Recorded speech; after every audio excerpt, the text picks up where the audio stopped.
What the hell is this crazy? That's you.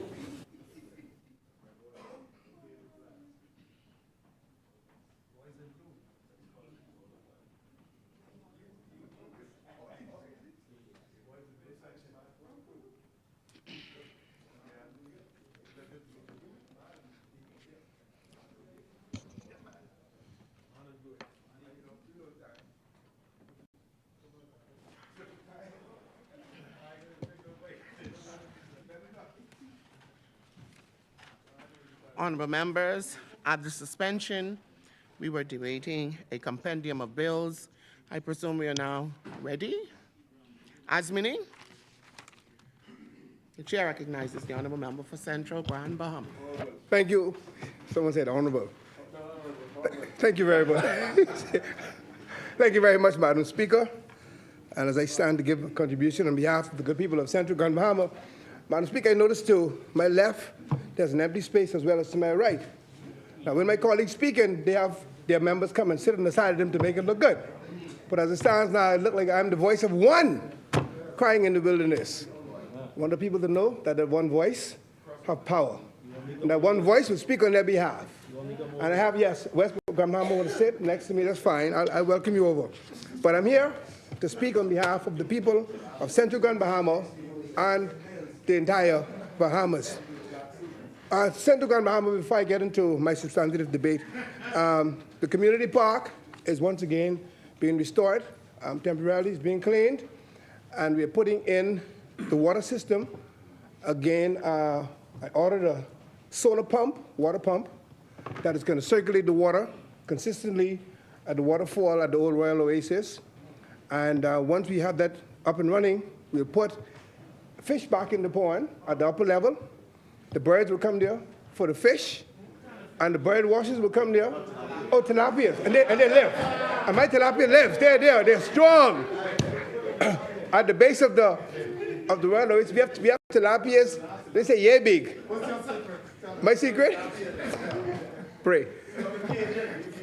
So the bird will come there for the fish, and the bird watchers also come there to watch the birds. So again, there's a symbiotic relationship going on there. And the reason why we have to put in that solar system, or the chicks, call them chicks, that we had to put in the solar water system is because over 2 years ago, we lost our water meter.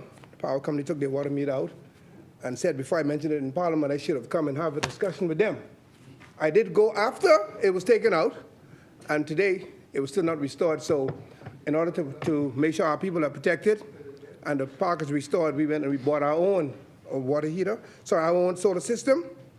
And speaking of the power company, it seemed like they're working on getting the situation in Grand Bahama resolved, because as you know, last week, it was terrible in Grand Bahama with load shedding. It was horrible.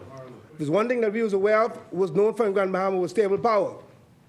But in recent times, the output is questionable, and I want to commend the Minister for Parliamentary. She met for Grand Bahama. She went and met with them, had words with them, and I also went and meet with them. In this case, there's no political fight in this. There's no political divide. We are fighting for the survival of our island. So like the Minister for Grand Bahama, likewise, I went and had words with them. And fortunately, over the weekend, there was little load shedding, so the people were a bit more comfortable. So I want to thank you for partnering, and we have to do this together for our island and for our people.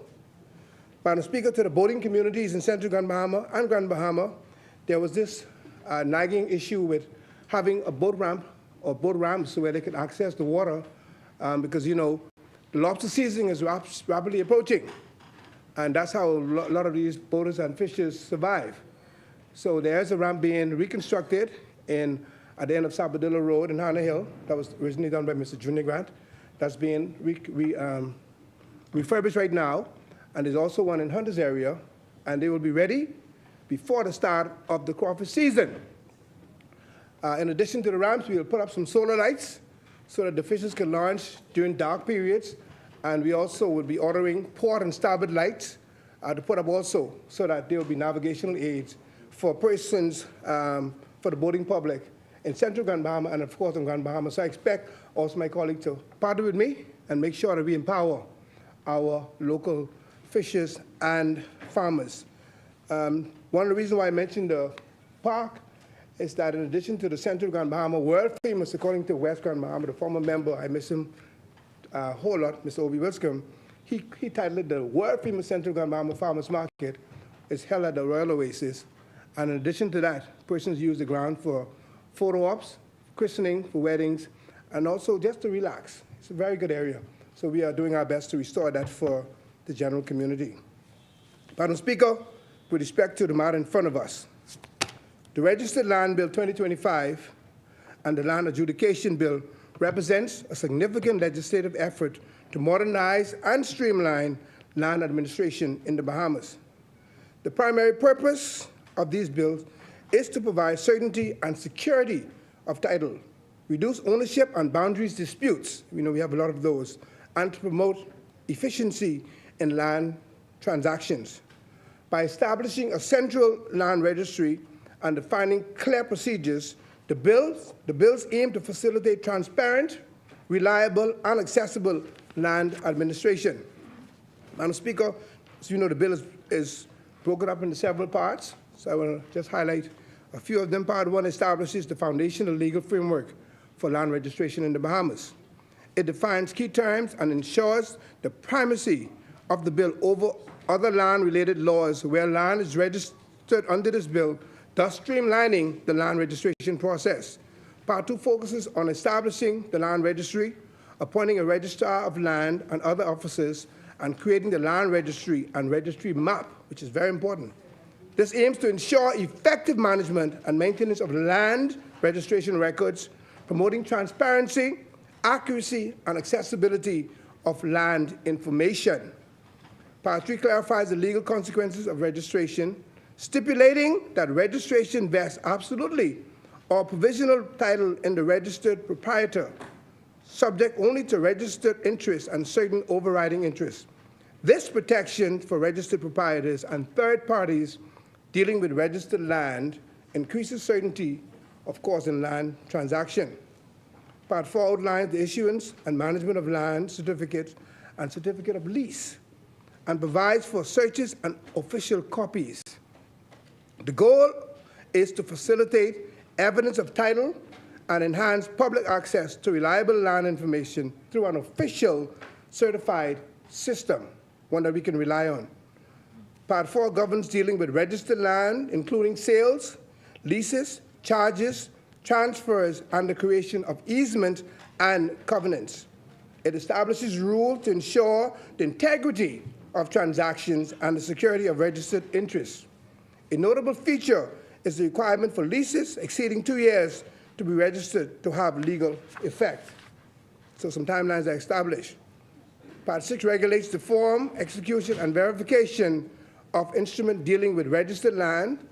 It includes special provisions for minors, persons under disability, and powers of attorney, aiming to protect vulnerable parties and ensure valid transaction. No gray areas, everything is straightforward. Part 7 provides for the transmission of registered interest through debt. The Prime Minister spoke to this earlier this morning. Bankruptcy, liquidation, or compulsory acquisition. It also defines the registrar's limited duty regarding trust, aiming to keep trust matters largely private while maintaining the integrity of the register. Part 8 introduces mechanisms such as inhibitions, cautions, and restrictions to prevent unlawful or disputed land dealings.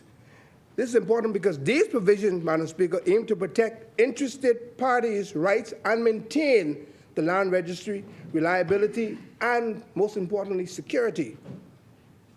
Part 9 allows for acquiring land titles and certain land rights through possession of long-term use. We know those timelines were spoken of this morning.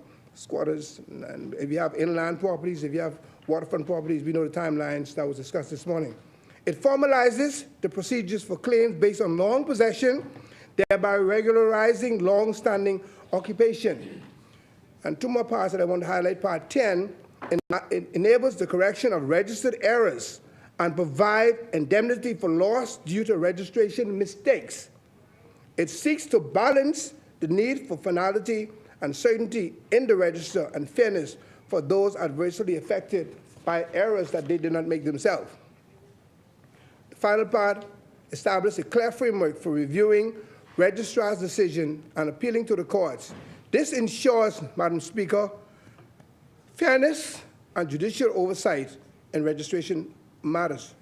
Madam Speaker, 12, the final part addresses ancillary matters, including notice, service, offenses, regulations, free recovery, and saving rights. It ensures the Act's smooth implementation, and implementation is very critical, and enforcement, and confirms that it binds the Crown.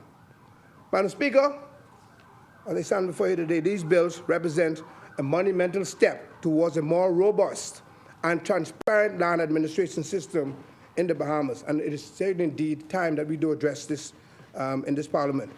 By moving from a deed registration system to a title registration system, the bills will significantly reduce the risk associated with land ownership, such as fraudulent conveyance, you often hear that, and boundaries disputes. This clarity will encourage investment and make land a more reliable asset, and we cannot say that enough. The clear procedures for transfers, leases, and charges will simplify land transactions, making them faster and more efficient. This reduction in bureaucratic hurdles will benefit individuals and businesses alike. Keep the economy going. By providing, Madam Speaker, a definite record of land ownership and interest, the bills are expected to significantly reduce the number of land-related disputes and associated litigation, freeing up judicial resources. Hopefully we will rely less on lawyers. The best part, Madam Speaker, one part that really interests me is the economic development part of the bill. A secure, and transparent land registration system is fundamental, basic for economic growth. It facilitates access to credits, as land can be more easily used as collateral, attract foreign direct investment, and support real estate market development.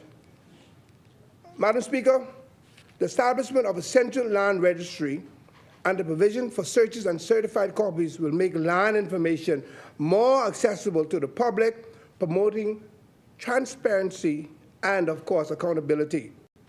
Suggested improvement to empowered Bahamians. There's some improvement that I would like to suggest to empower Bahamians. Madam Speaker, while the bill is commendable, several areas could be strengthened to ensure that they genuinely empower Bahamians, particularly, Madam Speaker, concerning land ownership and economic participation. Now, Madam Speaker, as I mentioned in here previously, I intend to lay a bill, yes, under my COI, to allow every Bahamian, every adult Bahamian, and we have quite enough land in our inventory where every Bahamian can get at least 1 acre of land. One, not buy.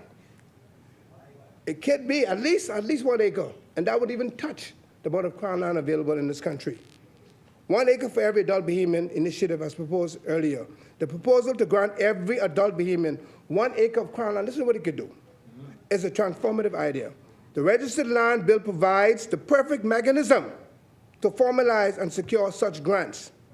Currently, and I wish the member for South and Central Angeles was here, currently the registration of land as Crown land enables the minister with responsibility for Crown land to dispose of such land. This could be leveraged to implement a broad-based land distribution program. Madam Speaker, we can empower Bahamians by directly amending or including certain provision in this bill. To ensure the longevity and enforceability of such an initiative, a specified provision could be added to either the Registered Land Bill or the Land Adjudication Bill. This provision would outline the framework for the allocation of Crown land to Bahamian citizens. The bill defines charges as an interest in land securing the payment of money or money's worth. With a clear registered title to an acre of land, Bahamians will have tangible collateral to access loan, for various purposes, such as starting small businesses, funding education, or even building homes. This directly addresses historical challenges of limited access to capital for many Bahamians. Madam Speaker, we also want to encourage homesteading and generational wealth.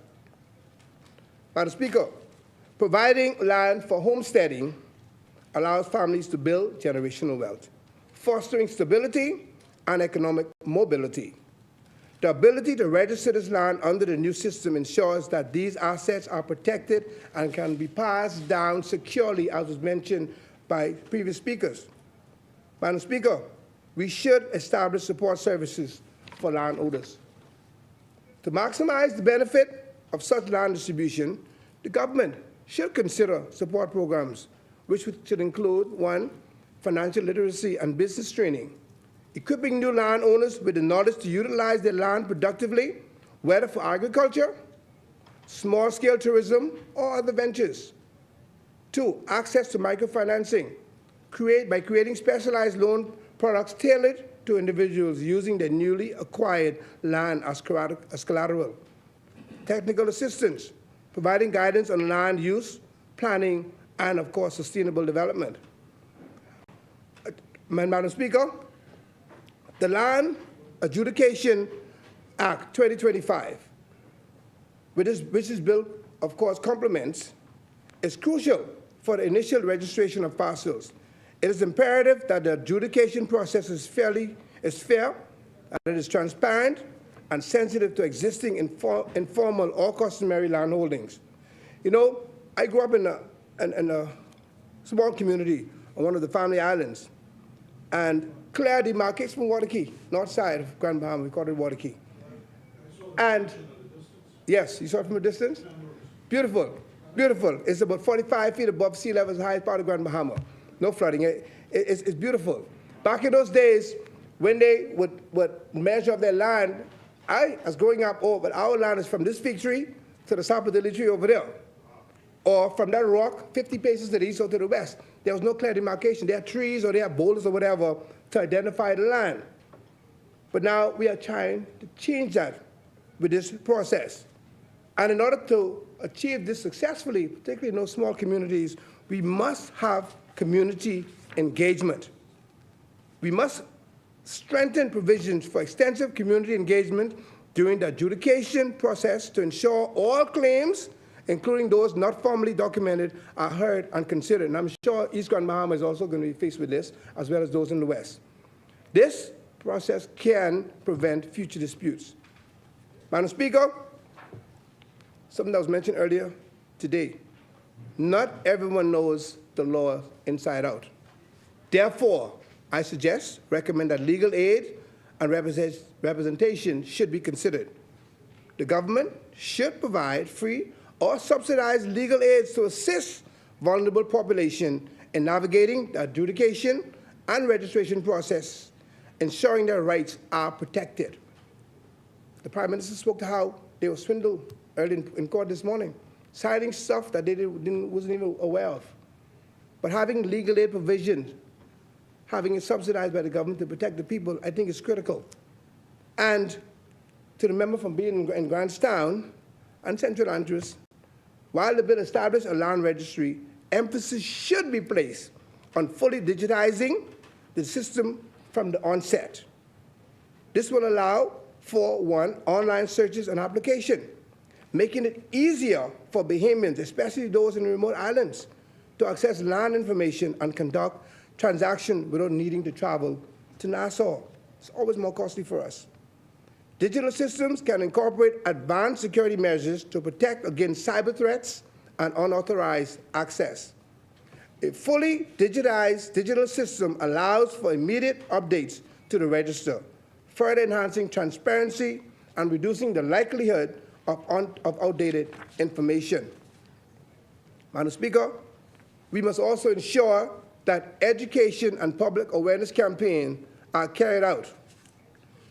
The success of this new system hinges on public understanding and, of course, public trust. National awareness programs We should launch a comprehensive national educational campaign to inform Bahamians about the new land registration system, its benefits, and how to navigate the process. This should utilize various media, including community meetings, workshops, and accessible informational materials. And I listen, perhaps we should even consider integrating basic land laws and property rights education into national school curriculum to ensure a more informed citizenry. I don't think it's a bad idea. Let them learn from young. Let them learn early in school. It's a part of their curriculum. Now let us talk about implementation, which is very critical. The effective implementation, Madam Speaker, of these bills require a skilled workforce. We must invest in training programs for Bahamians in land surveying, land law. Unfortunately, I spoke to someone who's a law student at, I think, one of the law firms on Shirley Street, and this is the area that they are specializing in, and digital land administration to ensure sufficient local expertise to manage the new system. We don't need to be bringing foreign laborers to do what we can train our people to do right here. Let us incentivize our local professionals. We should create incentives for Bahamian lawyers, surveyors, and IT professionals to specialize in land administration. And Madam Speaker, as usual, I went over my 20 minutes mark. The Registered Land Bill 2025 and the Land Adjudication Bills are foundational pieces of legislation that promise to bring much-needed clarity, bring security and efficiency to land ownership in the Bahamas. Their utility in modernizing the land regime and fostering economic development is undeniable. However, Madam Speaker, to truly empower Bahamians, Parliament should consider strengthening provisions related to Crown land distribution. I'll repeat that. To truly empower Bahamians, Parliament should consider strengthening provision related to Crown land distribution, ensuring equitable access and support for new landowners, embracing full digitization, and investing heavily in public education and local capacity building. Local capacity building. By doing so, the Bahamas can ensure that these progressive laws not only secure land title, but also unlock the full potential of land ownership for every Bahamian. And Madam Speaker, that brings this portion of my contribution to an end. But before I take my seat, I want to congratulate those who played an active role in the opening of Celebration Key. I heard this morning both sides arguing whose baby it was. My own thing is this: it's good for Grand Bahama, for the people of Grand Bahama, and we should all do our best just to enjoy it. From the highway all the way out to the boundaries of the Celebration Key, it's a long drive. It's a lot of land. I don't know if it's Crown land or if the land is owned by DevCo. I'm thinking it's DevCo. But I would want to admonish this government and the main players to do our best to secure some of that land for Bahamians. I can see going along that the way you can have the little shops, you have your little mall, you have Bahamian ownership of that land. And if the Bahamians own the land leading out to the seaport, we will then now become owners more than just workers and vendors out at Celebration Key. So having said that, I want to once again say Central Grand Bahama supports these bills with the proposed provisions that I recommended. Thank you very much. Thank you, Honourable Member. Asmini, the Chair recognizes the Honourable Member for East Grand Bahama.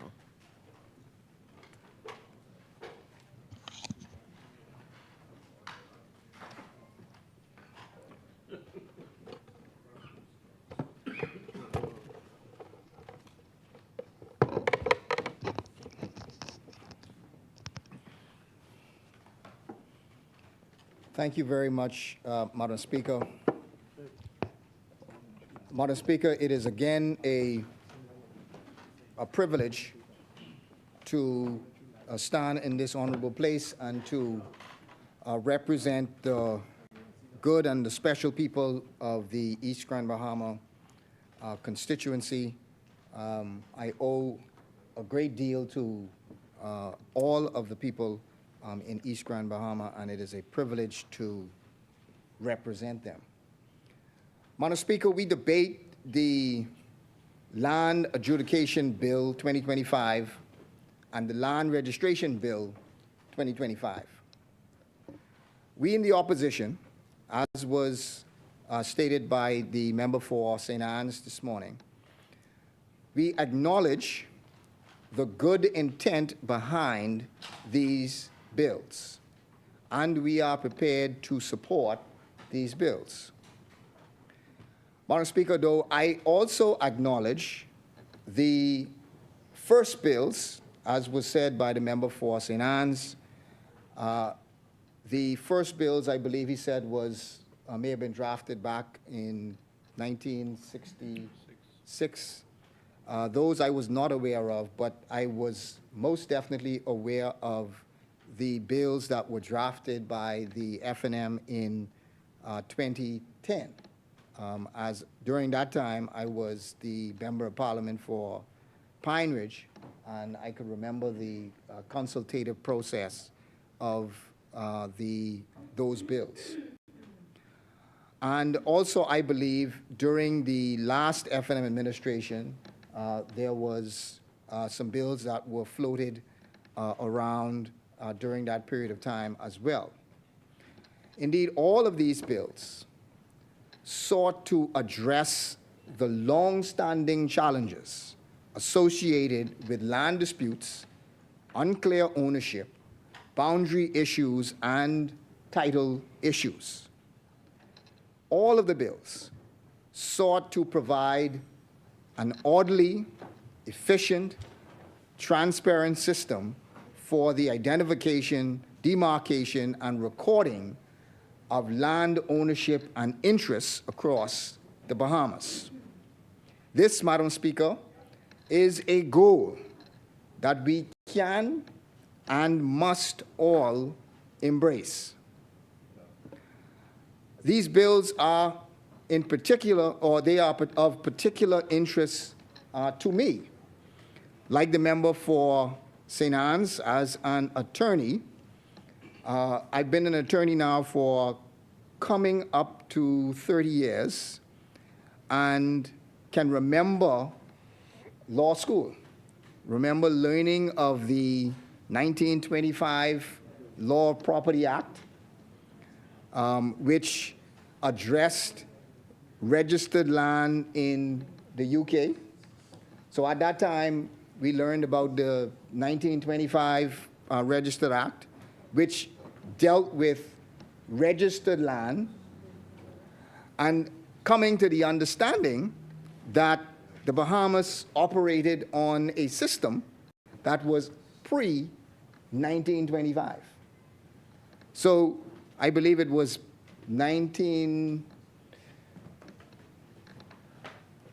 when I first went to law school, I think it was in 96. Yeah, long time ago. 96, and learning that at the time, we were learning about a law that had taken effect in 1925. But recognizing that the Bahamas' system was pre-1925. That's how old the Bahamas' conveyancing and unregistered land system was. So, Madam Speaker, there is no question, I guess, in our mind, no question in those of us who are on this side, no question, I believe, on anyone in the legal world that progress on this issue, which has been promised by many governments, there is no question that progress on this issue is the right thing to do. Broadly, these bills seek to do two things. My understanding is they seek to do two things. One, to provide a mechanism to adjudicate or resolve land disputes once and for all. So if there are issues as to who owns a piece of land, the Land Adjudication Act seeks to resolve that point once and for all. And the reason why I say once and for all is the second point as to what these bills seek to achieve. They seek to transition the Bahamas from an unregistered land system to a registered land system. So instead of an attorney having to do a title search and having to look at the documentary title and determine which title is the best and determine whether you have good title, the idea is that once the land is on the register, which is the government system of keeping account of who owns the land, then everyone should be able to rely on that system. So the intent is to transition the Bahamas from an unregistered system to a registered land system. And in order for land to be transitioned, it must go through the process of land adjudication. So those two bills have to go together. So if you want to create where the land goes on to the register, it has to now go through the adjudication process. Bearing in mind, though, that in some countries, including the UK and Jamaica, they still, even though they have implemented this registered land system, they still have pieces of their land that are on an unregistered system. So the UK, which this year would actually make 100 years since they've been operating on a registered land system, they still have pieces of their of land which continue to operate on an unregistered land system. Jamaica, which has been in this process for more than 20 years, my understanding is they may have up to 50% of their land still on an unregistered land system. So while we proceed with this piece of legislation, this is a long-term process. And so the implementation of this is very important.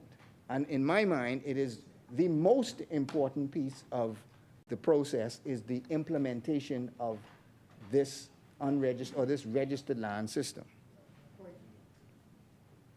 The bills provide for the declaration of specific areas or specific adjudication areas by the minister. So again, my understanding is that you will not adjudicate or seek to adjudicate the entire Bahamas at once. But you will have, the minister will designate specific areas which will be called adjudication areas, and then those areas then will have to go through the process of being adjudicated. That was mentioned by the member for South and Central Andros, where he said it may be Andros, it may be Grand Bahama, that these may be some areas that they are looking at proceeding with first. But what was not specific, which we need to understand, is if you are allocating for adjudication areas, how big are these areas that we are speaking about?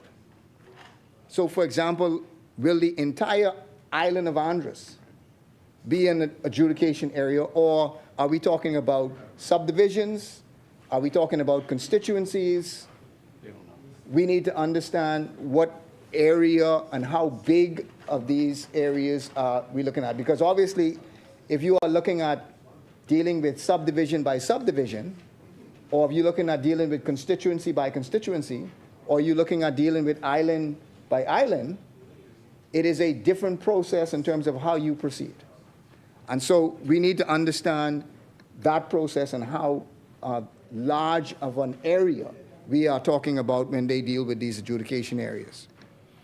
Within these declared areas, a structured process should unfold.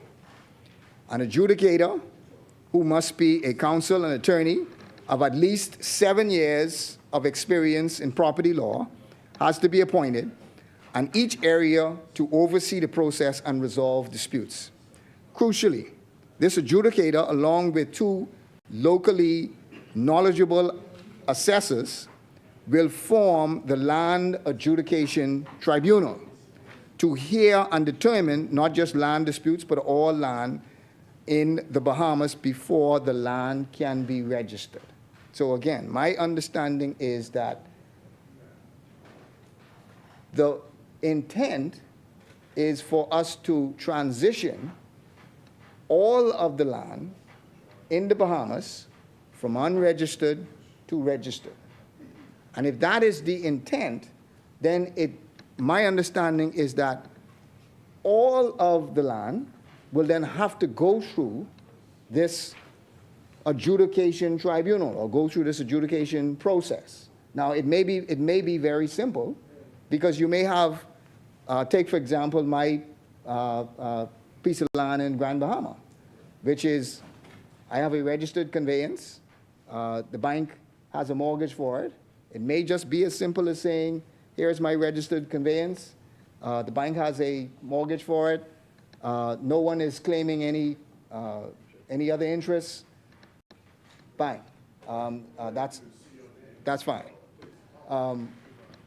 And anyone else that is in that same position, where they are able to produce a registered conveyance, whether it's by way of mortgage or not, but they can produce a registered conveyance, and there's no dispute on that. We need to understand, though, is that going to be sufficient? I suspect it will, but is that going to be sufficient to make sure that that land is dedicated or is adjudicated as being my piece of land, and then that can then be placed on the register? In speaking with practitioners, those lawyers who do this every day, they question what evidence will be needed in order for you to establish that you are the owner of a piece of land.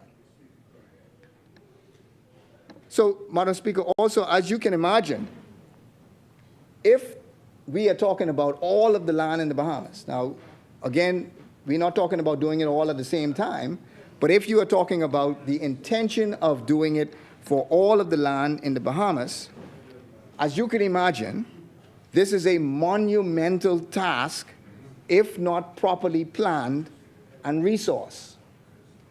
While you may start with a pilot, how many tribunals do you anticipate will be needed? How many tribunals will be needed in Andros? How many tribunals will be needed in East Grand Bahama? How many tribunals will be needed in 8 Mile Rock and West End? How many tribunals will be needed in New Providence? So what is the plan moving forward for how many tribunals will be needed in these different islands? Again, if we are anticipating that this is not going to be a quick process, but this is going to be a long process, a long-term process, we need to understand the plan on how this is going to be implemented. Madam Speaker, a significant point of concern for the opposition is, and indeed I believe for the public, is the striking absence of any specified criteria or plan for which areas will be prioritized for adjudication. The bill merely states that the minister may from time to time declare these areas. It does not provide any guidance on whether it will be New Providence, the Family Islands, Grand Bahama, which ones will be first, which areas will be first out of those islands, or whether there will be an attempt, and again, I don't believe that there should be an attempt to try and do all of these at one time, but we need to understand the plan. Which islands will be first? Why are those islands first? Which sections in those islands will be first? And why are those sections in those islands going to be prioritized. Yes, yes. Practitioners, Madam Speaker, do not know, practitioners do not know, and have been asking this question. Nor does it indicate if the focus will be more on affluent areas or, critically, the grassroots communities, where land issues are often most prevalent and in dire need of resolution. Inner city areas, family islands. I can think of areas like 8 Mile Rock, areas like West End, areas like East Grand Bahama, areas like McLeanstown, areas like Freetown, where the relevancy of land disputes are far more important than an area outside, or an area in Freeport, or an area in New Providence, where land disputes are not as often because you have already a specified layout of land, those are registered and so on. But you have in the family islands, you have situations where Grammy owned the property, Grammy passed away. Before Grammy passed away, that plot belonged to Johnny, that plot belonged to Susie, that plot belonged to, and they go ahead and they build their piece.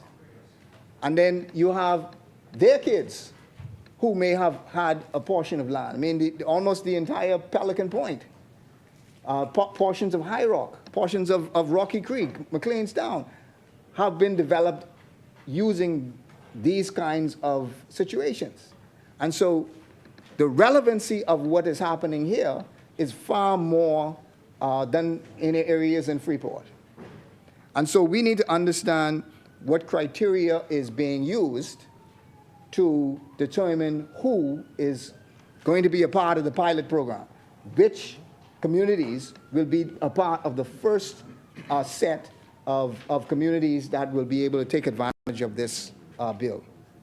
We believe that the intent of the bill to provide certainty and security of title and reduce disputes over ownership and boundaries would be best served by a clear and principled approach to area selection, leaving the decision entirely to the minister's discretion without defined criteria opens the door to potential political interference and risk leaving the most vulnerable communities in the Bahamas waiting indefinitely for their land issues to be resolved. Madam Speaker, we strongly suggest that for this crucial legislation to genuinely benefit all Bahamians and fulfill its stated objectives, the process for declaring adjudication should be free from all political interference. It is imperative also that an independent board be used to decide which areas are adjudicated. Prioritizing those grassroots communities that have historically suffered from informal land tenure and unclear ownership. Yeah. This would ensure that the benefits of this modern land registration system are extended equitably across our nation and reaching those who most need it. And this should be done, Madam Speaker, as we said, by an independent body. It should not be done by alone by a politician who represents an area. And obviously, they may be favored, as I may be favored, to East Grand Bahama.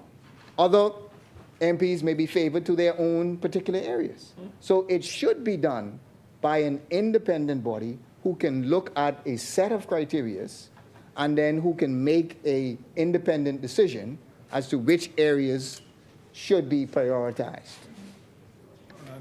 Areas such as, and I would suggest areas such as Sweeting Ski, where you have families who have lived there for years, families who have had agreements with the government to be issued Crown land.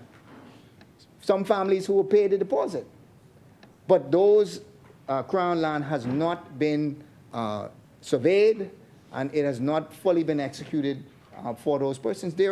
I would venture to say there may be hundreds of persons who live through Sweetings Key, go all the way to Freetown, who are in these situations where they have been waiting for years through multiple governments to provide them with the crown land that their families' houses have been on for years. And so this provides an opportunity to resolve those issues. But the implementation of it. So it may be a question of waiting another 2 years as opposed to waiting another 20 years. So we need to understand, Madam Speaker, what is the process that these areas will be chosen, because it must be done independently and it must be done fairly. I would also suggest that this provides an opportunity for the government to fulfill its commitments in granting crown land to owners. And again, you have persons whose property, they've built houses on the crown land, and they have an agreement with the government. They paid a deposit and are waiting for these issues to be resolved. This provides an opportunity for those persons to be empowered by it being fully resolved. The bills also detail the vital role which will require personnel who is well-trained and is in this new system. For example, the bill refers to demarcators who are registered and licensed land surveyors with at least 5 years of experience, tasked with physically marking and indicating land boundaries. Well, the first question, Madam Speaker, is, do we have them? Are they trained on this new system? The bill also speaks to records officers who are counsel and attorney with at least 3 years of property experience, responsible for investigating claims and preparing the official adjudication record. They must be trained. We have lawyers, we have a lot of lawyers, but how many of those lawyers have been specifically trained on this new system? When will that training start? Surveyors will also be appointed for essential survey work and the creation of demarcation index maps. Hopefully these maps will be digital. But do we have them? Do we have sufficient surveyors? And the surveyors that we have, are they trained, or when will they be starting the training on this process? Madam Speaker, the process will not be an easy process. This will not be an easy transition. So I understand the government's thrust and the government's excitement on that this will change the Bahamas and empower all Bahamians. I understand that.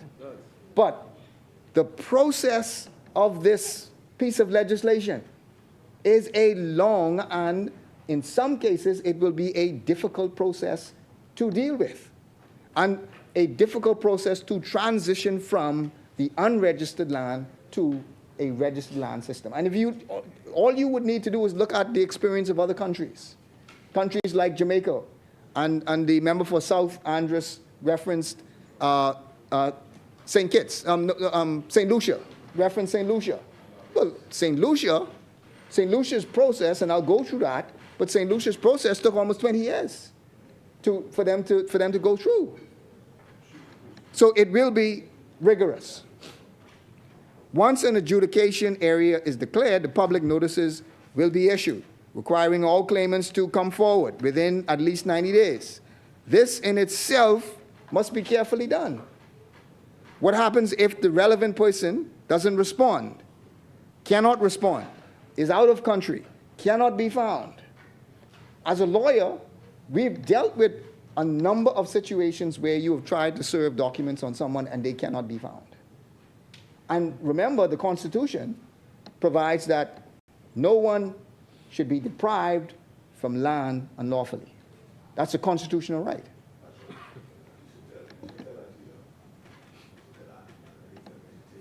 Significantly, the bill stipulates that no new land-related lawsuits can be commenced in civil courts concerning land in adjudication section after the notice is published, and existing cases are generally stayed pending the adjudication.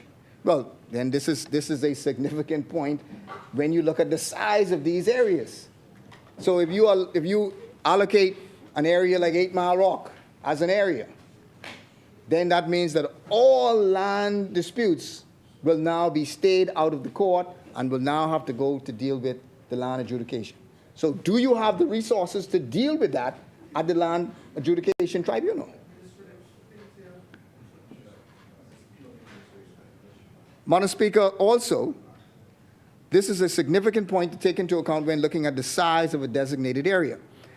Are we talking about subdivisions, constituencies, or entire islands? And no land cases can be resolved unless by the tribunal. Madam Speaker, the investigation of claims should lead to the determination of ownership. This applies to every property in the Bahamas. It is a huge task if the intent is to move every piece of land in the Bahamas from an unregistered system to a registered system. But it must be done, because if that is the intent of the bill, is to transition land from one system to the next, it must be done. What will be involved in this investigation? What evidence? One practitioner asks, what will be needed to prove title? I am sure that there are many simple cases, as I said, with a recorded conveyance, which should be enough. But in disputed matters, I've gone through, Madam Speaker, situations in the courts with quieting properties. And you have a number of different witnesses that may come forward and claim that they have an interest in this land. And the court then has to hear from all of those witnesses. The court has to understand all of their claims. And then the court makes a determination as to who has the best title. That is not a quick process. In some cases, it takes weeks to determine what interest and who has the best interest. And if one matter may take several weeks, that gives you an idea of how many tribunals we may need to have in order to make progress in areas like 8 Mile Rock, where there are a number of disputes, in areas like West Grand Bahama and East Grand Bahama, where there are a number of disputes.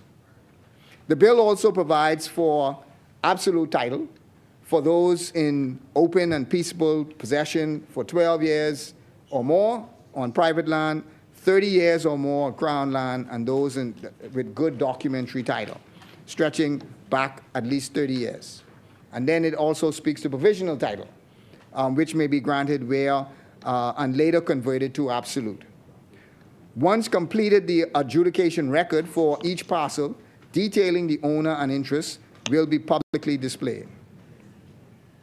Madam Speaker, upon finality, the adjudication record and demarcation maps are delivered to the Registrar of Lands, forming the bedrock of the land register under the Registered Land Act.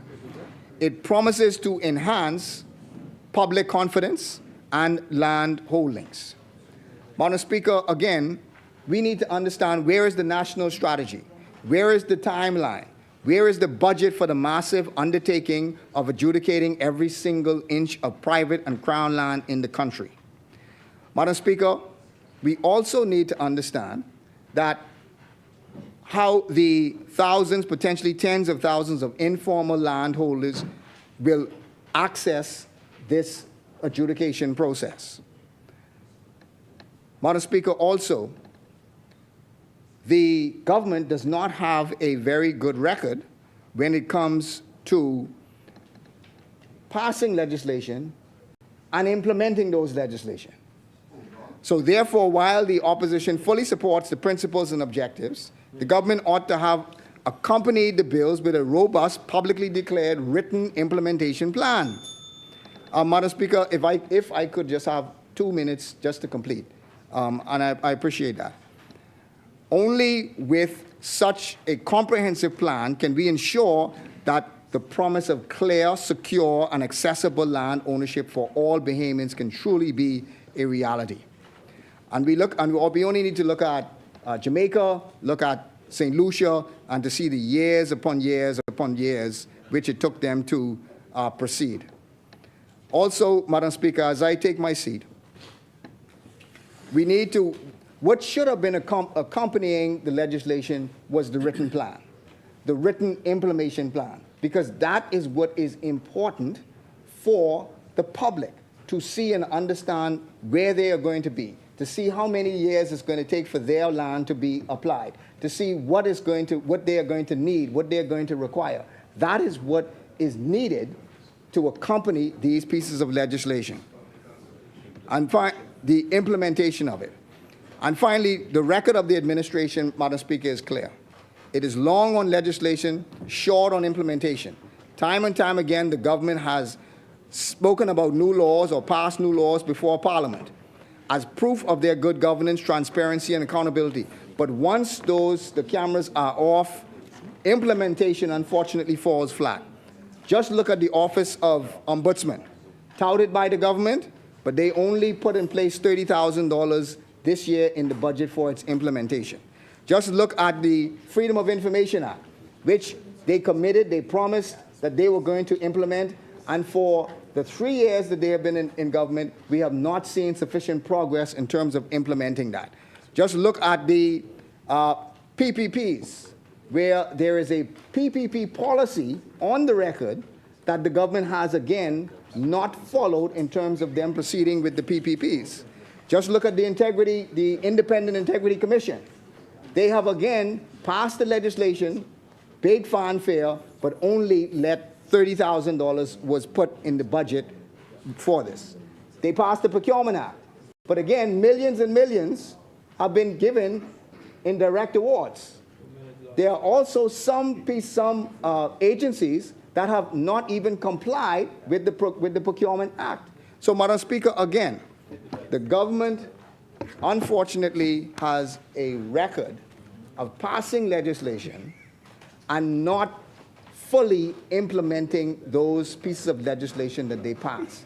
And unfortunately, without seeing the implementation plan, without seeing the realistic timeline on what is going to happen, we on this side, while we agree with the intent of the bill, we agree that this needs to happen, but we do not see this government accomplishing the great progress that they claim they will put forward, because there is no concrete plan that has been attached to these bills. So, Madam Speaker, we support the bills. We on this side do support the bills. But we have very little faith that this government will follow through on the mammoth task that is ahead in proceeding and making sure that what this bill represents, that becomes a reality. Thank you very much, Madam Speaker. Thank you, Honourable Member.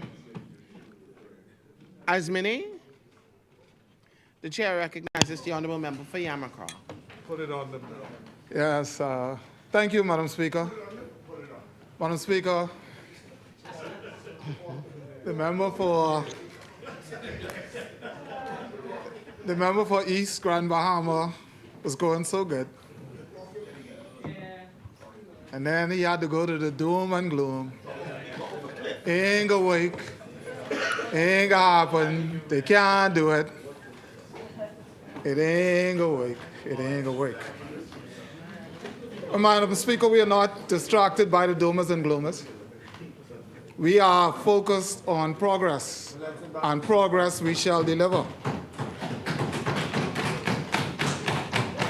Honourable Speaker, the proof is in the pudding.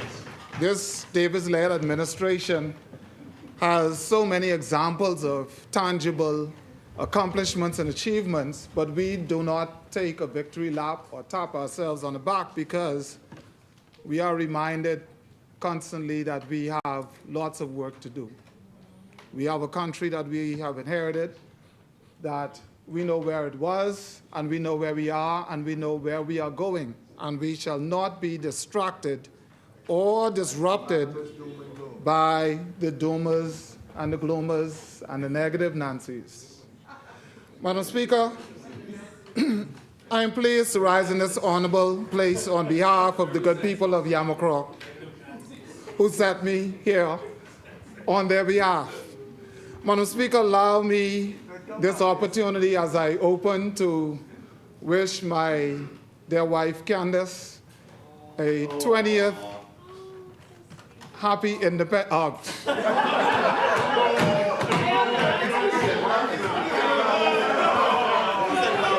Happy anniversary.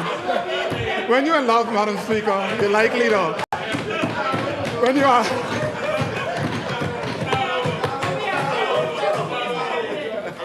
Madam Speaker, when you're still in love, you're likely. Allow me to help you. Allow me to help you. As many, the chair recognizes the honorable member for Yamacraw.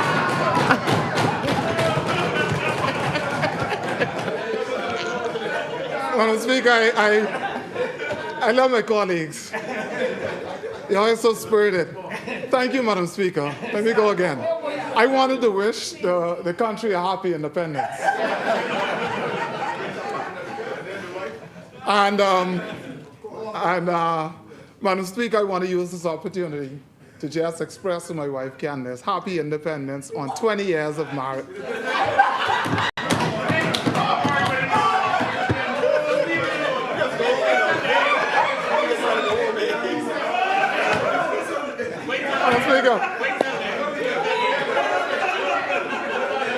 Madam Speaker,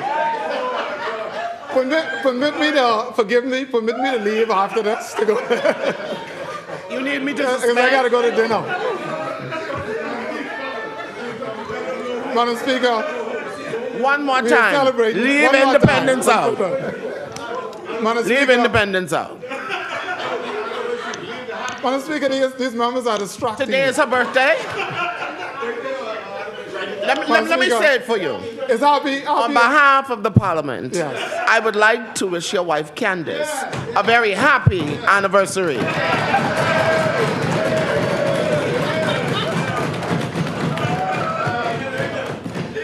And in case those who were watching didn't know, that's how you get to belabor a point to give more attention to someone you care about. So, Madam Speaker, with that, I would say happy anniversary to my wife. And thank you for bringing the Parliament's attention to that. Madam Speaker, I would like to congratulate also our newly elected Yamacraw Progressive Liberal Party branch for last night having a successful and peaceful branch election to give a new executive an opportunity of 1 year of service in that capacity, led by Mr. Daniel Thompson as chair, and all of the other members who contested and participated in this peaceful process.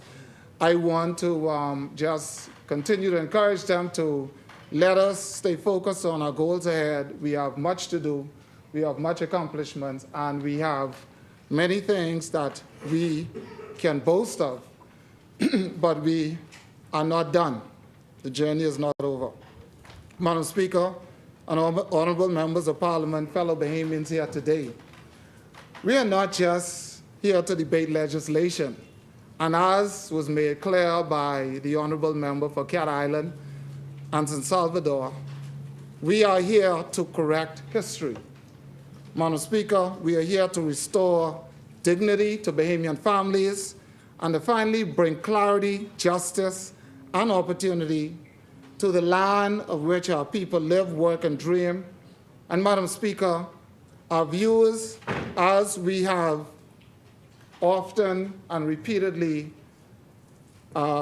projected, are not myopic.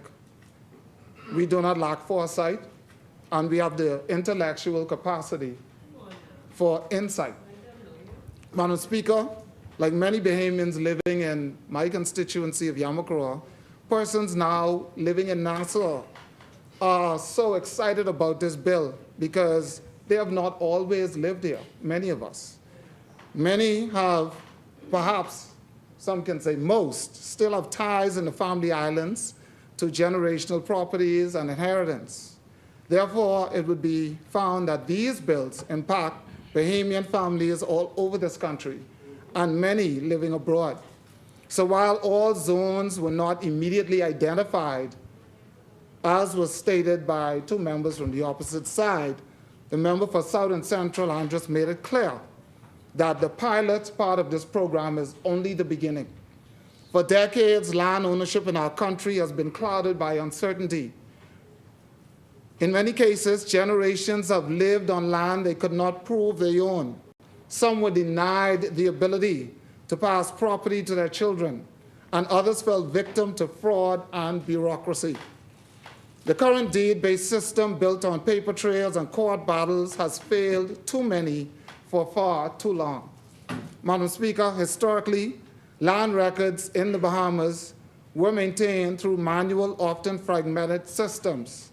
Tax documents in one place, deeds and titles in another place, and a specific registration certificate will be years in the making.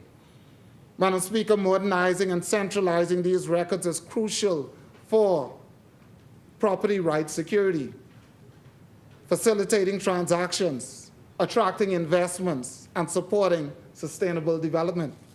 Madam Speaker, a caring and responsible government has to lead with respect to correcting these systemic challenges. The Davis administration recognizes the importance of reliable land registry for the security of personal financial security for our citizens, for economic growth, especially in sectors such as tourism, real estate, and agriculture. We have countless accounts of so-called land purchases in this country with no verifiable root of title. This old system leads to increased court times and anxiety and loss of income on behalf of the purchaser when the owner makes challenges. The registered land bill and these pieces of legislation today that are being debated will correct these glitches to our system. That is the aim. The legislation will establish new frameworks where none currently exists and strengthen the current land registration framework to reduce stress, confusion, and anxiety when purchasing land. Sometimes the single most largest investment of a person's lifetime. Through the creation of land registry, we will have a clear map based initially on available filings and will expand to include new applicants.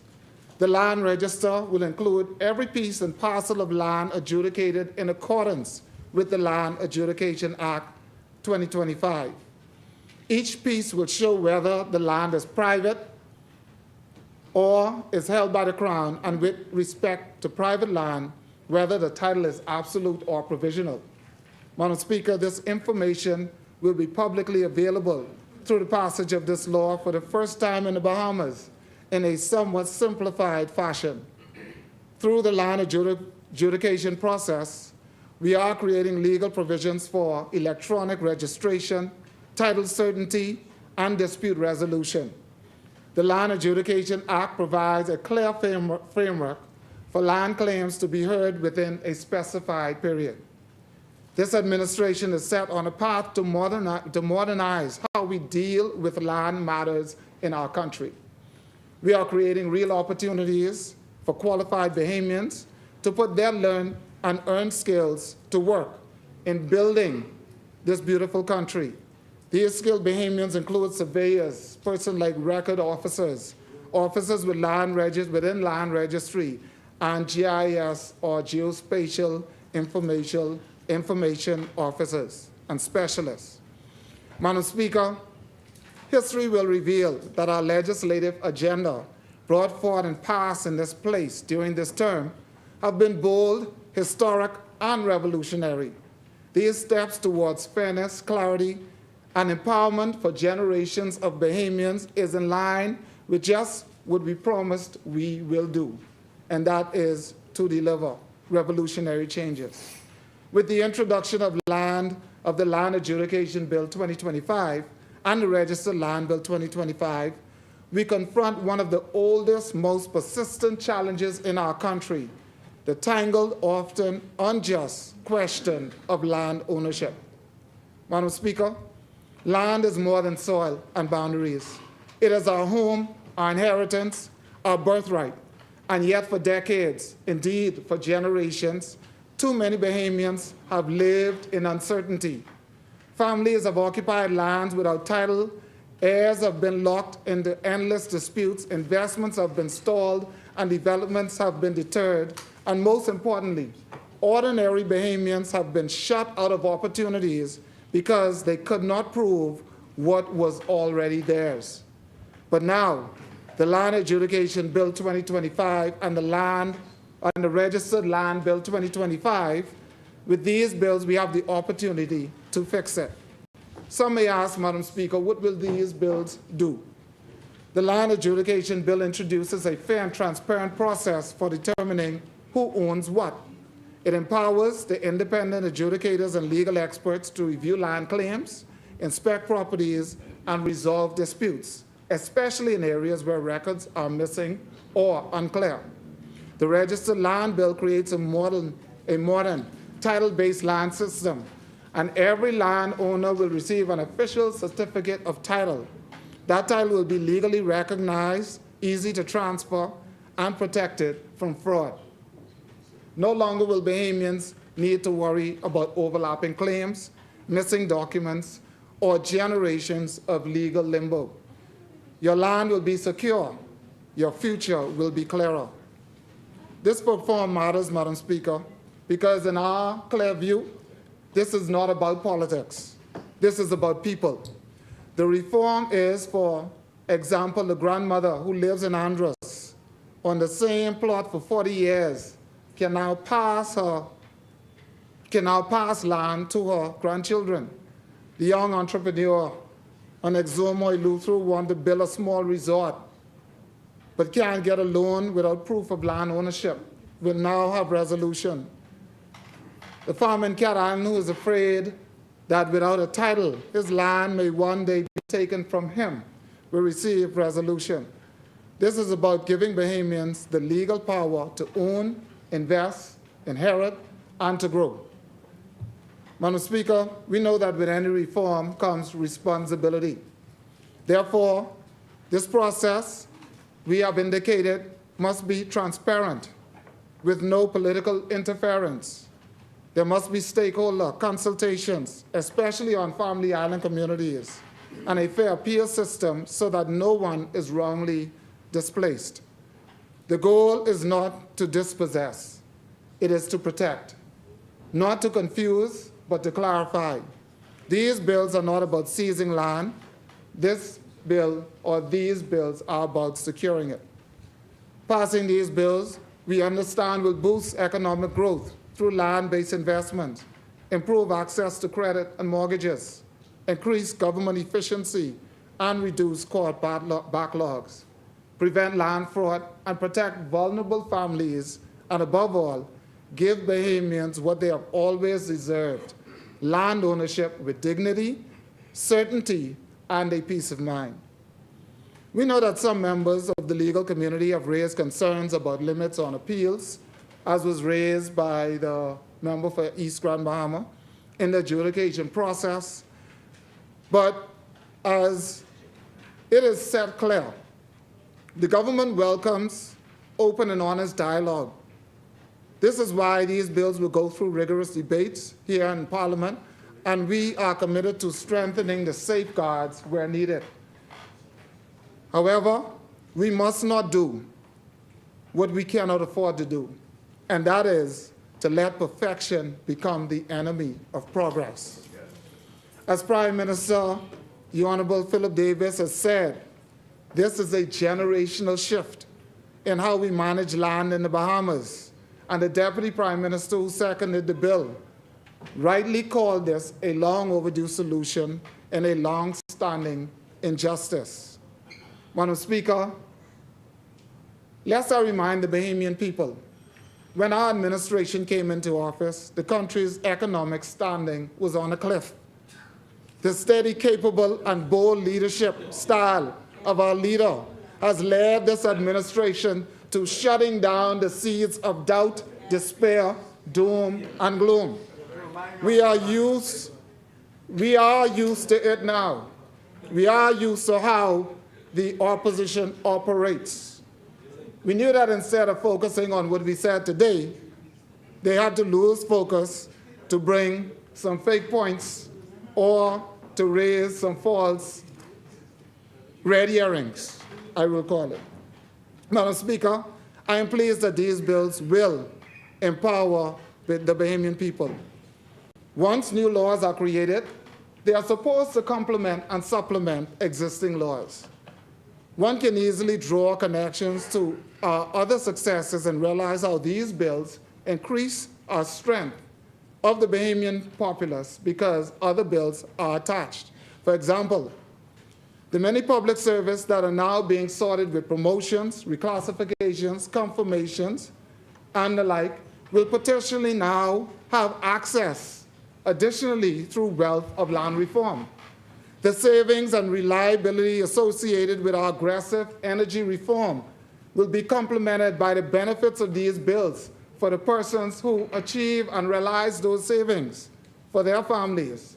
The thousands of Bahamians that received increased salaries and emoluments due to 56 union agreements, I think we have 56 or 57 signed agreements, can now recognize additional benefits for their families, especially in family islands, through these bills. The hundreds of new homeowners placed in homes built by this administration can now have additional access to land they otherwise didn't even know they had access to, and they might be connected in these family islands in many cases and in many ways. They are affected by this bill. The young and new entrepreneurs created due to our record tourism numbers and investments can potentially have additional avenues to support their growth. The Bahamians that live longer and healthier through our health reform efforts can now realize their dreams and possibly see their children and grandchildren do the same. The children who are now attending school by the highest percentage in years, and many who now start their morning on a full stomach due to the breakfast initiative, will not have to struggle with the issues inherited from their parents on land, their grandparents, or even their great-grandparents. The dynamic athletes and scholars living abroad who are exposed to what we are now doing with investments in sports in paradise may have new reasons to come back home and help to build this beautiful country because they now recognize land that they otherwise would not have had access to. And they can now call it their own. Madam Speaker, you see, there's a trend here, another revolutionary move made by our administration, and I am proud to be a part of it. Yes, our leader, as I said, reminds us that we have done much, but we have much to do. We have plenty of work to do, Madam Speaker. The Bahamian people can see tangible evidence that we are the administration that's up to the task. Madam Speaker, this is an historic opportunity for fellow Bahamians because land is more than soil. Land is family. Land is legacy. Land is power. For decades, we have inherited a broken system.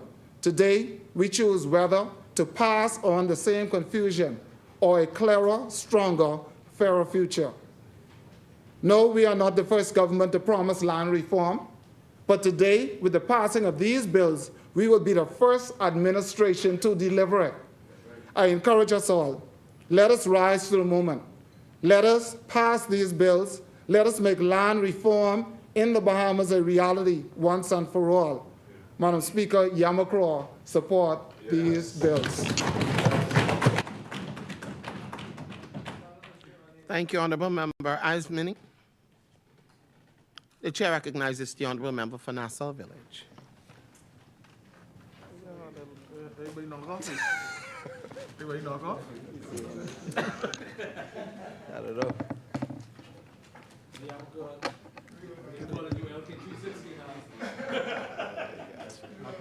Can you get a glass of water, please?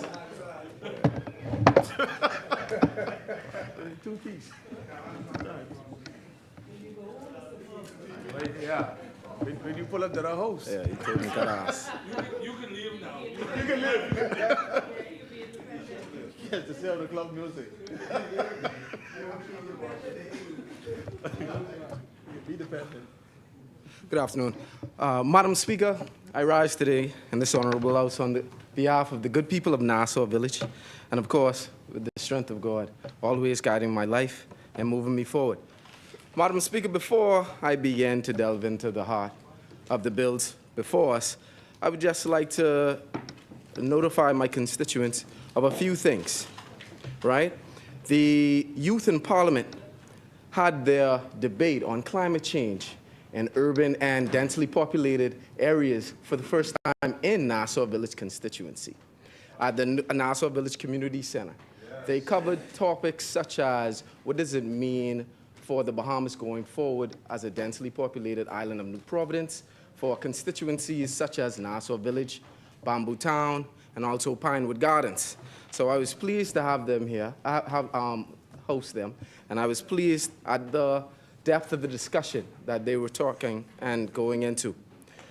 Madam Speaker, I would also like to announce that the SBDC will be having its Entrepreneurs with Disabilities Grant announcement, also in Nassau Village, to be held this Thursday, the 24th, midday, at the Nassau Village Community Center.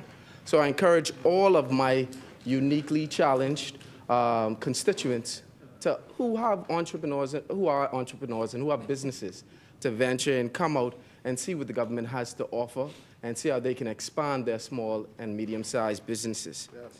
Madam Speaker, I would also like to announce that the Nassau Village summer program is in full swing, from pacing to, I would say, history lessons to a myriad of other things. I've seen 50 to 60 students, children, in the community center taking full advantage of the summer programs offered.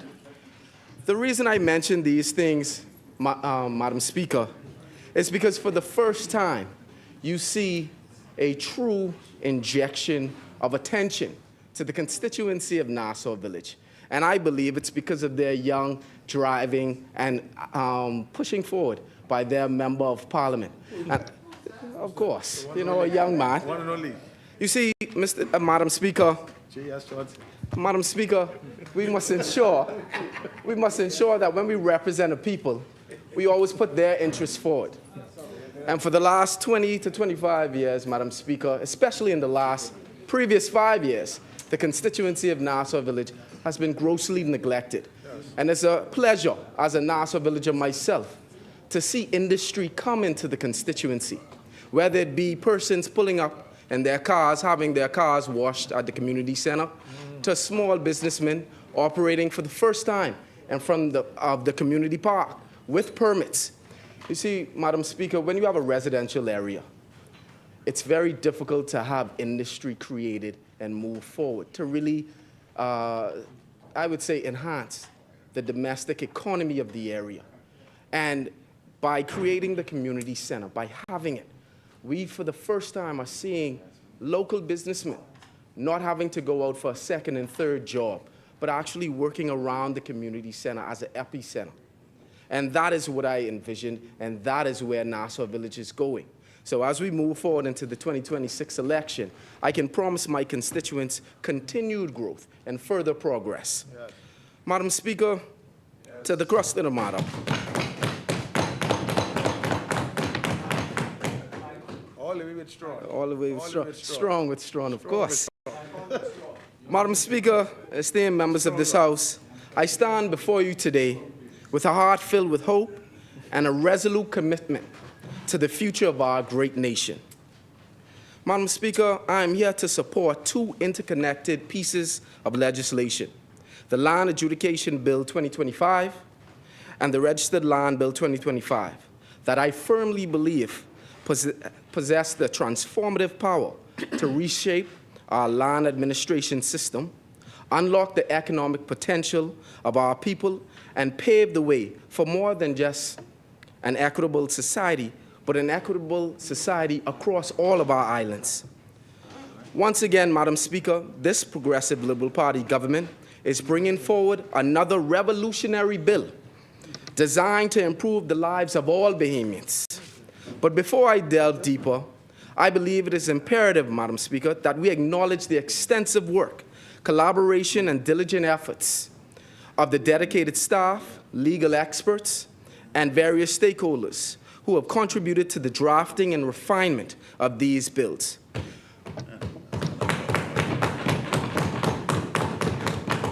And Madam Speaker, oftentimes when we come into this House, the side opposite would comment and try to criticize and say, where was the consultation?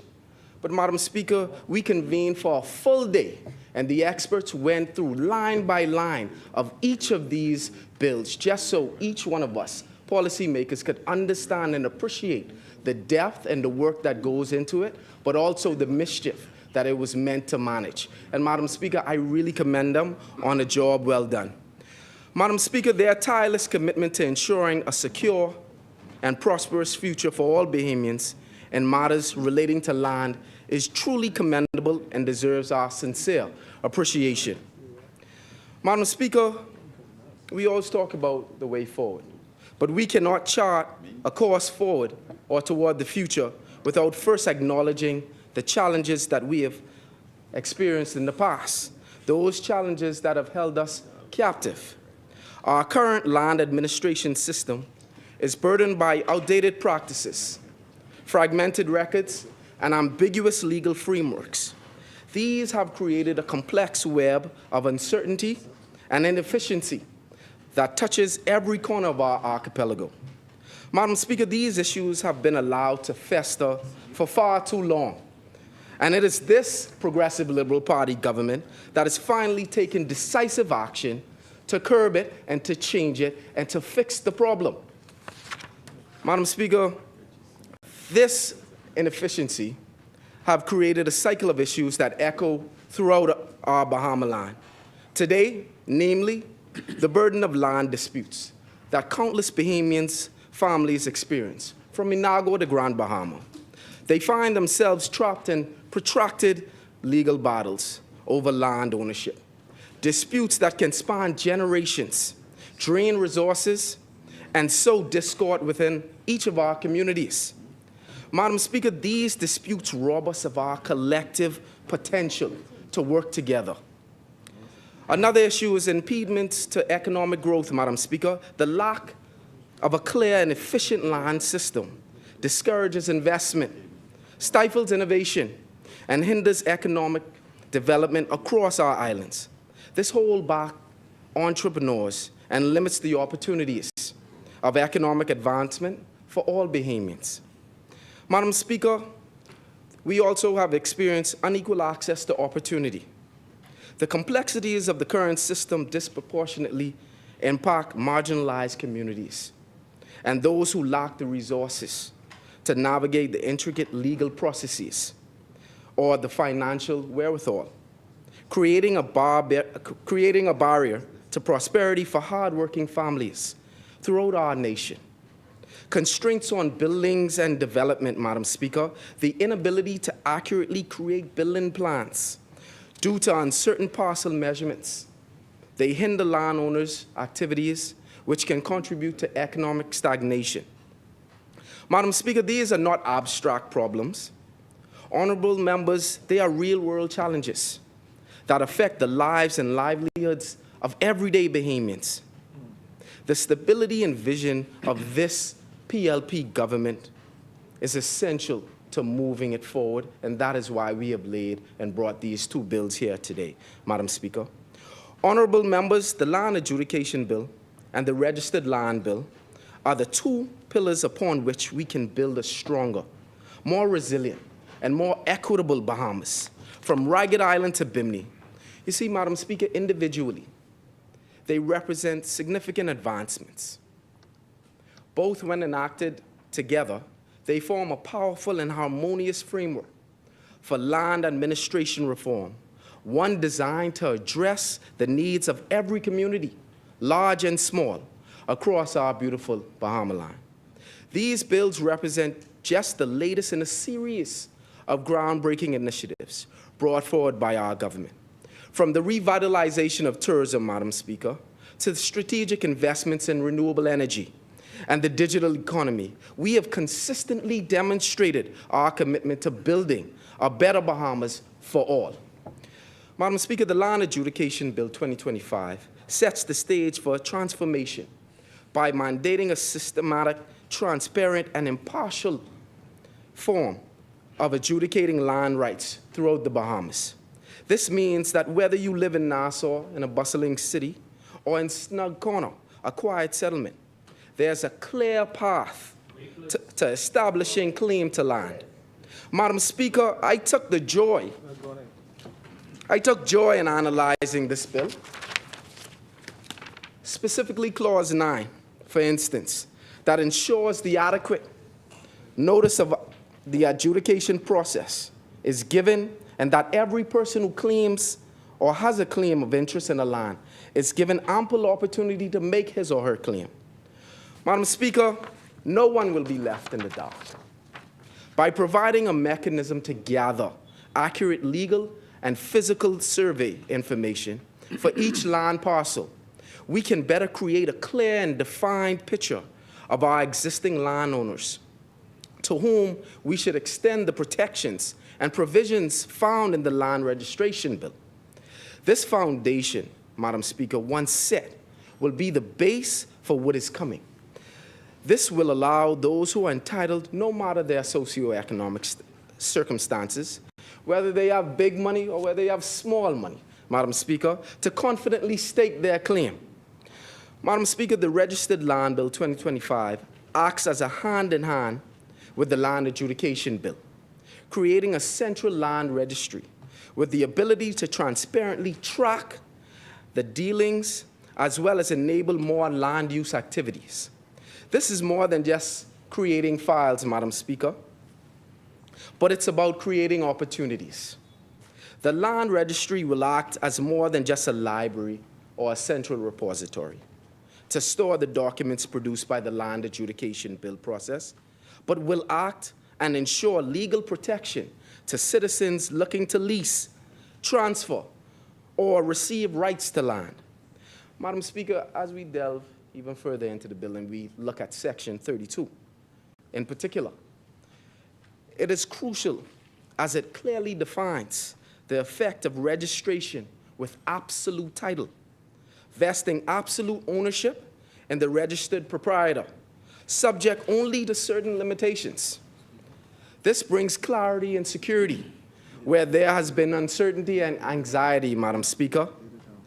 Madam Speaker, with a modernized and transparent system in place, individuals throughout the Bahamas will be more confident in their ability to buy land and engage in business deals, with the understanding that there are protections by law that previously did not exist in the current land registry as it exists today.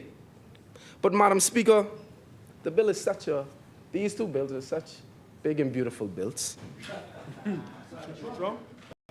Right? Big, beautiful bills that benefit all Bahamians here today and who are coming. But the question is, what sets the Registered Land Bill apart? Madam Speaker, the Registered Land Bill empowers citizens by creating accessible systems by way of education to inform landowners on the many provisions and protections that exist, so that they are not unknowingly in dereliction of their obligation. It recognizes natural and man-made land conditions. We have seen the realities of climate change and how things change, Madam Speaker, and this bill also takes that into account. It creates an open-ended process that, in the instance that a result is not in line with expectations, it creates pathways that each citizen can rely on to advocate for themselves, Madam Speaker.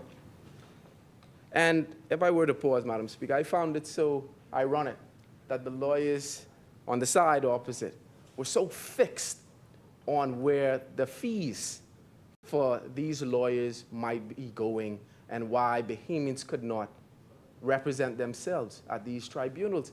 And I just found it funny representing an urban area where persons are not short on words and they're well informed. So to see this captured inside the bill was definitely enlightening, but also a joy to my heart, Madam Speaker. These bills were designed to listen to the voices of all Bahamians throughout this Bahama land. But what are the key benefits, Madam Speaker? Where's the meat in these bills? What makes them transformative bills? What makes them fit for purpose? Madam Speaker, enshrined within these transformative bills that will uplift communities across our archipelago, we see secure title, streamlined transactions. The registered land bill streamline procedures for transfers, leases, mortgages, and other land dealings, will reduce the bureaucratic hurdles and transaction costs, making land more accessible to all Bahamians, regardless of their location or background. For instance, Section 40, Madam Speaker, for example, addresses land certificates and certificates of lease so that these certificates can act as prima facie. Madam Speaker, enhanced transparency, protection for vulnerable parties, volumetric parcel registration, Madam Speaker, and embracing innovation, the law will now allow the land registry to register land volumetrically to assist and increase property ownership in densely populated areas like Nassau Village in New Providence. Covenants of land, Madam Speaker. So under the bill, you may not sell your land with a restriction that limits the limits and restricts the use of property and its resources. But Madam Speaker, honorable members, the Land Adjudication Bill 2025 and the Registered Land Bill 2025 represent a profound opportunity to transform our land system and unlock the vast potential of our nation. These bills are more than just legal reforms. They are acts of empowerment, justice, and economic progress. They are about creating a brighter future for all Bahamians, Madam Speaker, a future that only the Progressive Liberal Party can deliver within our proven track record of stability and visionary leadership. Therefore, I implore each of you to rise above partisan divides, recognize the benefits of these two bills, and embrace these transformative bills championed by this PLP government. Let us work together in a spirit of unity and common purpose to create a land system that is fair, a land system that is transparent, a land system that is efficient, and a land system that is accessible to all. Let us leave a legacy of progress and prosperity for our future generations. Madam Speaker, on behalf of the good people of Nassau Village supports both of these bills.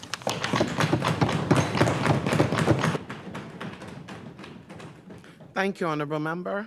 Asmini.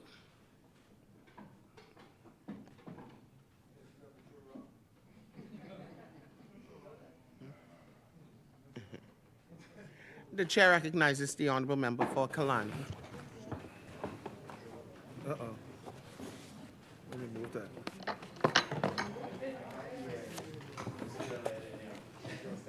Thank you very much, Madam Speaker. Madam Speaker, it's interesting listening to the side opposite who feels that I am going to be. What's that? The 20th one. The day, Madam Speaker, is a very relaxing day. I'm going to be somewhat short. I'm going to be slow and somewhat measured. But before I get into the bill, there are a lot of challenges I face within my constituency, Kalani constituency. Yes, the great Kalani constituency.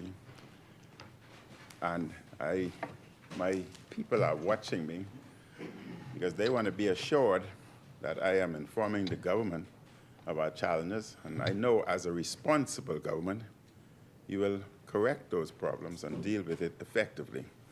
But Madam Speaker, the South Ocean area, the road has, and I've spoken and complained to the ministry, and they had reassured me that this problem would have been addressed when I brought it forth, I think about March that the problem be addressed by May because they had a long list of items they had to deal with, which was acceptable. But the road is filled with potholes, and individuals cannot even, they are ducking so many holes that we run the risk of running into head-on traffic, especially the big gas tankers driving from the South Ocean, from the power station or the gas station. They're posing great danger to vehicular traffic on that road. And I would hope the government would correct that problem before we have a major accident, and not only death, but an explosion if we were to have direct impact with one of the major truck carrying gas. Then the drains. Flooding is a problem all over, and we see what's happening in the US. But I think Bahamians would be pleased just to know that the government has made regular announcements, not only for Kalani, but for other areas, that the government has a plan. In January, we are dealing with the drainage system in such and such an area. In February, people would be very pleased to know that at least their government is on the ball. And if flood occur, they know that you've done what you can. Because look at what's happening in Texas. So those things can happen. But Madam Speaker, in the South Ocean area, what is even most distressing, Bahamas Power Station, BPL, they had a problem with the transformer. The South Ocean had a nice, beautiful sign, welcome to the residency, South Ocean residency. And BPL had broken down the entrance sign so as to have access to their transformer, repair their transformer, but the disruption that they had caused is still there. They have not returned to repair the damage that they've done. I don't know, Madam Speaker, whom they believe has that responsibility when they themselves did it. And then BPL is now moving towards privatization, or in some degree. So if they're having this type of attitude now, will it change? Will it change? So I asked the government to talk to the members of BPL. They've destroyed the entrance area to the South Ocean community. They had done it, and they have a responsibility to repair it. That's an easy fix. Then, Madam Speaker, in the West, we've been having surge problems. Generators within my area, including my own, are going on with regularity, automatically. And that is because of the surge, because of decrease in the voltage. The generator would automatically sense that the voltage has dropped, current is off, and they're coming on. That's happening throughout our community in the West. And Madam Speaker, that eventually causes damage to individuals' appliances. BPL is somewhat moving towards pseudo-privacy. It's been a problem in the past to get BPL to replace these appliances that they have damaged. I would think that now that you're moving towards what you term a new BPL, we won't have problems getting our appliances repaired anymore. And there are many complaints within the West because of the voltage changes that are damaging microwave, that are damaging refrigerator, stove, and many of the electrical stoves today are computer generated. To replace one part can be $1,500, very expensive. And BPL just damage and walks away. I would hope that they would correct that problem and replace. Then, Madam Speaker, the Mount Pleasant area. You don't go in there. Don't go there. Only giving a warning. The Mount Pleasant area, Madam Speaker, the roads were nicely paved, and I appreciate that, nicely paved. But to pave the roads, they had removed all of our speed bumps. Now, Madam Speaker, in the past, we used to try to replace the speed bumps ourselves. 10 years ago, the speed bumps were $1,000 a pop. I'm sure it's probably $2,000 a pop now. We can't afford that anymore. The government destroyed the speed bumps in our area. All we ask is that you replace it. Replace the speed bumps that you had removed, because we cannot afford it. Now, a message to my constituents in Mount Pleasant area. Very soon, we have commenced a program within the Kalani constituency, what we call electrification program, to assist with the power bill, because you know that electricity is very expensive. We gave to Mount Pleasant a certain amount of funds, several $1,000, to assist with their electricity bill. And I want to inform them that their next tranche, this is being done quarterly, and their next tranche would be sent to them within the next 2 to 3 weeks. And we've extended the same program to Delaport, not Delaport, to Gambia. So in Gambia, where the bills again are somewhat cost prohibitive, they too receive a few $1,000s every quarter to assist them. And we've asked that they introduce their program, since they would be starting it new for them, that they should first look at the elderly, the single parent, the disabled, etc. Those should be prioritized so that they would receive quarterly assistance with their electricity bill. And that program goes a long way, Madam Speaker. Now, I had seen all over social media about a particular candidate complaining about the park facility in the Gambia area and swings and all that.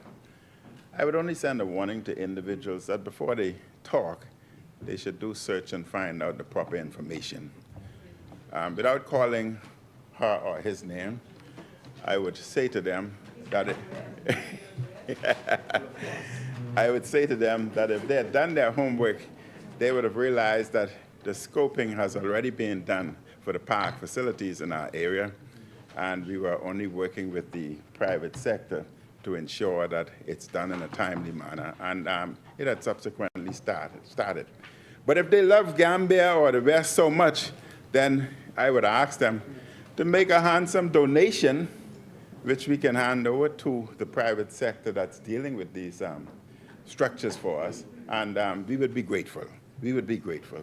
And if they were to donate at least $2,000, we would even be prepared to announce their names.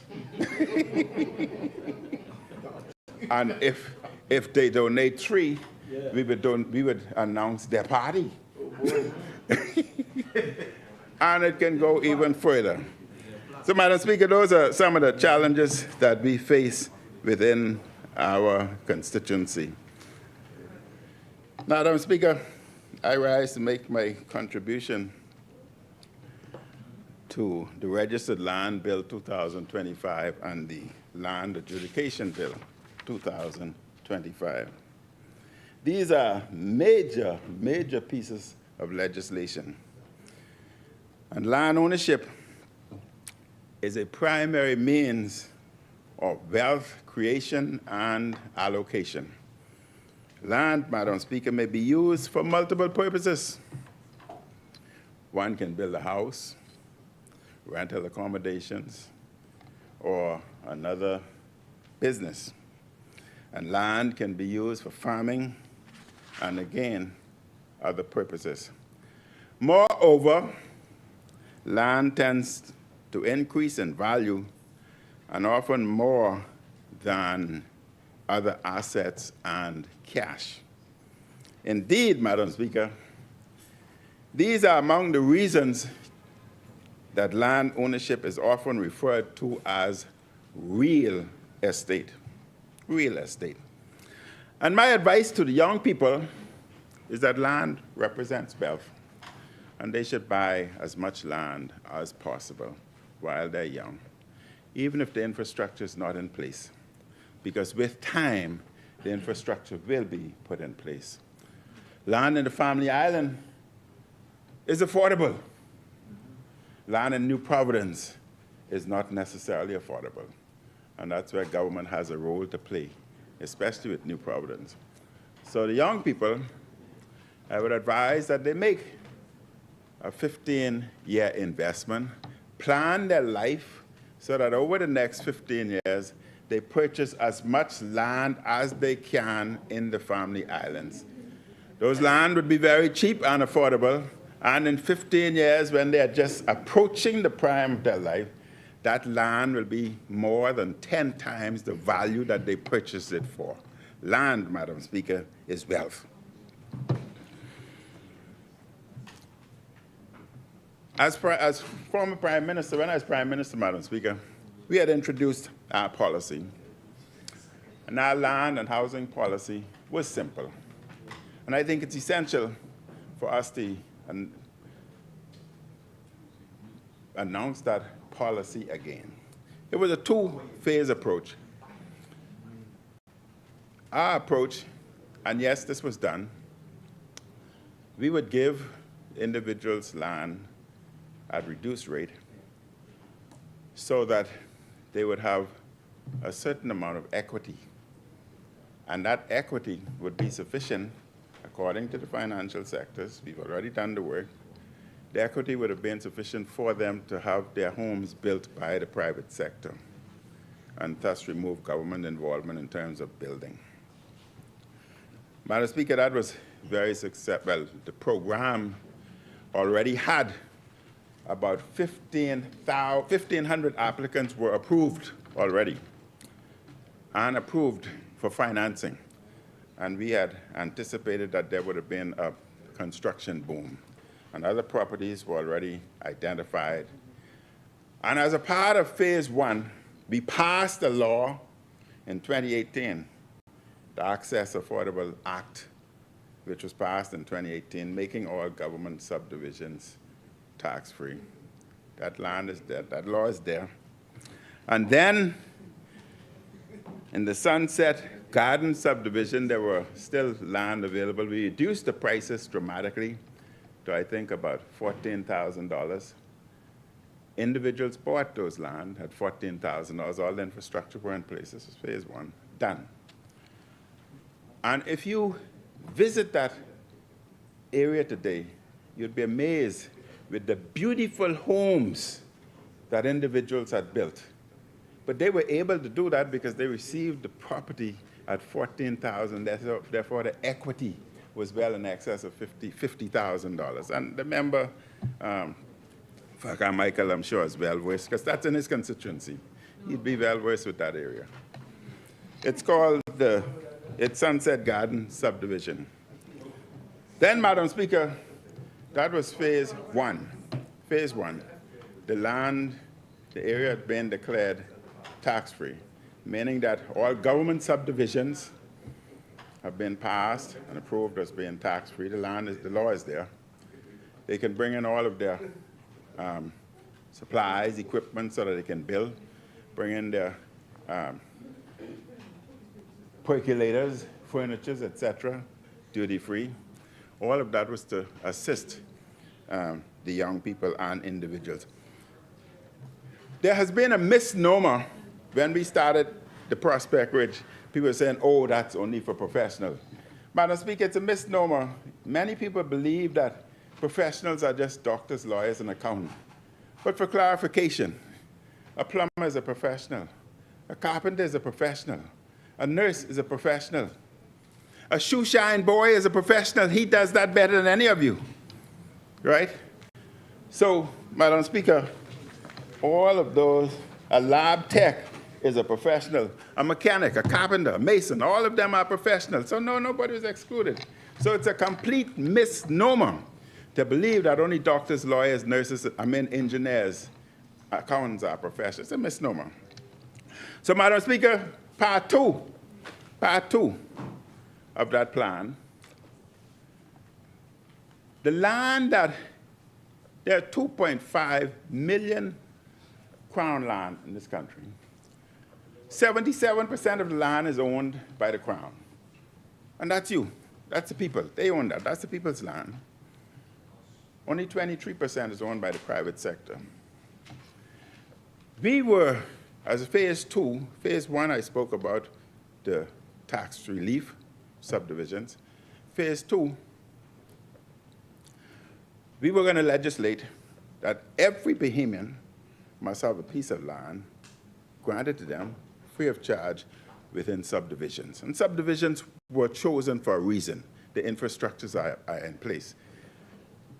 And Madam Speaker, that was easy to be done. The infrastructure is in place. They get the land free. That's their land. That's their land. They're entitled to that.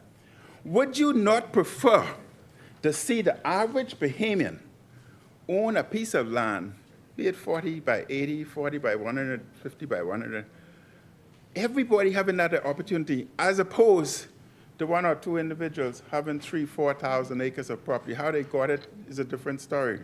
But everybody's entitled. That's their land. The Crown is their land. Now imagine, you receive the land, the subdivisions are already duty-free, and you can segmentally lay out New Providence, Family Islands, etc., and give individuals opportunity. So that was the phase two. Phase one was already completed. That was phase two. And Madam Speaker, I would talk a lot more about that at a later stage. But the one most important thing about the program, the Crown land must always remain in the hands of the Bahamian people. You can sell it, but you can only sell Crown to Bahamian. Crown must always be within the hands. The 23% private sector land, that could go anywhere. You can sell that anywhere.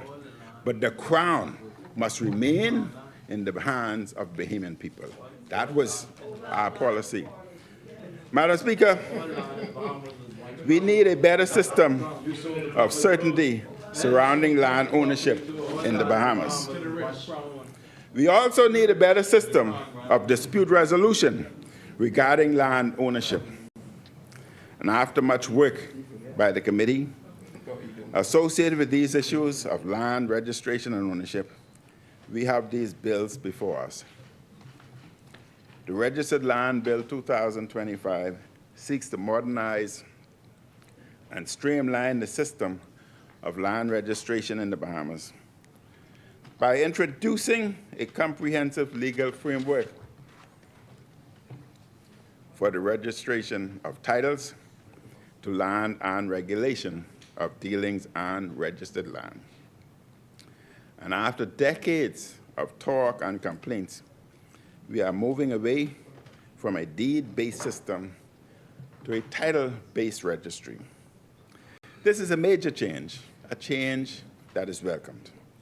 The bill's purpose is to provide certainty and security of title and to reduce ownership and boundary disputes, thus promoting efficiency in land transactions. We should all champion these changes. The lack of certainty in land ownership has held back many people from wealth creation, wealth transfer, and wealth generation. By establishing a central land registry, defining the legal effects of registration, and setting out clear procedures for transfers, leases, charges, and other interests of land, the bill aims to facilitate transparent, reliable, and accessible land administration across the country. Every parcel of land will receive a unique ID number, and owners will be issued legal certificates that serve as proof of ownership. I would hope the member for South Andres would at some point explain, does this mean that all subdivisions, their plan would be submitted to the registry If it's not dealt with, then I would propose that all subdivisions, new created subdivisions that have been approved, I would propose that you should have legislation should be introduced to mandate their registering their subdivision within the land registry, and once the property is conveyed to the owner of that subdivision, that is automatically registered. If it's not addressed, I would recommend that such legislation be brought to this Parliament to be tabled, because we know that the subdivisions have gotten subdivision approval, and let's legislate that they now register it. The Registered Land Bill 2025, Madam Speaker, is accompanied by the Land Adjudication Bill 2025. This bill seeks to establish a comprehensive legal framework for the adjudication of rights and interests in land within the Bahamas. The bill addresses long-standing challenges associated with land disputes, unclear ownership, boundary ambiguities, and informal occupation of land by establishing an orderly, efficient, and transparent system for the identification, demarcation, and recording of land ownership and interests. The Land Adjudication Bill 2025 applies to areas declared as adjudication areas by the minister under Clause 3, excluding lands held in commonage. Madam Speaker, commonage, I'll deal with that another time. Adjudicators with supported terms will visit communities and hear claims while also examining evidence and resolving disputes through a land tribunal. Land will be able to be officially registered and secured once claims are settled. This is important and allows resolutions to disputes to come about in a more orderly manner. Once disputes are resolved, property can be developed or used as collateral for further wealth creation. And Madam Speaker, the Governor General shall, in respect of the adjudication area, appoint on the recommendation of the Judicial and Legal Service Commission an adjudicator who shall be a counsel, an attorney, or at least 7 years, with experience in the practice of law or property and conveyance. It is important, Madam Speaker, that this provision exists, as the adjudicator will be dealing with serious land disputes. Seasoned attorneys with experience in land matters will be needed to fill this role. And the adjudicator shall select 2 people with local knowledge and history of adjudication area from a panel of 4 people appointed by the Governor General. The adjudicator and his or her assessors selected in accordance with subsection 2 shall form the Land Adjudication Tribunal for that adjudication area. The minister shall ensure the tribunal is provided with the necessary staff and accommodations to enable the tribunal to carry out its functions under this act. And adjudicators will have significant powers. The adjudicator may appoint such demarcators, records officers, surveyors, and other officers as may be necessary for performing the duties and exercising the powers imposed and conferred upon them by this act. This law also includes protections for minors and people with disabilities. This is important, as we must maintain protection for the vulnerable. If the adjudicator, demarcator, or records officer is satisfied that a claim might be established by a minor or a person under disability, and no person has been appointed to represent such a person, the adjudicator, demarcator, or records officers shall apply A, in the case of a minor, to the magistrate court for the appointment of a guardian in that behalf, or B, in the case of a person under disability, to the Supreme Court in accordance with the Mental Health Act 2022. Madam Speaker, any person who takes issue with decisions of the Land Tribunal will have a right to appeal such decisions to the Supreme Court. There are also penalties associated with the Land Adjudication Bill 2025 for misbehavior. And these penalties are necessary to ensure proper behavior before the tribunal. I told you I was going to behave today. Any person... I ain't doing no damage. I ain't doing no damage. Any person who, A, after delivery of a summons issued under this act, willfully neglects or refuses to attend in pursuance of such summons, or to produce any document which he is required to produce. B, willfully neglects or refuses to answer upon oath or otherwise any question which may be lawfully put to him by any officer or member of the tribunal at any time. C, without reasonable cause, willfully neglects or refuses to indicate his land or assist in the demarcation of his land when required to do so by a demarcator. Or D, following, coming to an end, that's fine, that's fine.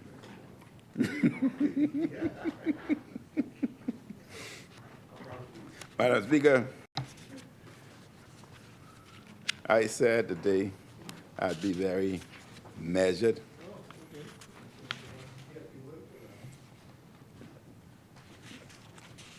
I would only say that the people must know what has changed and how to use the new systems being created.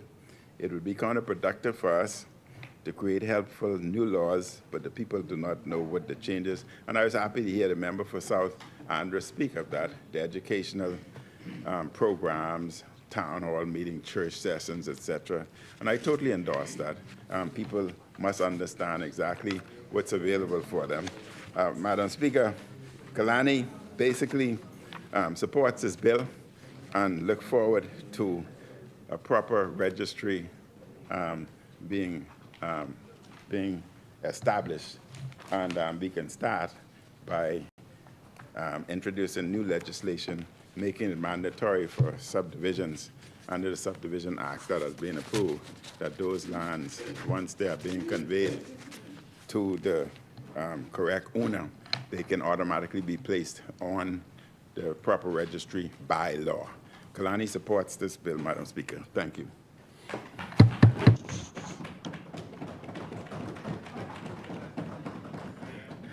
Thank you, Honorable Member. Asmini.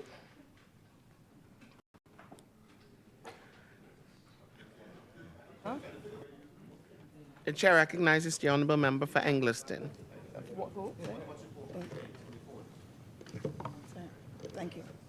Can I get that, please? Thank you very much, Madam Speaker. It is my honor, my privilege, to rise this afternoon on behalf of the people of Engliston to contribute to these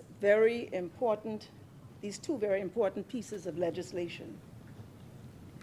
It's very important, Madam Speaker, because the subject matter of this legislation deals with the issue of land and the rationalization of land possession, of land tenure, of land title, of competing claims of ownership.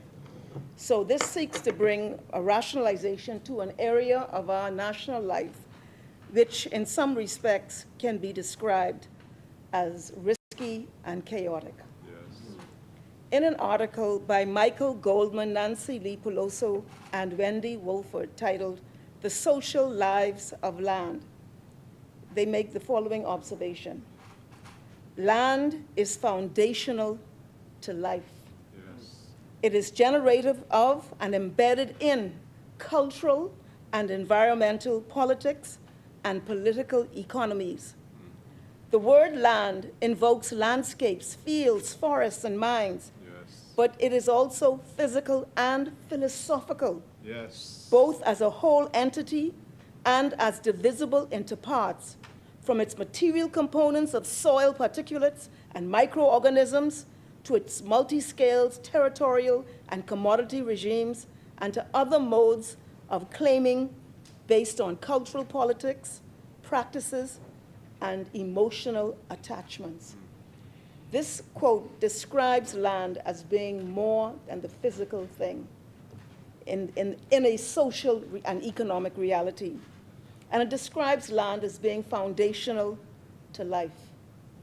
And to understand land ownership in the Bahamas, one must appreciate the importance of the pre-colonial British law, which continues to be our law in many respects, which is inextricably tied to the social and economic history of the Bahamas. When you look at the history of our people, the transatlantic trade, see, some people don't like me to talk about these things, but these are factual, historical facts, and they relate to what we experience today in this country. Absolutely. The transatlantic trade, where millions came to this region as chattel, so they could not own property because they were property. And they were part of what became known as the plantation economy, as chattel labor. But post-slavery, even after emancipation, the remnants of this structure, hierarchical structure, continued to persist. We had in this country what we call the trucking system. The trucking system, which was another clever practice of restraining progress of individuals post-emancipation.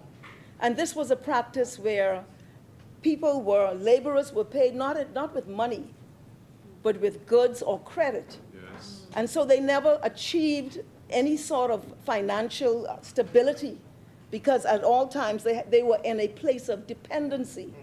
And so during that time, there was no issue of land ownership, except though that the natural instinct of the human instinct, where people found their way on the land and began to develop enclaves, family settlements. Yes. And that is what we understand to be the early origins of what they call generation property, Yes. where people went on the land and generation after generation, they continued to work the land.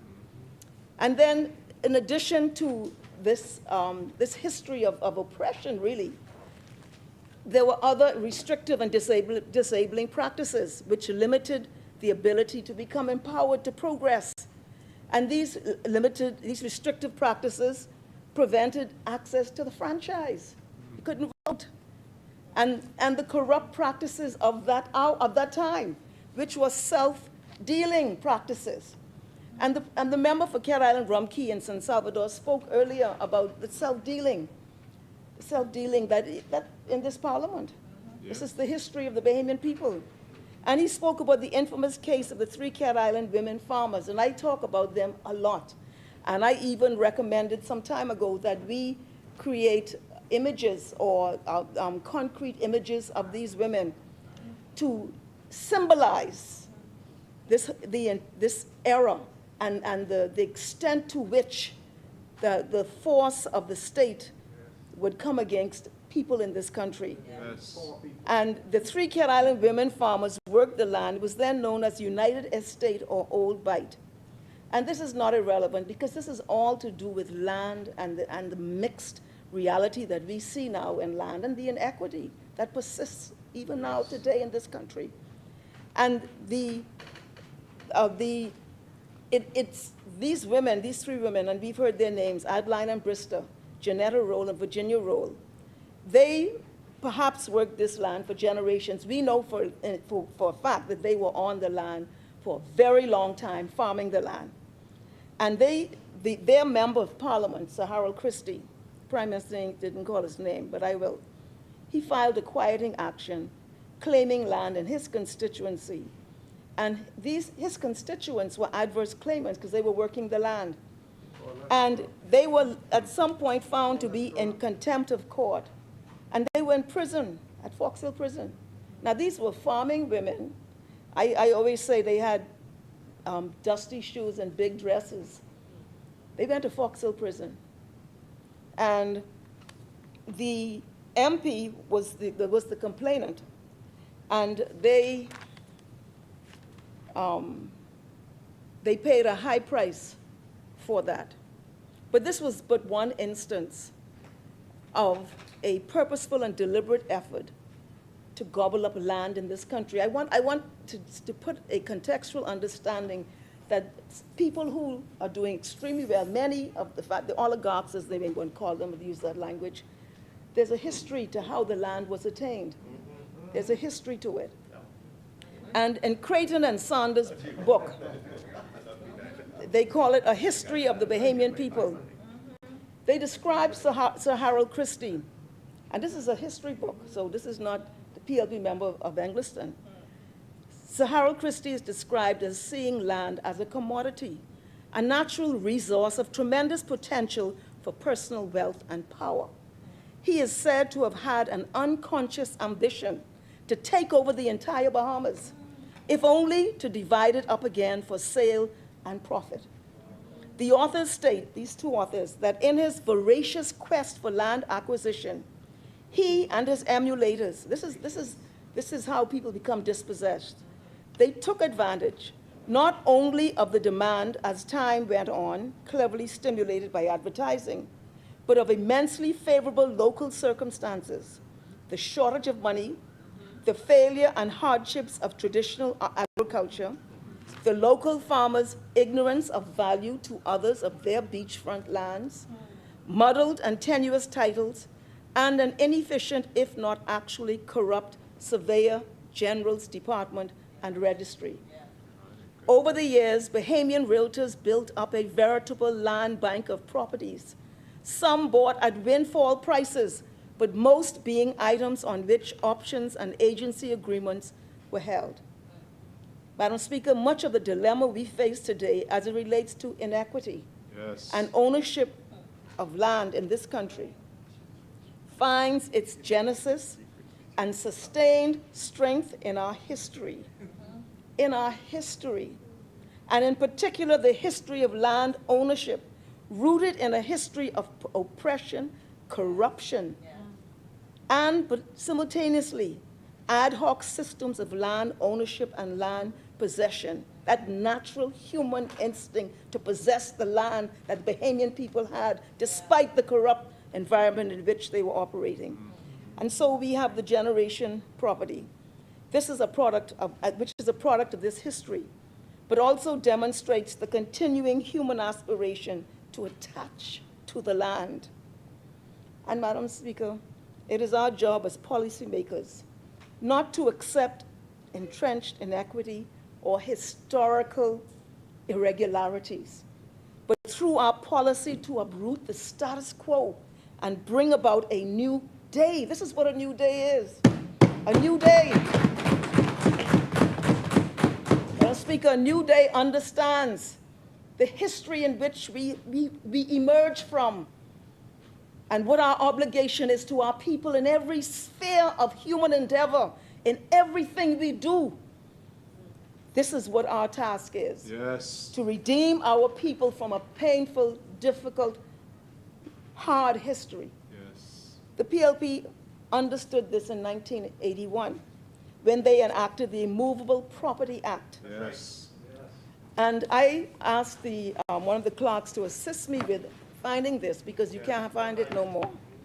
But the Immovable Property Act was passed by the Progressive Liberal Party in 1981. And Section 5.1 provides, subject to the provisions of this act, after the commencement of this act, no foreign person shall acquire or hold any immovable property in the Bahamas. It's a law that was passed. Yes. Except under the authority of a permit granted to such foreign person by the board. And every conveyance which is not made under the authority of a permit purporting to convey any immovable property to any foreign person shall be null and void. Can't happen. And be without effect for all purposes of law and in regard to all persons, and no interest whatsoever, whether legal or equitable, shall pass to such foreign person by reason of such conveyance or any other matter. But the foreign person shall be entitled to recover with such legitimate deductions as may be justified in law, and all monies paid by him as consideration for the said conveyance. And it goes on. This was legislation that was passed in 1981 because it understood that land that was being gobbled up, much of it was being sold on the international market. And this was an effort to bring a control and to protect land,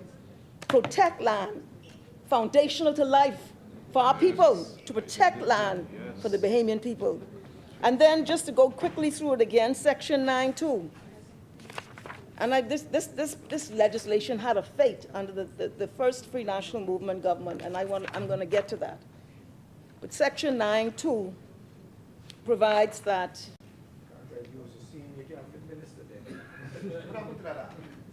I can get to that in a minute. I can't find 9.2. But it speaks to, even with agricultural land, this legislation provided that you cannot divest agricultural land to a foreigner, even through this process. They would grant a lease for 21 years.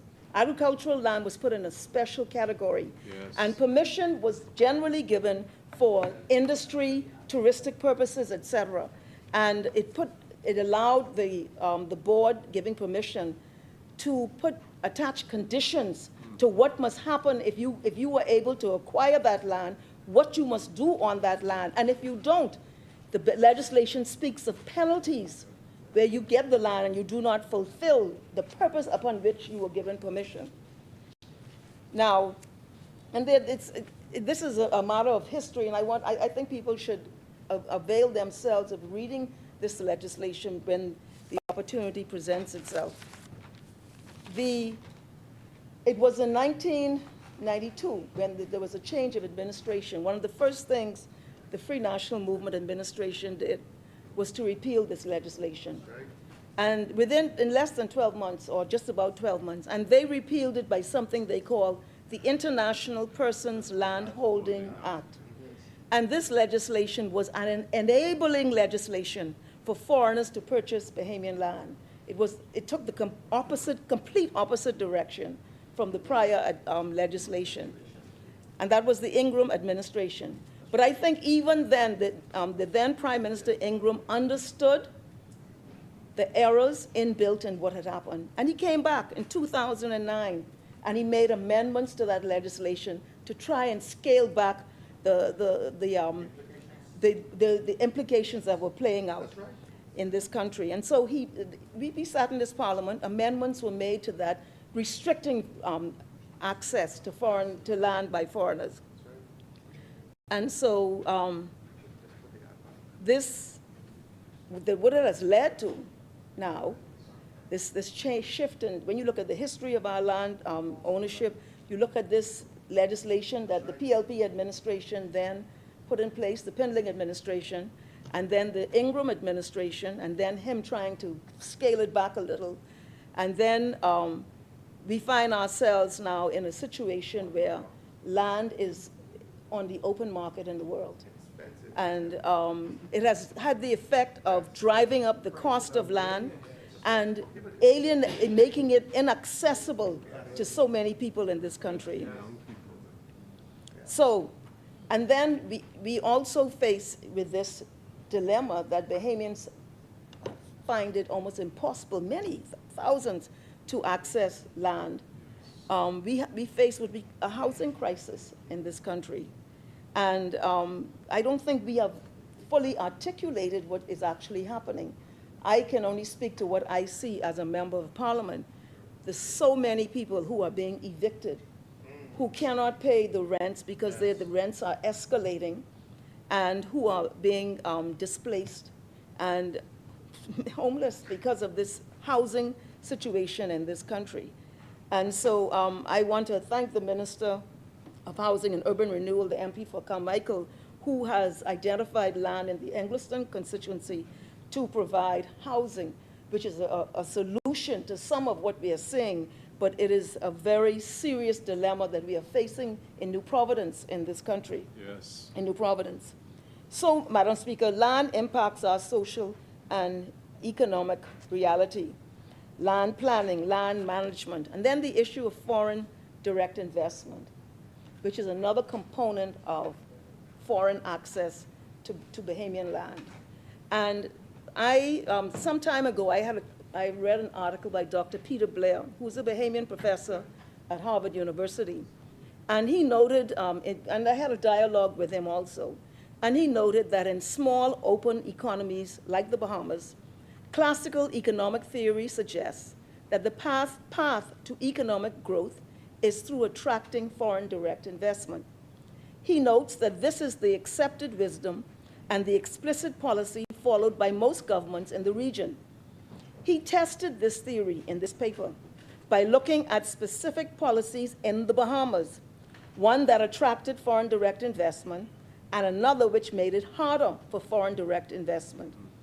The surprising find that he found is that the Immovable Property Act, this legislation of the Pinling administration in 1981, that was one of the first things that was repealed under the Ingram administration, he found that the Movable Property Act resulted in less foreign direct investment, but more growth. Conversely, in legislation which resulted in far more foreign direct investment, the International Persons Landholding Act, very limited growth by comparison was seen. And he notes that these results challenge the dominant paradigm of using foreign direct investment as a pro-growth strategy. And this is something that we must contemplate because it is an approach that is perpetuated over many years in this country. So it seems clear, Madam Speaker, to uproot inequity, the issue of land sits at the centerpiece for reform. Absolutely. The legislation being debated today is a step in the right direction. Yes.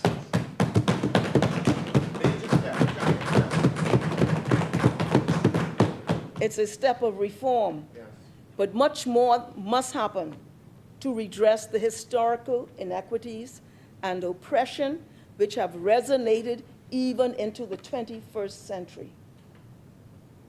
And so I will come back in a moment to the legislation. I just wanted to move away, but just to I guess, recap what I have been seeking to say is that land is central to human identity, that it is something that has been through our historical process. Barriers have been placed. The barriers, some continue to persist. This legislation begins to address issues like generation property, to bring rationality and to allow for commercial viability for tracts of land in those instances. And so, Madam Speaker, I just wanted to just divert a little to speak about the recent survey that was done by the ministry, by PAHO, in conjunction with the Ministry of Health.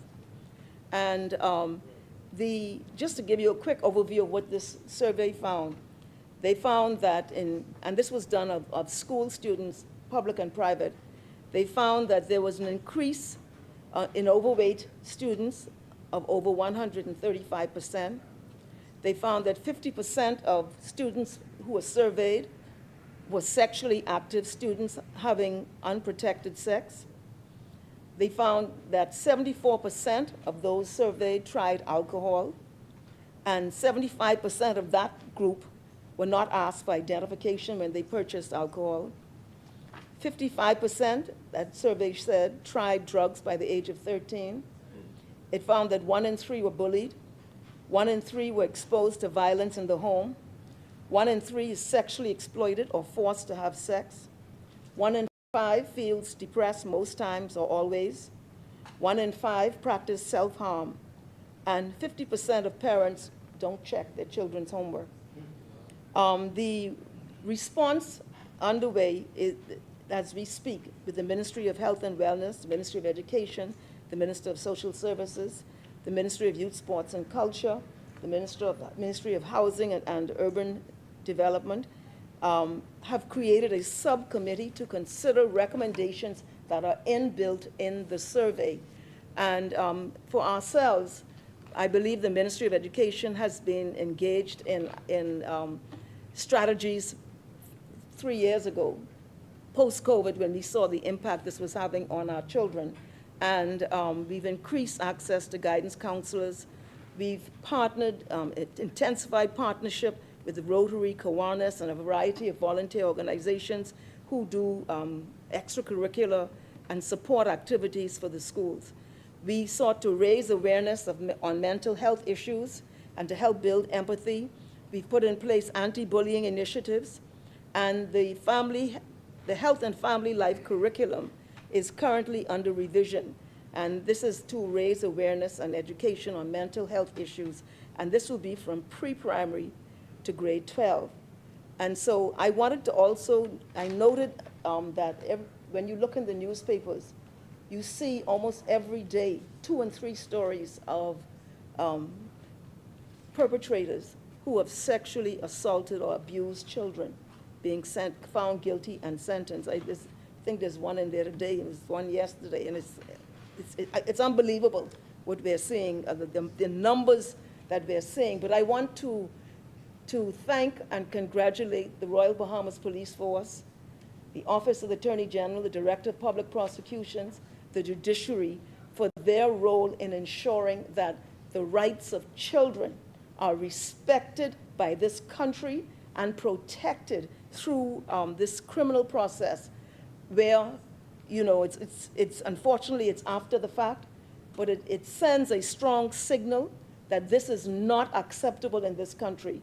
And I don't recall seeing such a strong succession of cases where the perpetrators have been brought to court to be made accountable for what they have done to children in this country. And that we want the world to know, whether it's your family, your granddaughter, whoever it is, that child will be protected by in this country. So, Madam Speaker, the objects and reasons of this bill, of the land bill, the registered land bill, creates a comprehensive legal framework for registration of title to land, to provide certainty and security of title, to reduce disputes over ownership and boundaries, and promote efficiency in land transaction. It provides for the appointment of a registrar of lands. The Land Adjudication Bill provides a comprehensive legal framework for the systematic adjudication of rights and interests in land. And we've heard it spoken of in this Parliament today. But it seeks to address long-standing challenges associated with land disputes, unclear ownership, boundary ambiguities, and informal occupation of land by establishing an orderly and transparent system for identification, demarcation, and recording of land. And it also provides for the appointment of a special adjudication officer. So I heard the member for East Grand Bahama who said, I don't believe they can do this, or they can bring it. I don't believe the PLP can do this, blah, blah, blah. Yeah. No disrespect to him, however. It will take a while. Yes. This is a very hefty undertaking, very hefty. But it's an important step in addressing the many anomalies, contradictions that form the backdrop of our land policy. The opposition did not do it. And we've been talking about this for years, for years. It is this Davis administration which has taken the bull by the horn and sought to address this. We never said it would happen overnight. Who thinks that? Who believes that? And why would you even say that? I mean, that's ludicrous. No one is suggesting that. But this is opening the door to reform in this very important area. And that is what must be recognized today. It is the factual situation that this administration is taking this very difficult issue on to bring about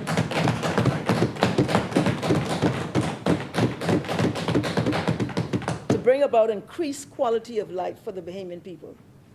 Now, who would argue against that? I mean, I know you got your politics, but there has to be limits to your politics. That's right.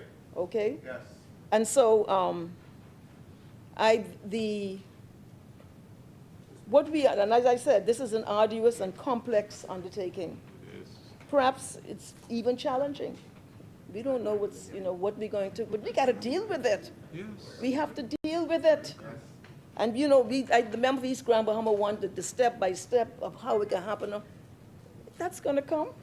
That will come. This is legislation which opens the door and mandates our approach to regularizing this chaotic situation that exists in our country. And if you are a practicing lawyer, you'll know how important insurance is for lawyers, because this is a very, very treacherous area of law practice. Yes. For a number of reasons. Missing records, this thing, the next, it's insurance, title insurance. So, I say to you, Madam Speaker, that what we are doing today is important. It's important because we want to, we understand that land is one of the most important aspects of our social and economic life. It's foundational to life. And we understand that it is critical. This issue is critical to the pursuit of equity and harmonious development in our country. This is not a side issue for some people. This is a front and center issue for our people. Absolutely. So we must marry this, what we are doing today, with rational land planning and management. We have to begin to understand the meaning of land to our development as a people. That includes land planning and management, not this thing over here, next thing over there, and how you deal with land resources and how it is allocated, how it leads to sustainability, how it fuels the economy, how does it build family life, how does it allow for educational facilities. There must be planning and management. And we must aggressively, and the minister is, address the issue of housing and mutual protection and fairness, and I didn't get to this one, but landlord and tenant relations. Yes. It's overdue. It's overdue. You look at other jurisdictions, United Kingdom, they have very developed legislative schemes that govern relations between the landlord and the tenant. Not here. Not here. Almost anything could happen. There has to be mutual protection for landlord and tenant, and we have to look at the issue of rents. Yes. We have to look at the issue of rents because it's a consumer protection issue. Of course, if you own your property, you could do whatever you want. I mean, that's how it is, but we must look at the issue of rent and also the conditions of properties that are being rented. There has to be minimal standards. It's overdue. And we must take this issue of land and put it in the center of our reality and do what needs to be done to ensure that our laws, our policies, ensure that this critical resource is managed in a way that builds equitable relations between our people.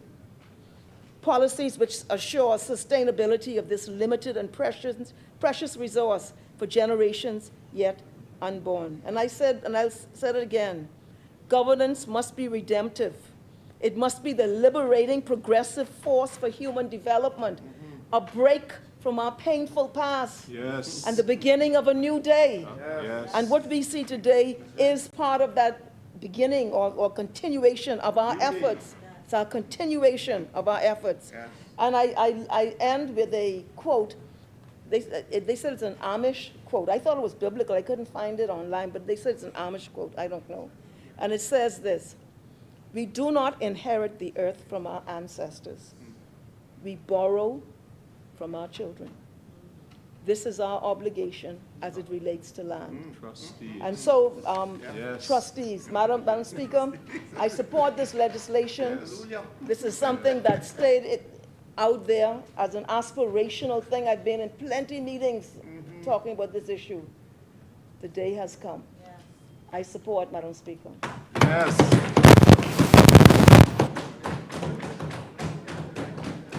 Thank you, Honorable Member. The Chair recognizes the Honorable Member for St. Anne's. Point of order on the Immovable Property Act comments, Madam Speaker. There's a continued narrative that the International Persons Landholding Act did something destructive to our nation that the Immovable Property Act wasn't already doing. Both acts require permits. Madam Speaker, the Immovable Property Act came in 10 years after independence, even more after PLP took office.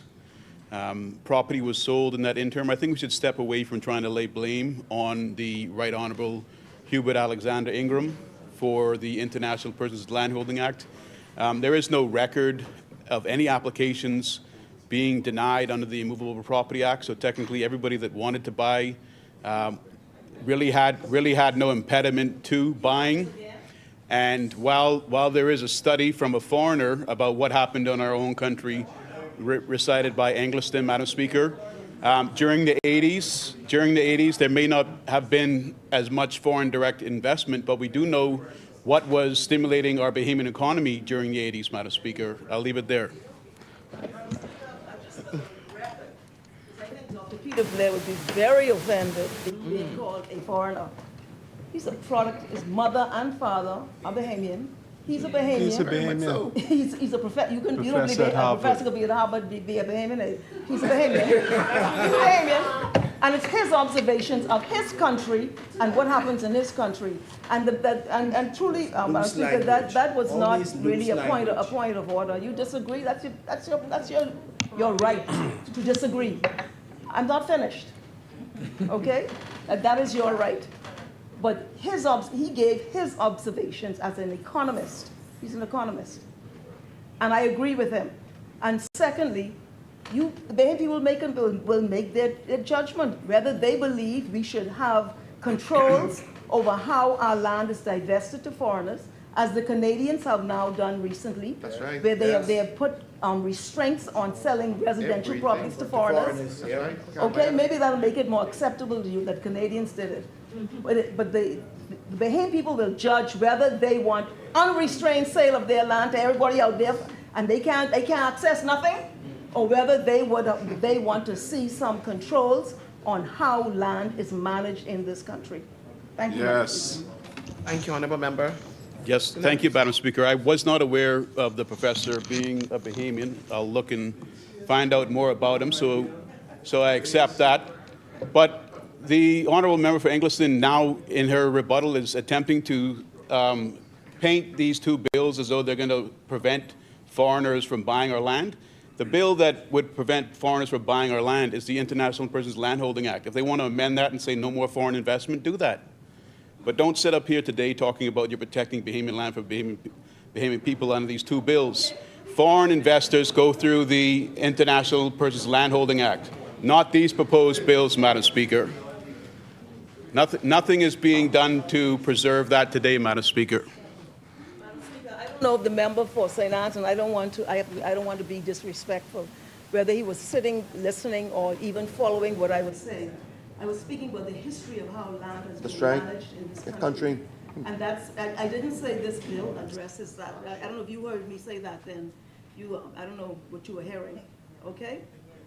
So I know that for some people, the history of this country, it's very painful, but it is what it is.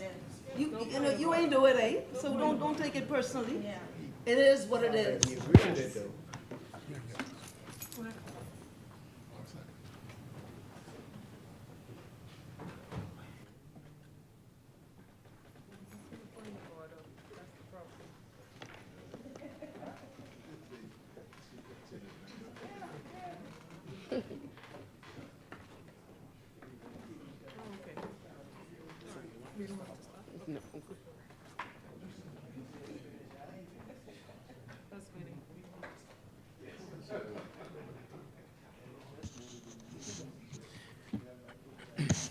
As many?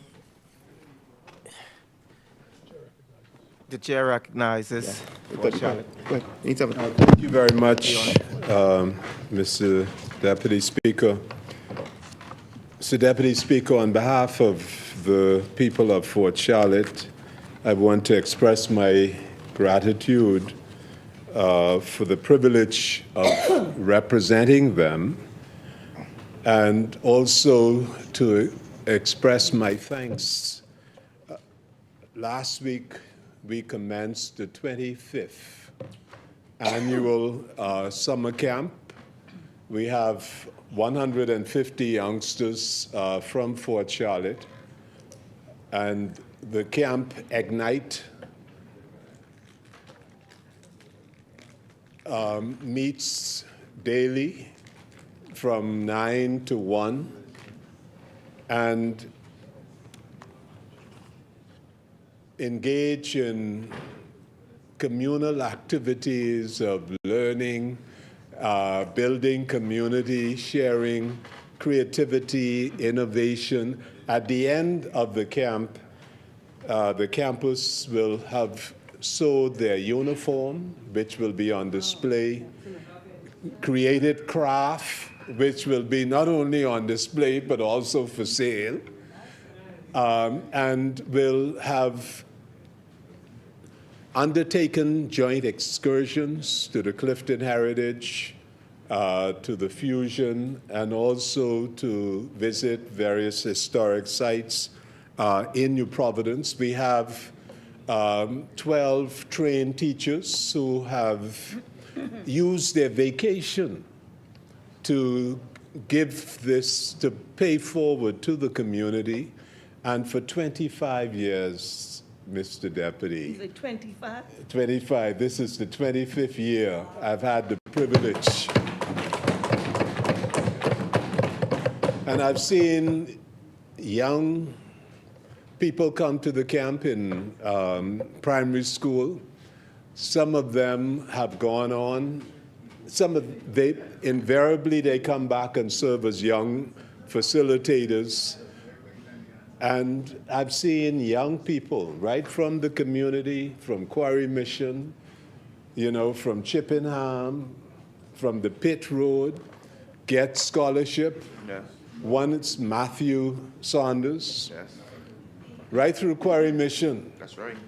Got a scholarship to go to St. Andrews. Oh, wow. Became the head boy Go ahead now. at St. Andrews. Okay, all right. Go ahead. Got a scholarship and went to Canada. Yes. Studied actuarial science. Oh, deaf, Mom. Worked with a hedge fund in Canada. And they sent him to run the office in Singapore. Wow. Within our communities, Mr. Deputy, That's right. we have the potential. That's right. Give the opportunity. And we only need to provide the opportunity. Yes, sir. The Honorable Member for Angliston spoke about land. And land is not only a physical construct, but land is safety, land is savings, land is psycho-cultural identity, land is the place where, you know, in the Bahamas we have an expression. They say, this is where my navel string is buried. Yes. And that captures, Mr. Deputy, the intimacy that we have with our land. And, you know, as a young nation state, from the very beginning, we have been grappling, trying to clarify the ideology that will guide us. And as the Honorable Member of Angliston said, how to be trustees, how to be stewards of the land we have so that we do not disinherit our children. That's right. In other words, what an awesome responsibility, Mr. Deputy. And There is a scholar, and he was introduced to us today by the honorable member of Angliston, and that is Michael Creighton, who wrote The History of the Bahamas, a book that we use in our schools. And Michael Creighton wrote an essay, Mr. Deputy, and the essay is entitled White Law and Black Custom, the Evolution of Bahamian Land Tenure. And he goes on, Mr. Deputy, in this essay, which is part of a collection called Land and Development in the Caribbean, edited by Jean Besson and Janet Momsen. And this series was sponsored by Warwick University Caribbean Studies and Macmillan Press. And this is what Michael Creighton says on page 106. One of the most potent motivations for the emerging Progressive Liberal Party before 1967 was disgust at the way that under the previous regime, foreign leaseholders had been able to hem in, squeeze out local settlements, discriminate against Bahamian blacks, or simply rape the landscape.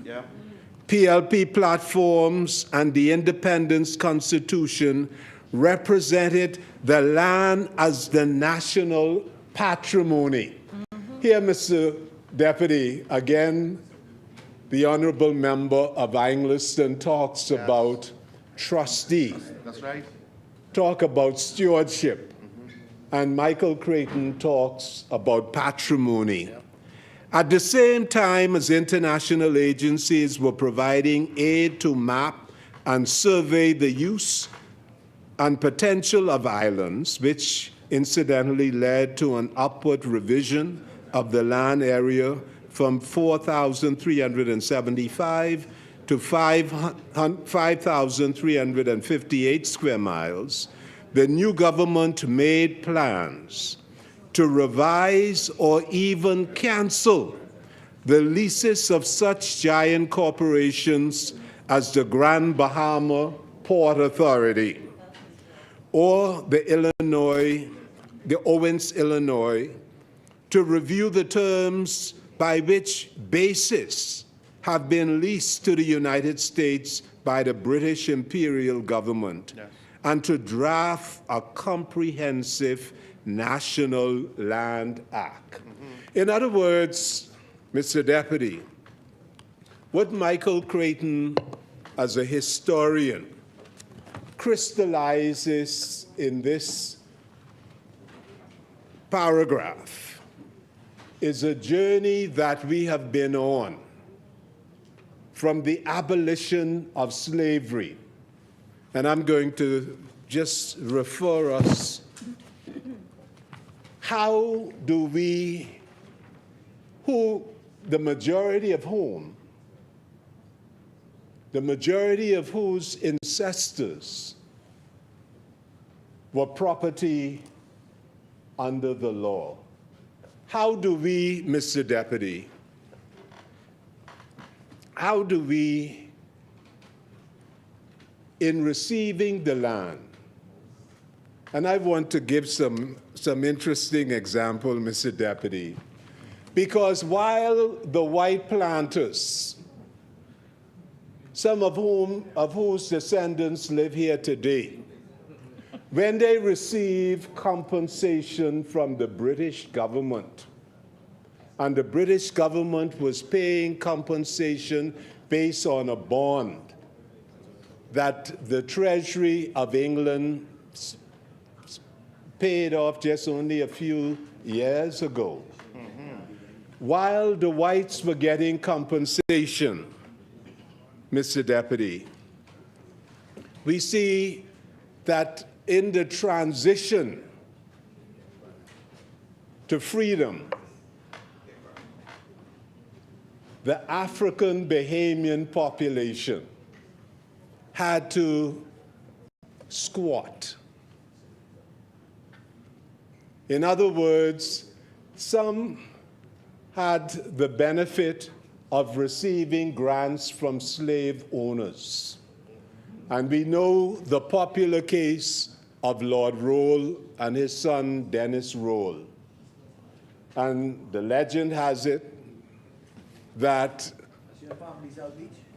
a devise was made of 3 different plots of land to the former enslaved persons and their descendants.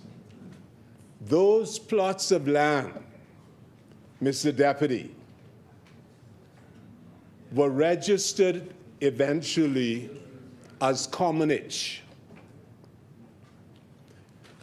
Commonage based on an African principle, Mr. Deputy, because what we receive in the common law in the Bahamas under British colonial control were all of the feudal definitions of property and the freehold.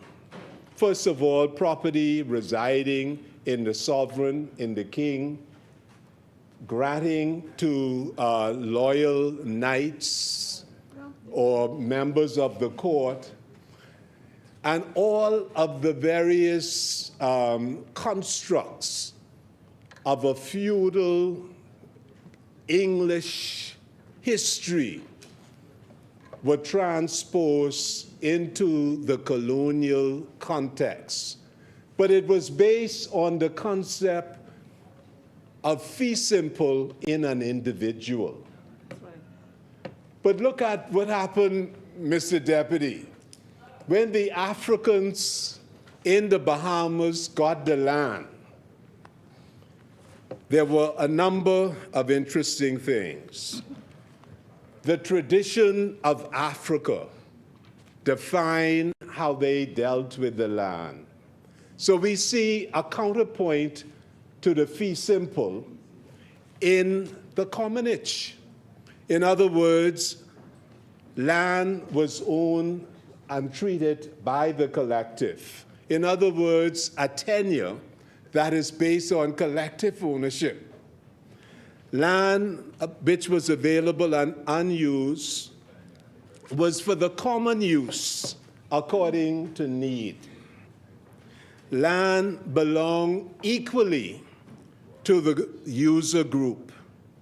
Informal tenure existed with the family from generation to generation. And what we see, Mr. Deputy, is that tenure of commonage being placed or protected eventually by the Commonage Act passed by this Parliament. That's right. Now, Mr. Deputy, I wish to make several observations. One, before the abolition of slavery, we had a revolt in Exuma. Pompey is known to all of us, and this year will be celebrated as a national hero. Yes. But let us examine this a little more closely, Mr. Deputy. Slavery still exists. That's right. Legally, Pompey is the property of Lord Rolle. But the concept of land and ownership to land is what ignites the imagination of Pompey and his community. When directed to go to Cat Island, their little plots where they did their subsistence farming, they said, we are not going to leave our plot, our subsistence to take care of our family and go to Cat Island. In other words, Mr. Deputy, in slavery, this is before 1834, with the abolition, before the Abolition Act, and before 1838, during the period of apprentice, we have a black man, a black community, an African community in Exuma, already possessed with the concept, even though the law had them termed as slaves, they said, as chattel, we are not going to leave our land. Now, this is land That's deep. which juridically, legally, is owned by Lord Roll. Yeah. But here you have Pompeii. That's right. And this is why it's important to look at our history and to reflect on what it represents. Because the African community in Exuma, before the British Parliament has declared their freedom, has already possessed in their mind the ownership of the land and refused to leave it, but would take the bold step of commandeering a boat and coming to Nassau and confronting the colonial governor, Governor Carmichael, and presenting a petition. Yes. For his land. Huh? Right, in Cat Island. You see, so what we have in Cat Island and what we have in Exuma are African people who are still under the system of slavery, having a possession in their mind that this land, I am not going to leave it. I'm not going to leave my plot that is feeding my family to go to Exuma from Cat Island or to go to Cat Island from Exuma. And this is what the Honorable Member of Angliston is saying in the definition she read at the outset of her presentation, is that the land is what, it's a physical construct, but it is also psycho-social construct, which is at the basis of the identity, the basis of the security of our people. That's right. Yes. And it is in this context, but let me go one step further. The construct of commonage. If we look from 1838, let us look at Exuma. Mr. Deputy, I want you to go to Exuma and look at the private land in Exuma. I'm not talking about Crown land. Look at the private land. And the beachfront property in Exuma, which is still in the hands of the black people of Exuma, is commonage land. In other words, the ownership. Now we talk about the disadvantage of commonage, but what we do not talk about is that it is commonage that has enabled the majority people in Exuma to own land and to still have choice land which has not been sold to resorts or wealthy foreign people, still in the hands of the local people. In other words, you know, When I think in terms of sovereignty, I am thinking it has to include local ownership. But the local ownership is that same act, whether the transfer, alleged transfer from Lord Rolle, whether it's the transfer from Ann Miller in Saudi Luthra, or whether it is taking the land that people had worked for 400 years without compensation. In other words, without no reparation.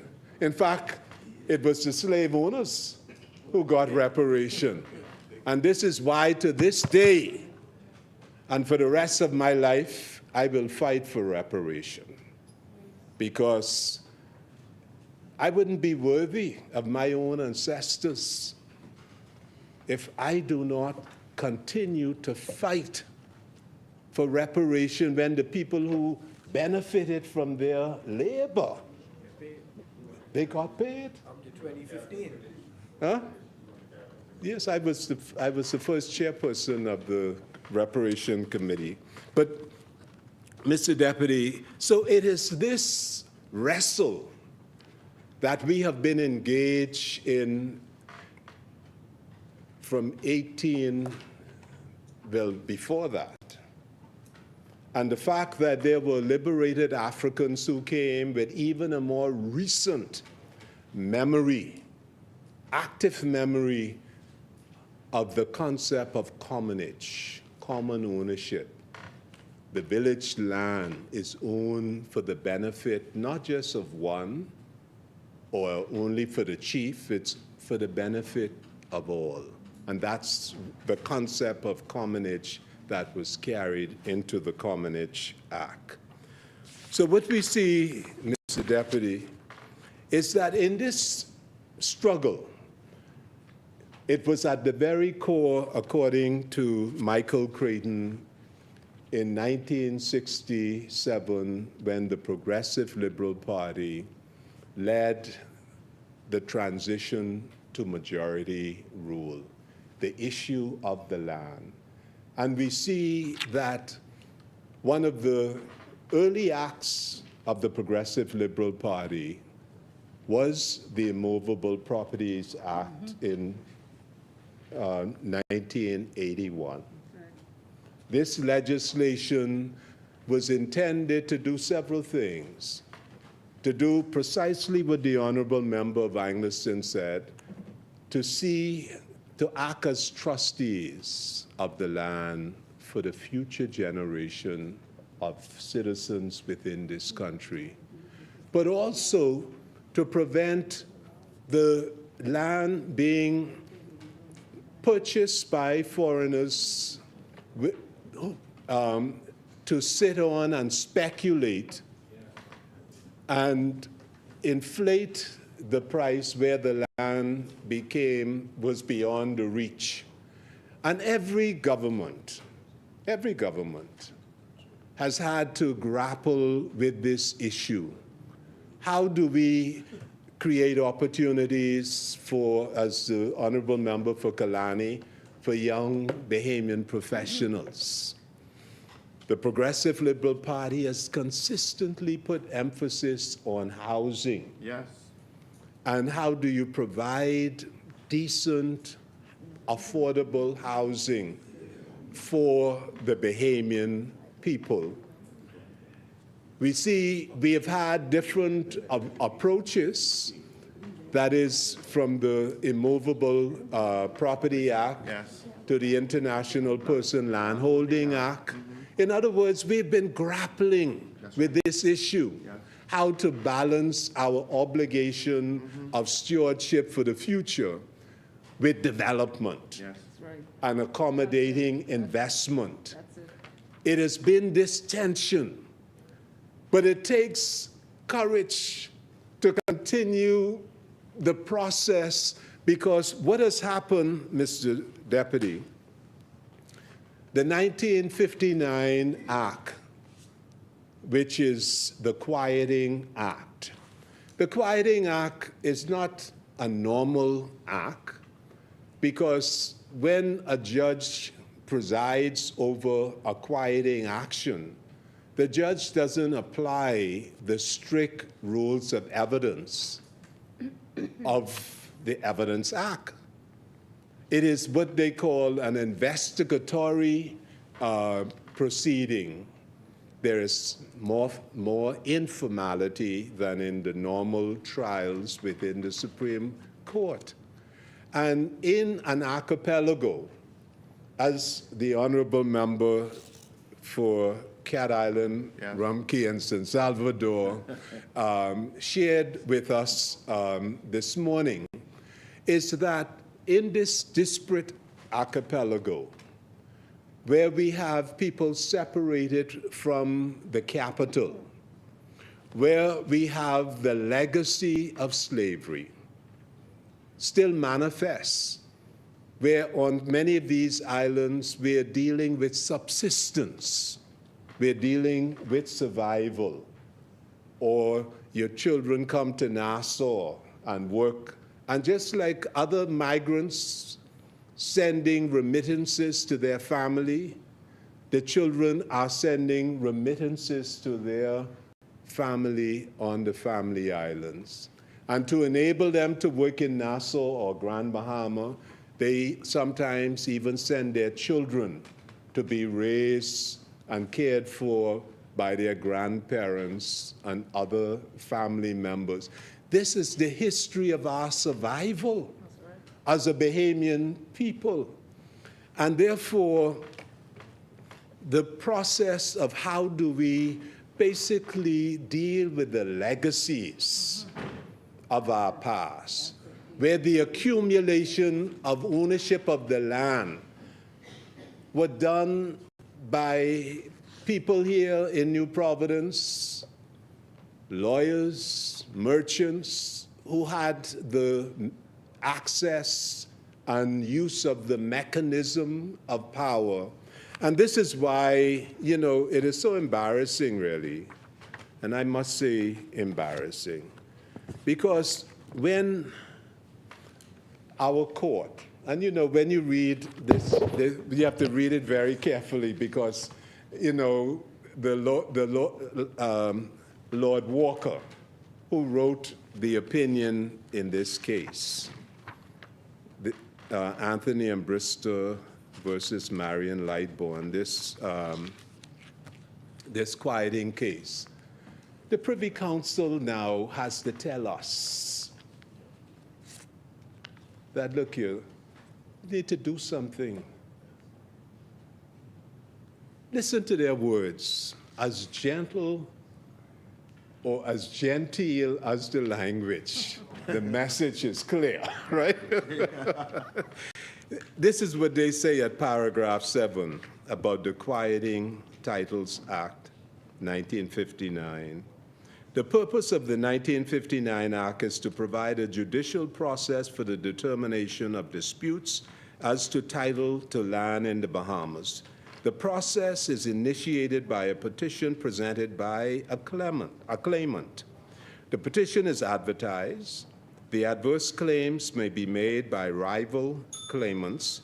The procedure is in the nature of a judicial inquiry, and it ends in a judgment in rem. Okay. Then they go on to say, but while in 1959, the 1959 Act meets an economic and social need, there has also been a warning from a lecturer familiar with the 1959 Act, both as a legislator and a practicing member of the bar, that bench and bar must be vigilant to prevent the statutory procedure being abused by, and they quote, and thieves. This is the Privy Council acknowledging and adopting. But the Honorable Paul L. Adderley, in an address to the National Land Symposium on the 17th March 2021, it is no accident that the Judicial Committee has over the years heard many appeals raising questions of title to land in the Bahamas, and then they list the cases. So we see, Mr. Deputy, that our highest court has taken judicial notice of the fact that many cases of abuse have come to their notice. And therefore, today, what is before us is an opportunity to provide a construct for settling the dispute of land, a process which is transparent, but also which is accessible, because may I have just a few minutes to conclude? Yes, you may. Thank you, Mr. Deputy. Because it's a mechanism which will go to the various family islands, wherever a declaration is made of an adjudication zone, they will go hear the dispute and make a judicial determination. So it also provides a register, the obligation to register land, and in the total circumstances, we have the opportunity to provide, Mr. Deputy, certainty and security of title, reduce disputes over ownership and boundaries, and promote efficiency in land transactions and systematic adjudication rights and interests in land. On behalf of Fort Charlotte, Mr. Deputy, I urge honorable members to support both bills. Thank you.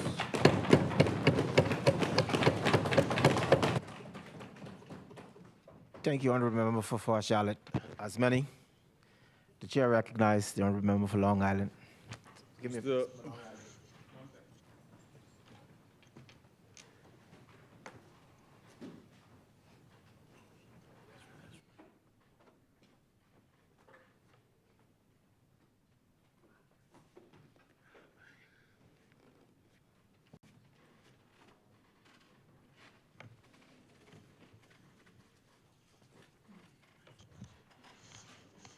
You may proceed, honorable member.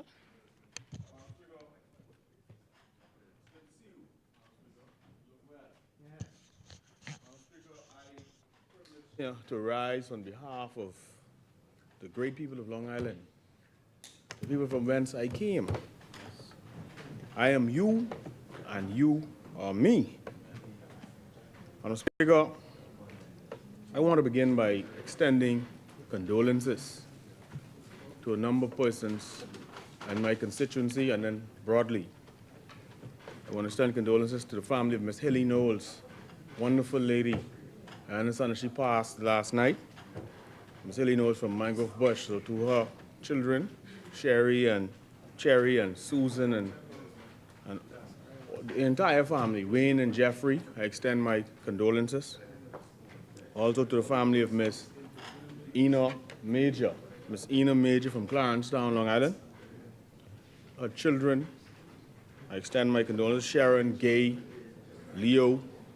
To her siblings, Miss Garraway, Zelma Garraway, Telma Dean, Betty Dean, Olivia Tynequest, Colleen Adderley, Harriet Pratt, Rose. To the entire family, I extend my sincerest condolences. Madam Speaker, I'm going to get into some issues dealing with my constituency as I conclude. But I want to pay tribute to my auntie, my aunt Michaela Stubbs. So today I want to pause and remember my aunt. She was my favorite aunt, a special woman, my mom's sister. I don't have any aunt on my dad's side. She was a young, sprightly, 48-year-old woman full of life and laughter. Died a week ago. A beautiful spirit, kind, easygoing, always want to make you laugh. And so to my mom I want to extend my condolences to her children, Shaquille, Fabian. I offer sympathies, and I want to extend heartfelt sympathies to the entire family. Aunt McKellar is definitely going to be missed. She'll remain with us in our hearts forever. Madam Speaker, I also want to extend condolences to the family of Ms. Willa Mae Smith. Ms. Smith was a woman who was like a mother to me. She was married to my grandmother's nephew, Alfonso. You know, Willa Mae became more than family. She was a constant source of love and strength and wise counsel and unwavering support. She was a dedicated nurse who rose through the ranks to become a sister and lead the theater at PMH with grace. She was a real and authentic person, a proud supporter of the FNM as well, and a true believer in me, Madam Speaker. And so I want to extend my condolences to her husband, Alfonso, and to her daughter, Cherie Munnings. She was predeceased by her daughter, Shamila, who was a really good friend of mine. Life is really something else. So I'll never forget Willa Mae's love and laughter and the light that she shined. I'll miss her. And so condolences to all those families, including my own. Madam Speaker, my mother turns 61 tomorrow, and though it is bittersweet, I want to also take this opportunity to wish her, my mom, Catherine, a happy and blessed birthday. So happy birthday, Mom. You know,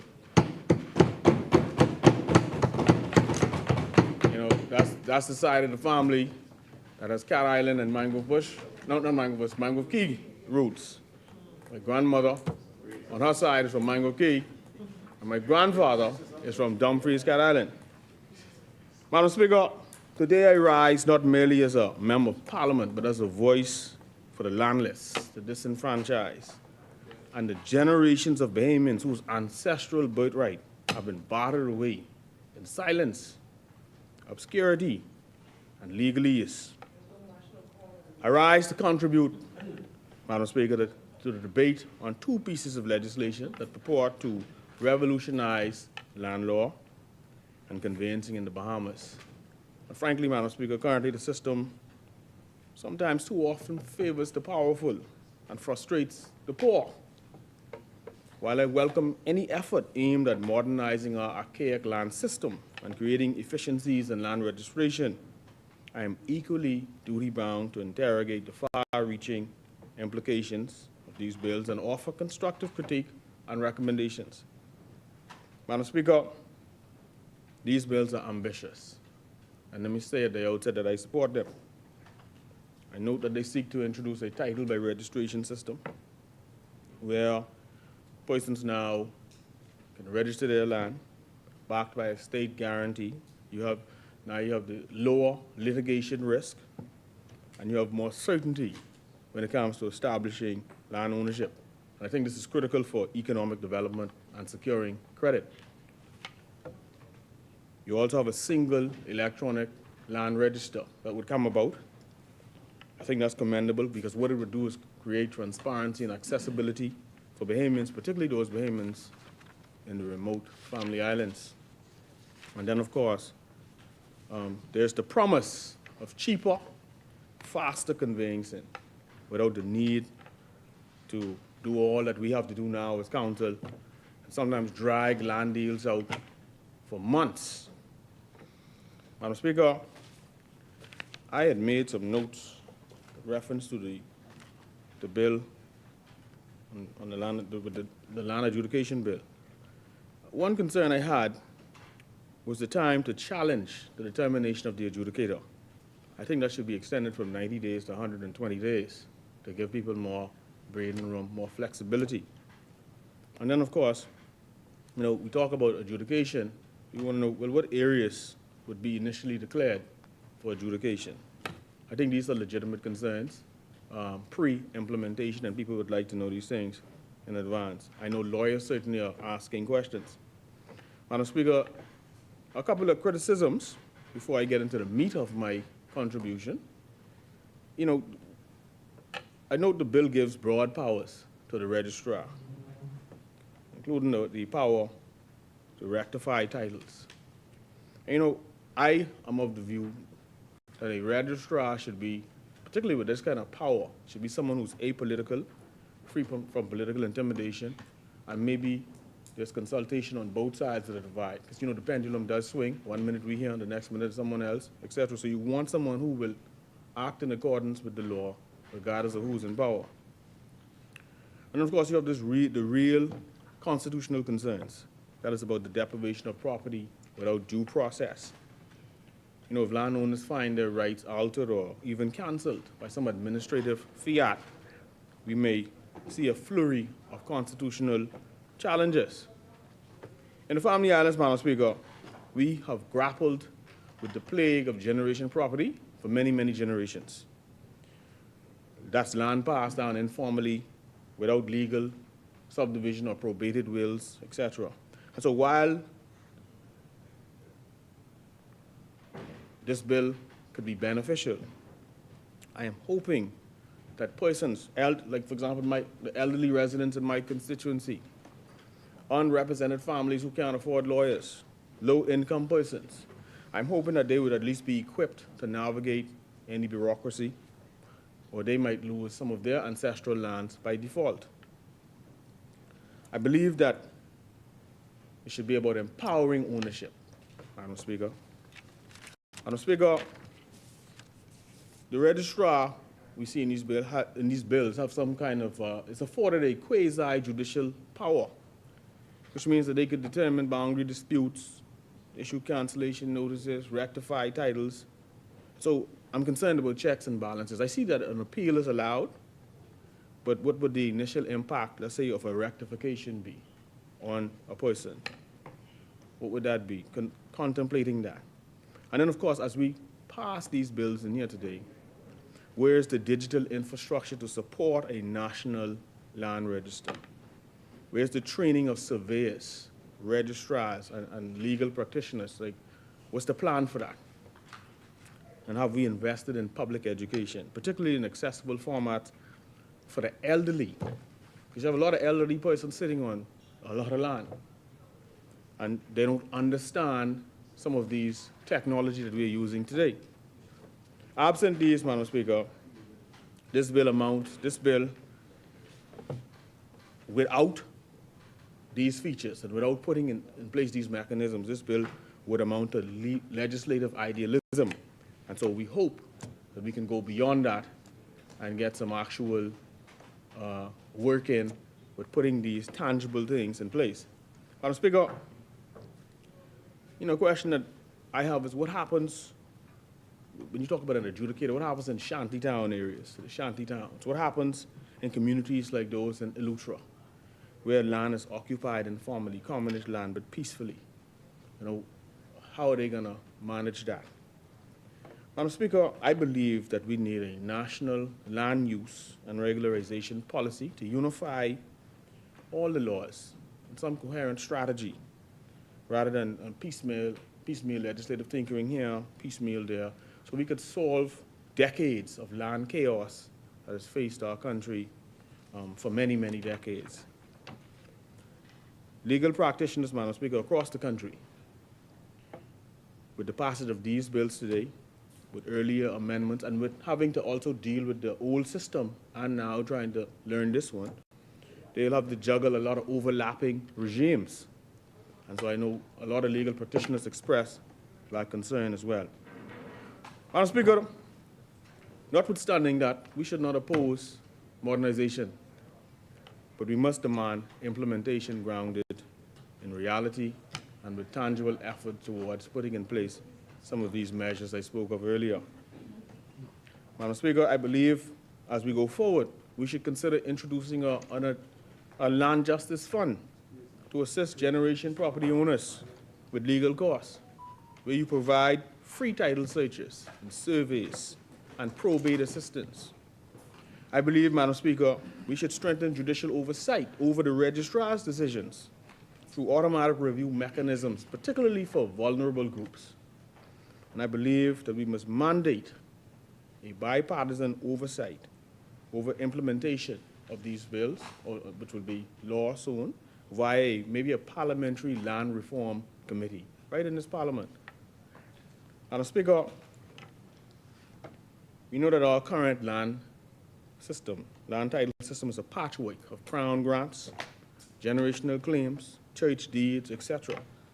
We still rely on a deeds-based system where each transaction must be tracked back to a root. And you expect to go back 30 years, but sometimes, and I'm sure all the lawyers in there will tell you, sometimes you got to go way beyond 30 years to get to the best root of title. And any break in that chain creates uncertainty. Madam Speaker, the reality is land is wealth. Land is identity. Land is empowerment. And by establishing a centralized and transparent land registry, we can ensure that property owners will have greater confidence in their ownership rights, knowing that their titles are officially recognized and protected. That clear land titles would facilitate access to credit. Some months ago we passed a bill in here, and that bill allows persons to take cars and furniture and whatever to banks, and the banks give you a loan against that. But I can guarantee you, I haven't heard a person yet tell me that the bank has, because these banks are still stuck in some of their old form of thinking. They want land. You come with land, you can get the money. Madam Speaker, we have seen over the years the conflicts that can arise from unclear and disputed ownership. You can see how it can break and destroy the harmony in communities. Those of us from the Family Islands can speak firsthand to it. And so I believe these bills, once rolled out and supported and executed properly, could make all of these current difficulties go away, or at least lessen what we now experience. Madam Speaker, throughout our nation's history, many Bahamians, particularly those on the Family Islands, have faced significant concerns as it relates to land ownership. You have ambiguities in land deeds, generational land passed down, there's no formal documentation, nothing, unclear boundaries. You get families planting coconut trees and fighting for across boundary lines. And for generations, Madam Speaker, tens of thousands of our people have lived on land that they hold no documentary title for. Nothing. Nothing. Across the archipelago, from Inagua to Abaco, vast tracts of land lie idle. Not because Bahamians don't want to use them, but because they can't. They're trapped in what we call this generational property cycle. Land passed down with no title. Sometimes with 50 to 100, even 200 heirs. Imagine all these people having a claim to a piece of land. The member for Fort Charlotte, I think, he mentioned, I think it was him, mentioned some land in the Lutra. I think it's Millers, right? In the Lutra. And you mentioned property in Exuma. You have hundreds of people laying claim to these generational property. So what happens, Madam Speaker, is you have persons who are in a legal no man's land, a legal no man's land. And so we must move to resolve that, because once that is resolved, I believe you'll see much more development on the Family Islands where persons are able to use the land and parlay that into access to capital. Madam Speaker, as a result of the current land situation, and I think pretty much every Family Island have a similar story. You see where banks refuse persons from being able to get collateral that could allow them to build homes, start businesses, enter commercial partnerships, etc. In my constituency, I've heard stories, Madam Speaker, of families who have had land for generations. And one day, someone comes to them and say, hey, you see that piece of property there? That's mine. Or so-and-so owned that, right? The property was quieted. My grandfather was a victim of it. Hundreds of acres, him and his family. So I know firsthand that story.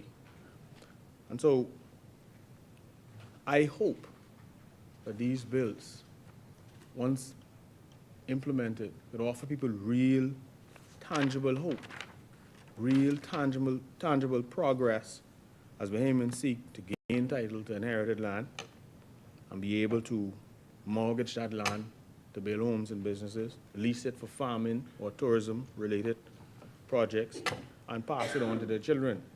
So that this land, Madam Speaker, could become an intergenerational asset, not just a burden. I believe that title resolution unleashes a wave of development, Madam Speaker, across the archipelago. You can imagine eco-resorts, eco-lodges, boutique resorts, farming, aquaponics and greenhouses, artisan workshops and retail spaces all through these islands, because now people have access to capital. And so this colonial legacy that we have here of an unregistered, fragmented, and opaque land system has endured for far too long beyond independence. Madam Speaker, the Quieting of Titles Act, which was originally intended to bring order, that was the real intent of the Quieting of Titles Act, has in some instances instead brought great dispossession. It has become a sword rather than a shield over the years. I can tell you, first-hand experience and the experience of my constituents and hearing many a story, I know there are many Bahamians who feel like the Quieting of Titles Act has often worked against the ordinary Bahamian, in favor of land raiders with deep pockets and shady affidavits, with few newspaper ads, a couple of hearsay affidavits, large tracts of generational land has been quieted, or as the old people would say, stolen in broad daylight, while true descendants are left scrambling, uninformed, and unheard.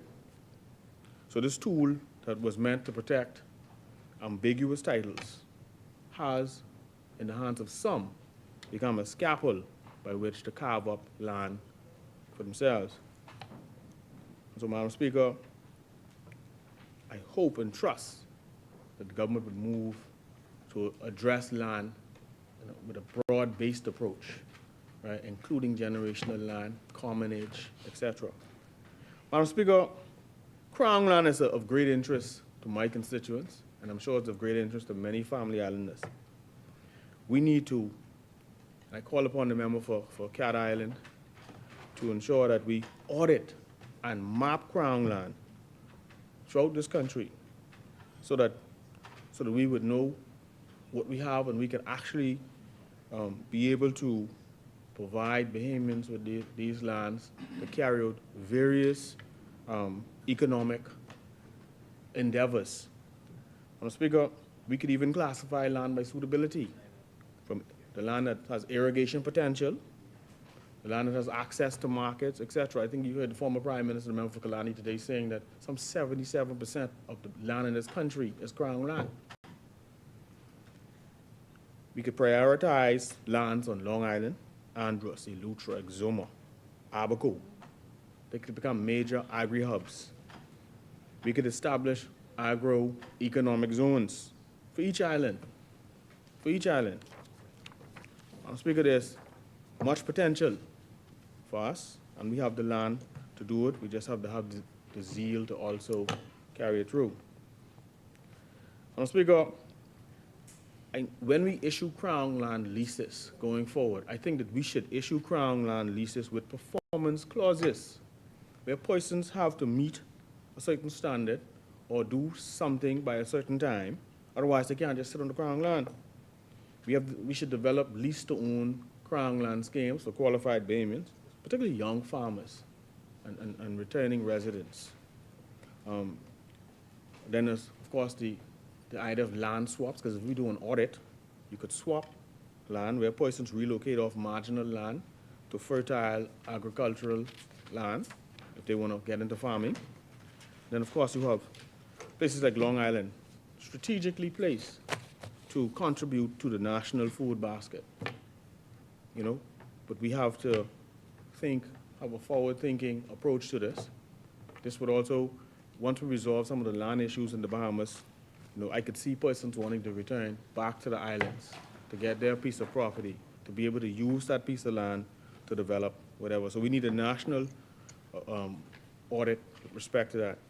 Madam Speaker, we also need a national strategy for derelict government buildings. I mean, we got to catalog all these derelict and underused buildings. My constituency, for example, is littered with old schools and clinics and administrative offices and staff houses just in the bushes, right? Government must be losing quite a bit when you have these assets just sitting, but they're just derelict. And so as we catalog them, we should include the location, the condition, the land status, the infrastructure connectivity, its structural integrity. Right? We have to move towards that rather than just having these buildings that we spend so much money on over the years growing up in the bushes. We should repurpose some of these buildings for local use. We could turn some of these old schoolhouses into tech hubs, learning labs or youth centers, and equip some of these places with solar power and computers, etc. Even staff residences, Madam Speaker. Some of these old buildings, right now they're trying to find, I was told that they were trying to find a residence for a doctor to come to North Long Island, a place for the doctor to stay. Well, if we repurpose some of these old schoolhouses and old government buildings that we have sitting in the bushes, we could use them as residences for persons who are coming in. We could use some of these old buildings, like seedling banks, storage and other facilities, cooperative headquarters for local farmers and artisans, established centers for like carpentry, masonry, sewing, food preservation, greenhouse and aquaponics training, or convert some of these buildings into Bahamian heritage museums, art galleries, etc. And guess what, Madam Speaker? You could even sell some. The government could sell some of them rather than having them in the bushes. Listen, I could tell you right now, right off the top of my head, I tell you 5 government buildings that are in some bush in Long Island, grown up, that's owned by the government, right? So either repurpose them, lease them, or sell them. That's my view. So I think we should mandate, like I said, that review, that cataloging, and annual reporting on the status and the use of all government buildings, as I doubt the government even knows how much it owns throughout these islands. Madam Speaker, I believe that such an approach would stimulate our local economies, would also revive local pride. People see their old schoolhouse that was closed 50 years ago, now being repurposed for something else. That brings some pride, local pride, rather than seeing the bushes growing through the roof is gone, etc. Madam Speaker, I think we also need to establish a National Land Rights Commission with the power to investigate and confirm generational claims, right? And whilst doing so, we should establish we should provide free legal aid clinics and surveying grants for poor Bahamians seeking to register land passed through the generations. And even when I look at these bills today, when we talk about notice has been one of the greatest challenges when it came to the quieting of title law. On the Family Islands, many people would never see a newspaper. So when you say you give notice in Nassau, but the people on the island whose property you're quieting never saw it. So what is genuine notice? Genuine notice cannot only be in the newspapers. It has to be via local government announcements. It has to be at the administrator's office. It has to be on the radio. It has to be on WhatsApp and Facebook. It has to be on the bars. People go to the bar, put it on the wall of the bar, in the shops, all places that people go to. Right. All the places that people go to, so persons would have access and be able to see these things. Because there are many persons, Madam Speaker, who attest to never seeing a newspaper notice with respect to their property. Madam Speaker, I think also one of the things I've been mulling over is whether or not the government should consider introducing a vacant land tax for big developers who come into this country, they get large tracts of land, like Guinea and Grand Bahama, for speculative purposes, and they just sit on it. I'm not talking about just regular vacant, I'm talking about large tracts of land to developers who sit on it for years and years, and little to nothing happens. They should be made to pay some kind of tax for that. Madam Speaker, if we are serious about ending poverty and uplifting our people and ensuring development on our islands, we must begin by unlocking the value trapped in the land beneath our feet. Madam Speaker, I believe that whether it is Crown land or some other form, that we must offer incentives and fast-track title for Bahamians who intend to actively build, farm, or improve the land that they occupy. We need a Bahamas where a grandmother's story about land passed down is worth more than a stranger's affidavit, where land means dignity, not litigation, where every Bahamian can say, this is my land, my roots, my future. So let us be bold, let us be just, and let us not leave the issue buried beneath legal dust for another generation. Let's implement this. Let's see this come to fruition. Let's put all the measures in place to ensure that these bills actually affect persons in a positive light. And let's go beyond that. Madam Speaker, I said also that I would speak to a couple of issues in my constituency. I have been apprised today that there's some technical folks going to Long Island tomorrow to review the airport. I'm grateful to the member for Exoma for sharing that information with me. Madam Speaker, we have some challenges in Long Island. BTC unalive, with respect to the internet and the phone. I was talking to Ms. Shirley Tanquist the other day, and we must have disconnected every minute and a half, right? Whether we want a regular line or WhatsApp. It's ridiculous, it's unacceptable. And then I was talking, the same thing happened with Ms. Iris Pinder. I was talking to her 2 nights ago. Same issues with the phone. So BTC and Alive, I call upon you to do the people of Long Island justice, man. Improve the infrastructure, give the people of Long Island adequate service. We are paying for it. Give us the service that we are paying for. Because right now we have internet issues and phone issues, and it is completely unacceptable. Madam Speaker, I also noticed, Madam Speaker, may I have another 2 minutes to wrap up, please? Thank you, ma'am. Madam Speaker, I also noticed that we had some challenges with power on the island. We've been having that, so I would invite BPL to look into, because I'm getting a lot of complaints about frequent power outages pretty much every week. So hopefully BPL could give an assessment as to what's happening that's causing the power outages on the island. Long Islanders, I want to say to my people that, Madam Speaker, that I also was informed that last week there was a team looking at the morgue on the island. That morgue is yet to be installed, it's outside, and I've been making quite a number of complaints. I understand that they're assessing it, and so hopefully that matter will be resolved in short course. We continue to need a doctor, a fixed doctor for the south and the north of the island. I understand that South Long Island will likely get a doctor soon, but we certainly need one for North Long Island because it is a long island. And of course, we're hoping to have that nurse for the clinic in Roses. Madam Speaker, there's a couple other matters I'll speak to, but I'll do that on another occasion. Madam Speaker, I thank you so much, and I rest.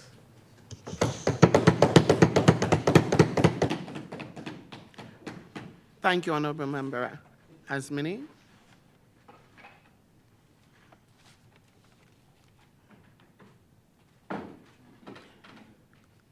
The chair recognizes the Honorable Member for North Andrews and the Berry Islands. Madam Speaker, my fellow colleagues in this honorable House, and to my beloved family and constituents in North Andros and the Berry Islands, NABI, and to all Bahamians across the Commonwealth of the Bahamas, good evening. Before addressing the two land bills, I ask your leave, Madam Speaker, to do a bit of housekeeping. First, I give thanks. The chair recognizes the honorable member for Golden Gate. Speaker, I rise to move that the House does sit beyond the 7 o'clock hour. Thank you, honorable members. It has been moved and seconded that the business of this House proceed beyond the 7 p.m. hour. As many are in favor will remain seated. Those opposed will stand. The motion is carried. The business of this House will now proceed beyond the 7 p.m. hour. You may proceed, honorable member. Thank you, Madam Speaker. They say anything 7 p.m. is prime time. First, I give thanks to Almighty God who has blessed me with the opportunity to stand here today and represent the hard-working, honest, and resilient people of North Andros and the Berry Islands.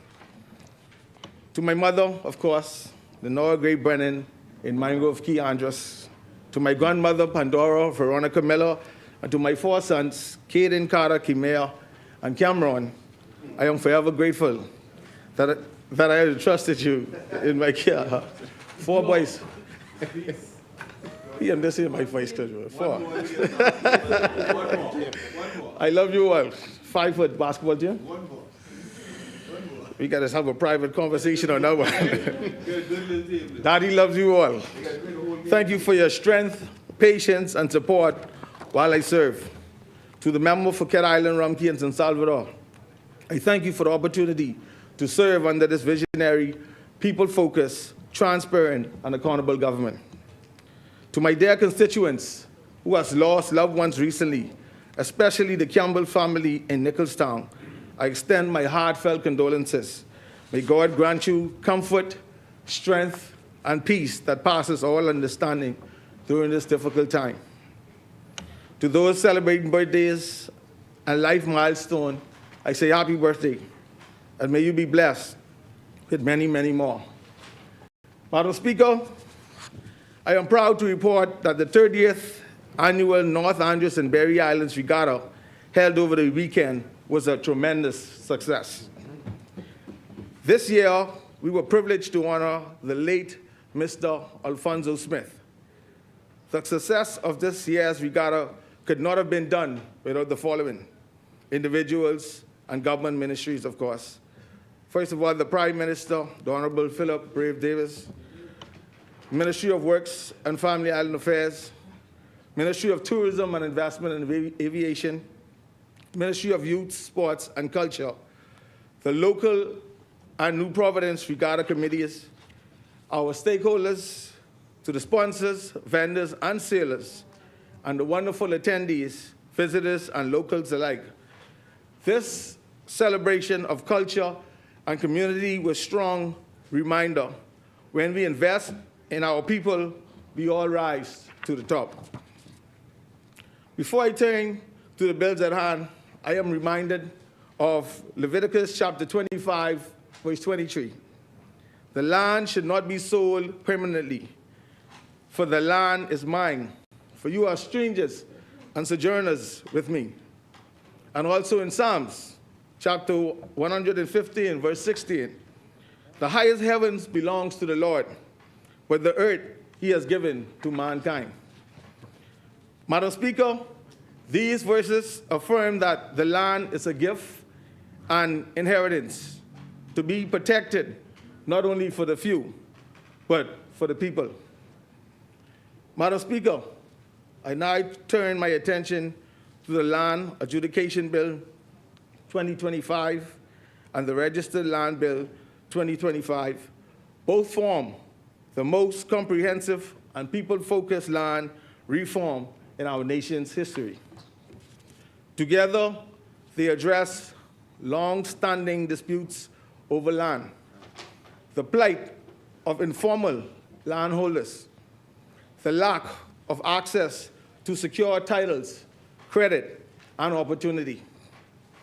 Madam Speaker, the Land Adjudication Bill 2025, when we speak to this, we are recognizing what is already ours.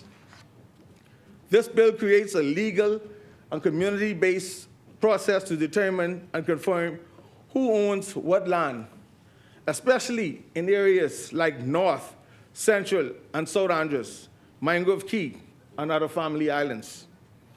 Key elements include the minister may declare adjudication zones. Residents can file land claims without holding paper deeds. A tribunal with local assessors will investigate and rule on claims. The demarcators and surveyors will help map and record land parcels. Disputes are resolved locally. Vulnerable persons are protected. Once confirmed, a parcel ownership becomes legally recognized. This bill gives long silence to landowners and voice and a legal standing. Madam Speaker, the Registered Land Bill 2025. When we speak to this, we are securing ownership, empowering the future. After adjudication, this bill modernizes and secures the National Land Registry. Key features include a centralized land registry is created, registered land owners' absolute or provisional title, transactions, sales, leases, mortgages are now legally protected. Public searches and certified copies make ownership transparent. Landowners can use land as collateral to build, borrow, or even invest. Legal safeguards for minors, elders, and persons with disabilities. Registration errors can be corrected, and loss may be compensated. Madam Speaker, this bill will have the power to turn dormant land into economic opportunity. What this means for Nabi, North Andros and the Berry Islands, and the Family Islands. Family land is finally recognized and protected. People can develop land confidently, build homes, farms, and businesses. In areas such as Red Bays and Bark, we can now secure what is rightfully theirs. No more fear of land theft or boundary disputes. Credit becomes accessible using land as collateral. Generations of occupations are no longer ignored. This Davis-led administration are ending generations of land confusion and giving our people a future built on certainty, justice, and access. In closing, Madam Speaker, this is more than just a legislation. It is a legacy for the people, especially those that I serve, with humility and uttermost care. You take my time up here? Yeah. Good. That's what we do, Andres, we share. It is about giving. It's about sharing. It is about giving our sons and daughters a title that they can trust, a home they can secure, and a future they can shape and build upon. Yes. Madam Speaker, I humbly admit that these bills are long overdue. In this regard, have we now pivoted into making reality land ownership for so many Bahamians. We are creating history for our Bahamian people, restoring dignity and unlocking Bahamian potential. Madam Speaker, North Andros and the Berry Island support the Land Reform Bills 2025. May God bless North Andros and the Berry Islands, Nabi, and the Commonwealth of the Bahamas, Nabi rest.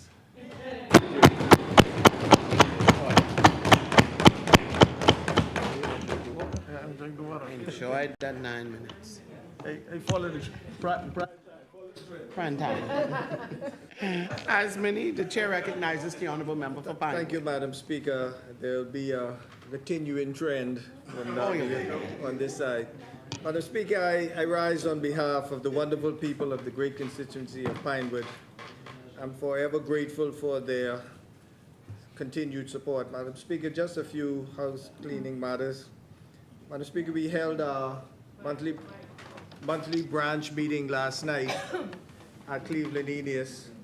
We had a great time. I want to thank the speakers and those who turned out in support.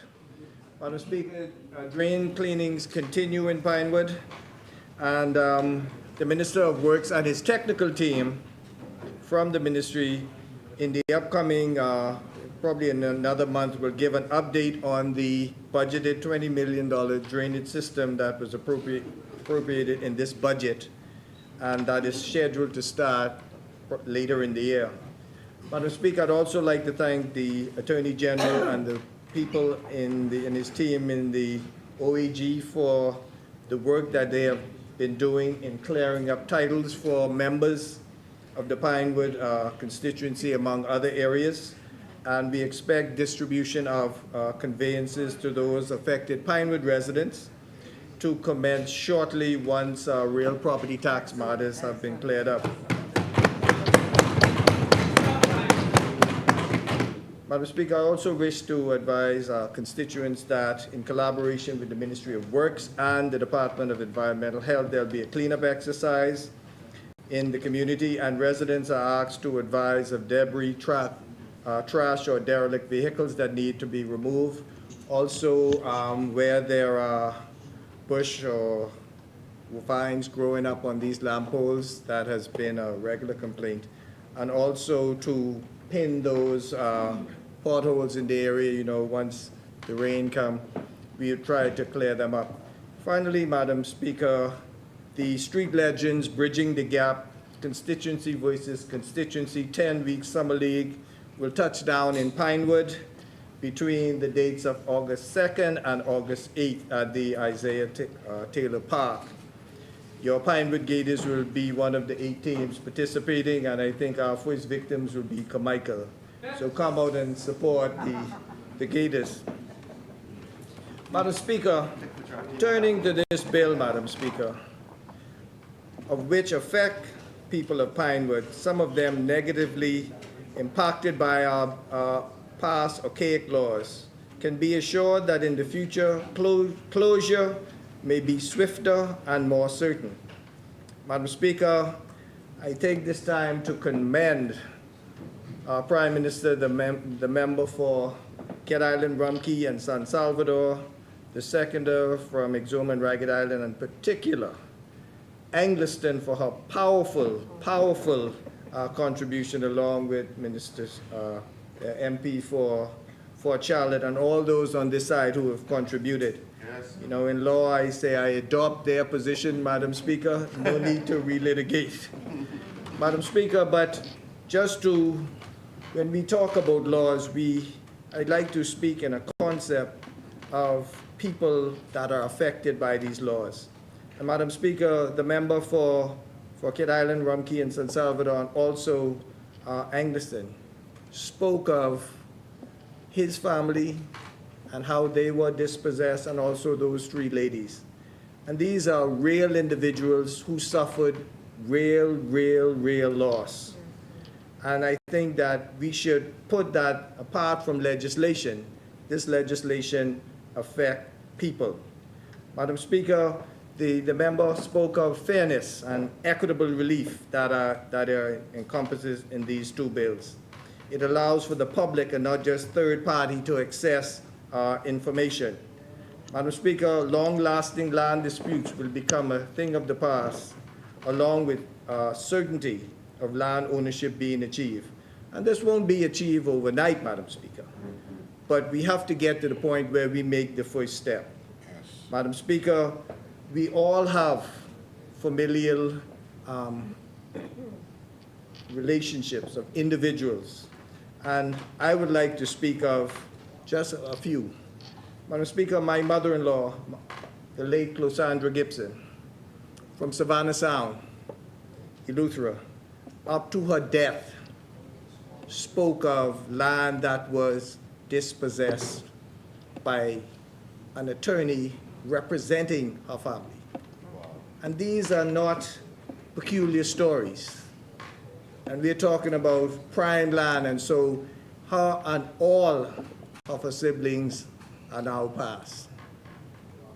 And so this is how individuals who, and she was 80 years old when she passed, and there were times that I carried her to a particular office looking for documentation of which never seemed to have been found, even though she knew it was dropped off by her grandfather, only to find out later that the same individuals charged with providing service to her and her family were the same new owners of this same property, Madam Speaker.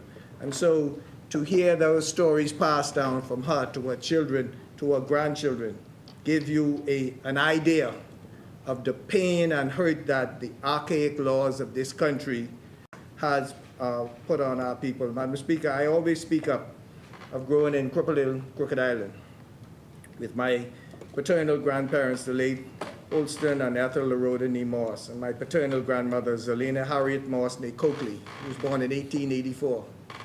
And the land that they lived on for, I think now we're going on our 9th generation, is land that, when I went to the homestead a few weeks ago, but for the residents who are still there, the Daxons and a couple of Baines, in the next generation, that could be easily taken away if no one is there to tell the story of who lived on that property. Conversely, Madam Speaker, my paternal great-grandmother, the late Clara Bain Nee Coakley of Landrell Point, Crooked Island, who later moved to Inagua.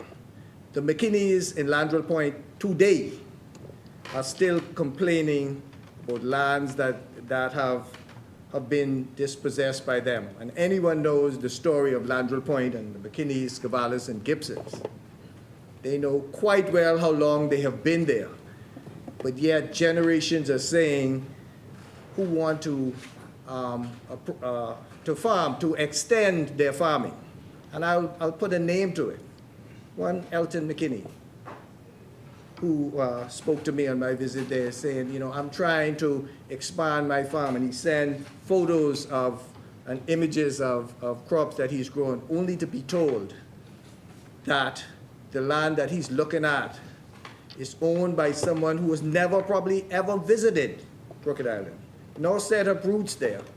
And we're talking about an island about the size of New Providence with a population of 300 people. This is the effect of these archaic land laws and the people of this country. And so this is a first step, Madam Speaker, but it is an important step. And the government should be commended, and this kicking the can down the road and all the stories of what it's not going to do, this is a start. And hopefully when other generations look back at this, when the fruits of the labor here is told, somebody would say the starting point was sometime in 2025 when the government took the position that although the fruits of their labor may not be seen in that generation, that our generations that are unborn will be able to benefit. And that's what we are here for, according to Angleston. We are but trustees to hold on and to make our life better for those who come behind us. Yes. And Madam Speaker, I'll give one more example, because we've touched on Crooked Island, we've touched on Eleuthera. On my mother's side of the family, we always look at LaRhoda and think that's the only name, but you know better. So I'm the son of Beverly LaRhoda Nee Adley, the grandson of Miriam Adley, the great-grandson of William Adley and Cassietta Burroughs, the great-great-grandson of Roland Adley and Paulina Turnquist. And if you listen to the news and you speak to people of Long Island, there's been a long-running dispute relating to land, and that may end up in the hands of non-Bahamian owners. And when you tell these stories, they always say to me that, this is why it's so important to have family who know the lay of the land. And always saying to me, you got Long Island roots, why you don't come here and claim some of this? And this is talk over and over and over. And so hopefully in the not too distant future, Madam Speaker, other islands where the same things are going on, that there be relief, there start a system whereby those who may not have title may, through a certain process, be able to do that. Madam Speaker, and so I say, kicking the can down the road is not an option. There will be teething issues, but this is the right thing to do, Madam Speaker. And in closing, Madam Speaker, I divert for 2 minutes. It has been brought to my attention with regards to the Poinciana Arena and statements that were made in print and in public. Madam Speaker, the government's rental of the Poinciana Arena, and I will lay this out in the communication, but I will just touch on it today, started around February of 2020. The PLP was not the administration. With the same department that I have now, Social Services, being involved. There was also other negotiations with another government ministry, in particular the Ministry of Health. That lease never materialized, but works and stuff have been done. And so I will lay out. And there was nothing wrong of which the F&M did in regards to that in protecting individuals, those vulnerable individuals. But I have to speak when you want to publicize or politicize something that's going on, the full story will be told, and so the public will make up their minds when words used loosely like abuse. Clearly, when the PHA was prepping that facility for individuals involved in COVID, and works was done there, that we should know the facts and not just make political statements. And yes, I agree about what was written about government should be careful in running down dilapidated buildings. I say, proverbially, doctor, heal thyself. Madam Speaker, Pinewood rest and support this piece of legislation. Thank you, Honourable Member. As many, the chair recognizes the Honourable Member for St. Barnabas. Thank you very much, Madam Speaker.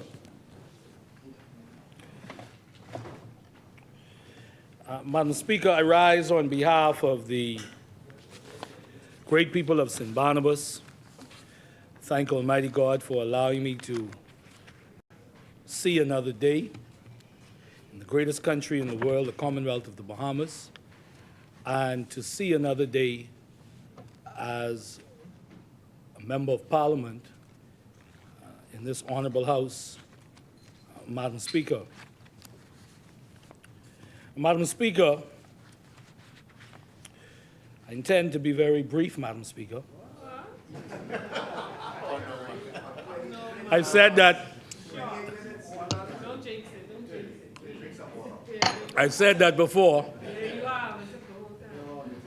So, my heart is in the right place.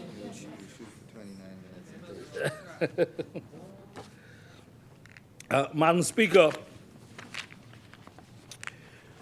so we are debating the registered land bill and the land adjudication bill, Madam Speaker, and I believe in what has already been said by persons on our side, my colleagues,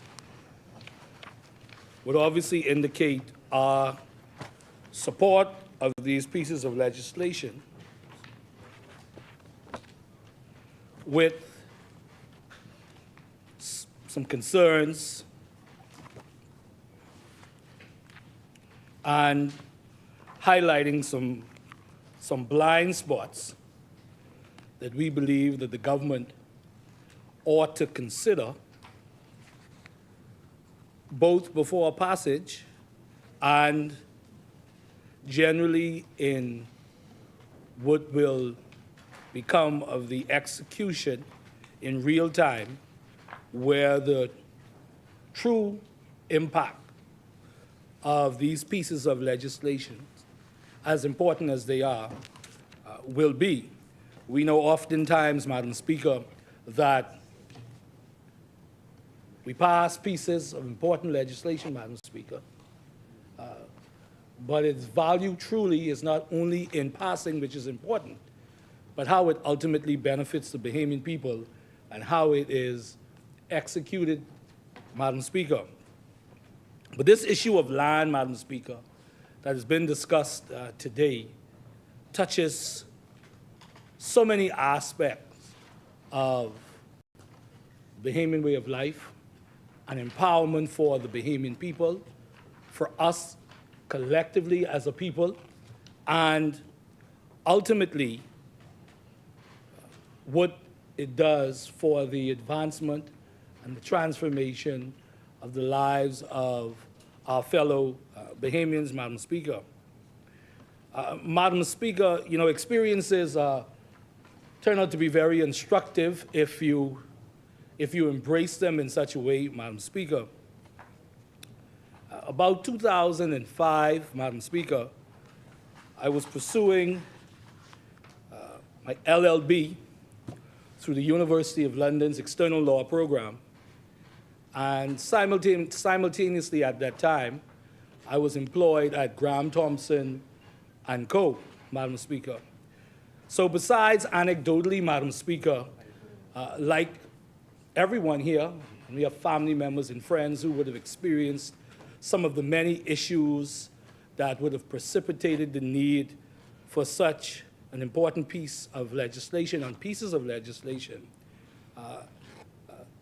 Being at Graham Thompson at that time, dealing with issues, a number of issues that were being borne out in people's lives and seeing the frustration, Madam Speaker, in real time, and bearing witness and being witness, Madam Speaker, on the front line of the great trepidation and challenges that many Bahamians would have faced relative to their land, acquisition of it, Madam Speaker, and the many disputes, as has been stated in this debate, that again would have precipitated this need for such a piece, two pieces of legislation at this time, Madam Speaker.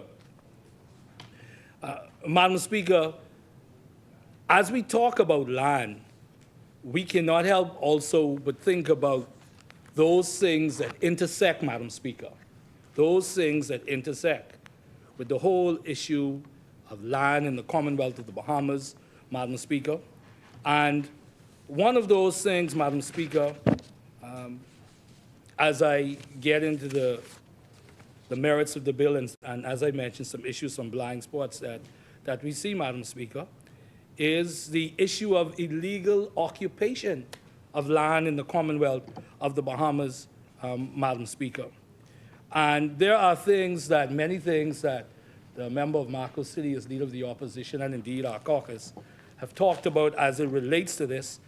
Because again, the member for Fort Charlotte talked about it, the member for Angliston, indeed, every person who spoke here so far talked about the complexity and the profoundness of this issue and how it truly embodies some of the more greater challenges in Bahamian way of life, and this connection to our land and what the connection to land does for us spiritually as a people, and as it is proverbially said, the owning a piece of the rock, Madam Speaker.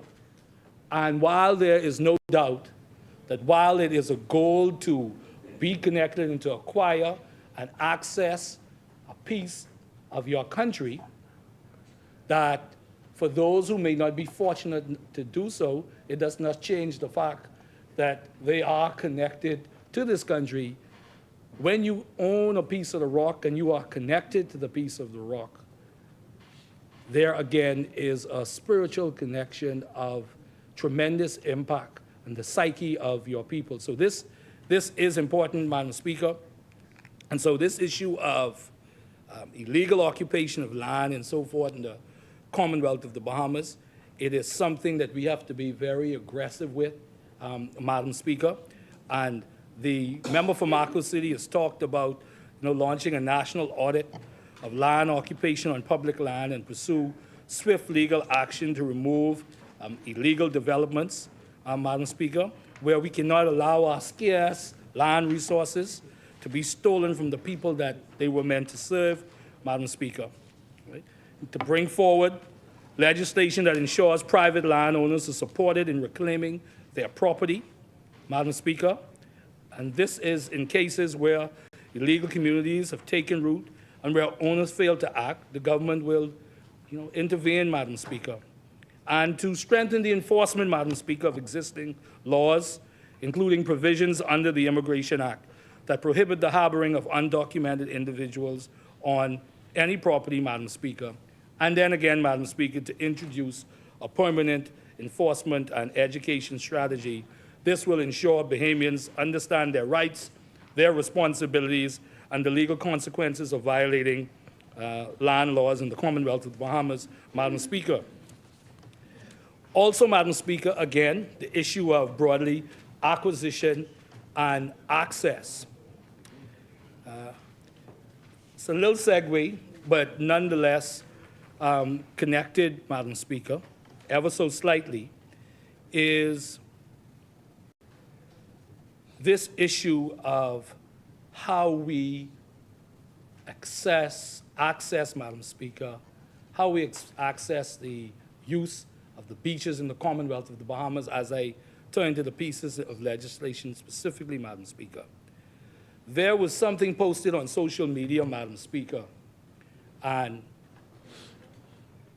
there's a lot of legal interpretation of who is at fault and the right of whoever did it, how right it is. It may be how should I put it? It may be a problem from a PR standpoint, but on Goodman's Bay, someone, Madam Speaker, is planting plants on the sand to prevent persons, Bahamians, from walking down the beach. Now, granted that these are plants that you can easily mash down, but clearly there's an intent to stop persons from walking down the beach, and eventually, obviously, these little plants will grow into, you assume, bigger trees. So now, whoever is doing it, the authorities need to look into it, the government needs to look into it, because clearly somebody is trying to prevent Bahamians from accessing some parts of Goodman's Bay. Obviously, we have the constant issue of, the high water mark, et cetera, Madam Speaker. But clearly, that's an issue if persons are planting plants on the beach, obviously to prevent Bahamians from walking down the beach, Madam Speaker. I just don't feel, Madam Speaker, and I doubt that that is going to stand in the Commonwealth of the Bahamas. And so if it is, and I'm not suggesting that it is, if it is, hotel owners or somebody trying to be crafty, I would suggest, as a concern of Bahamian and as this caucus is concerned about it, that it is something that they deal with, Madam Speaker. So, Madam Speaker, to turn to specifically, Madam Speaker, the bills at hand, and just wish to point out some of the blind spots, Madam Speaker, that members on this side have pointed out, and so some of it will be repeated because it's important. All of the members of our caucus who have contributed thus far, Madam Speaker. So we look at the registered land bill, Madam Speaker. Sorry. And we want the government must ensure, Madam Speaker, that small landowners, particularly in the Family Islands, will gain, Madam Speaker, equitable access to registration resources, Madam Speaker, and legal support. Local leaders, Madam Speaker, have warned that without targeted measures, that those with the least documentation could be sidelined, Madam Speaker. I'm glad that the member for South and Central Andros would have talked about the public education campaign. You talked about that. We feel that that is vitally important. The member for East Grand Bahama talked quite convincingly, no surprise, about the fact that while we admit that this is important, the complexity of the execution and its impact is something it's going to take a while to build, and that is not by no means being, to use the member for Yamacraw term, a negative Nancy, but it is very instructive what the statement the member made, because at the end of the day, as I said a few minutes ago, it's not just about passing legislation. Any law is only as good as your ability to enforce it and to ensure that its impact is felt in the lives of Bahamians. So it's glad to hear that, South and Central Andros. We think that it's vitally important that is done, because if not, there will be more challenges, unintended consequences may arise if that does not happen. Also, Madam Speaker, the Registered Land Bill, Clause 46 through 51, and so while the government has touted a path to clear titles, the mandatory first registration and tribunal fees may disproportionately burden families with informal claims, leaving many unable to assert ownership over lands held for decades without formal deeds. The member for Long Island talked a bit about the ensuring the digital advancements and so forth, Madam Speaker, and this falls in line with ensuring that all of the parallel technology, all of the parallel applications are done in such a way that this does not, what is meant to empower Bahamians, does not burden them, Madam Speaker. Also, Madam Speaker, clauses 5 through 11, we feel that the Register of Land Bill lacks any statutory protection from political interference, Madam Speaker. And so although the bill creates a powerful new registry and registrar's office, it fails to establish independent safeguards, in our view, or performance standards to make sure the office can manage application surges and maintain integrity, Madam Speaker. Also, Madam Speaker, the transparency and accountability safeguards we feel are entirely absent from the proposed registry. The legislation does not require publication of consultant or foreign ally contracts, tribunal appointment criteria, or fee schedules, leaving possibly Bahamians unable to verify that land allocations and adjudications adhere to fair standards, Madam Speaker. Madam Speaker, I turn now to the Land Adjudication Bill, Madam Speaker. Madam Speaker, in clauses 3 through 6, Madam Speaker, the bill centralizes adjudication power in the minister and unelected officers with scant safeguards for ordinary Bahamians. The adjudication bill empowers the minister to declare adjudication areas and appoint the adjudicator general, assessors, and surveyors, Madam Speaker, yet contains no requirement for transparent, merit-based selection or published appointment criteria, Madam Speaker. In clauses 25 to 28, Madam Speaker, there is no independent oversight to prevent abuse, Madam Speaker. While the tribunal may hear objections, the bill lacks a separate supervisory body or audit mechanism to monitor officer conduct, leaving vulnerable claimants exposed to potential partiality or undue influence, and that's clauses 25 through 28. We want to ensure that the government ensures that the adequate funding for staffing, training, and outreach, Madam Speaker, We talked about also with this bill, the public education campaign, but again, the member for South and Central, Andros, would have spoken about this. Madam Speaker, also clauses 25 through 28, traditional and family land holders face the possible danger of dispossession without accessible appeal processes. So although the bill allows, Madam Speaker, appeals to the court, it imposes no fee waivers or simplified procedures for low-income claimants, Madam Speaker, effectively pricing them out, possibly of their own courtrooms, Madam Speaker. Also, Madam Speaker, the member for Long Island talked about this as well, Madam Speaker. A rush timeline on complex adjudication could possibly threaten the fairness over speed.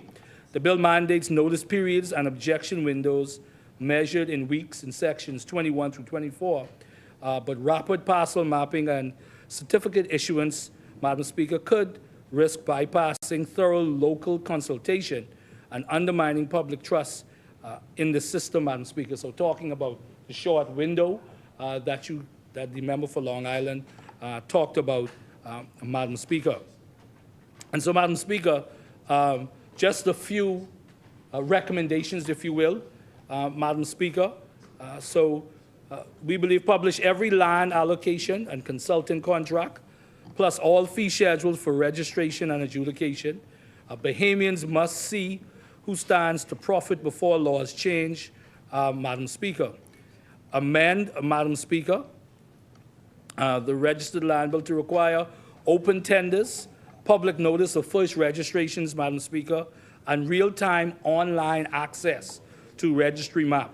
Madam Speaker, clear, competitive processes and transparent data will prevent backroom contracts and give every landowner equal opportunity to secure a title, Madam Speaker.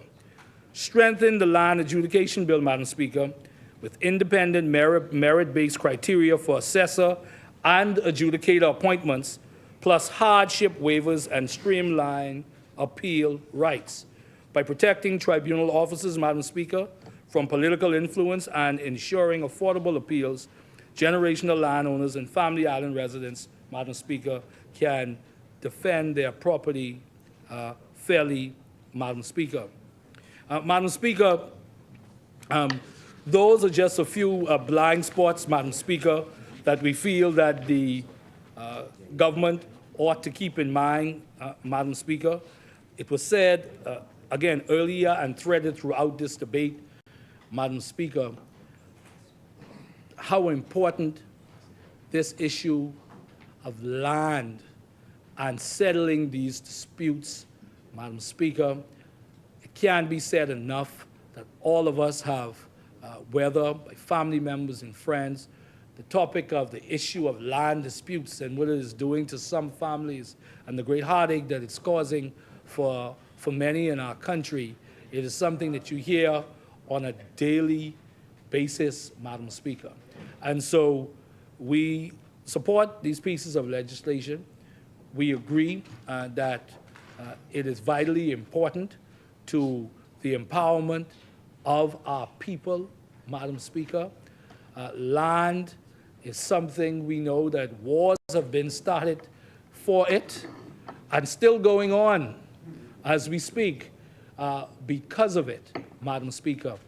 And though, depending on where you are in the world, the context in which you have a discussion about land can change, Madam Speaker, the reality of it is the importance, it's the power of land, Madam Speaker.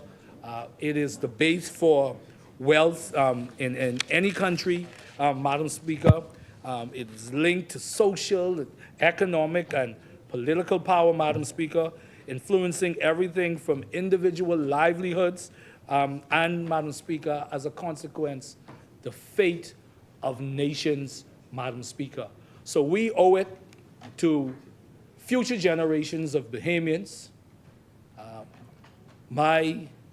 I believe, I pray to God, I do see my grandkids, so I'm going to say my great-grandkids when I'm not here any longer, and generations unborn, Madam Speaker, we owe it, and we've owed it to generations of Bahamians to ensure that we begin to fix this issue in a real, substantive way. But again, Madam Speaker, we don't want to cut off our nose to spite our face by, though unintended, creating more issues by not ensuring that its execution and its application, Madam Speaker, is not done in a way that would bring credit to what we are trying to do here today, Madam Speaker, as a body, Madam Speaker.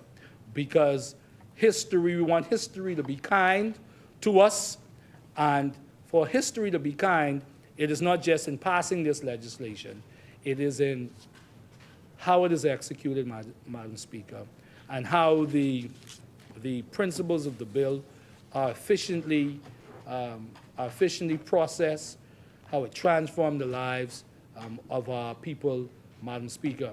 And Madam Speaker, with that, Madam Speaker, St. Barnabas supports this piece of legislation, Madam Speaker. And before I take my seat, my anniversary isn't today. So my anniversary isn't today, but just want to say a happy 52nd independence to the people of the Commonwealth of the Bahamas, Madam Speaker. And though the rain came down, Madam Speaker, the commitment of those persons involved in the independence celebration. I know obviously the member for Seabreeze, who's the secretariat for the independence celebration. Just want to thank those persons and the adjustments that they made. Both myself and the member for Marco City would have adjusted like everybody else. And we went to the ecumenical services at ecumenical service at Bahamas Harvest, which was an impactful service, as it always is, Madam Speaker. And then we went out to Clifford Park for the flag-raising ceremony, Madam Speaker.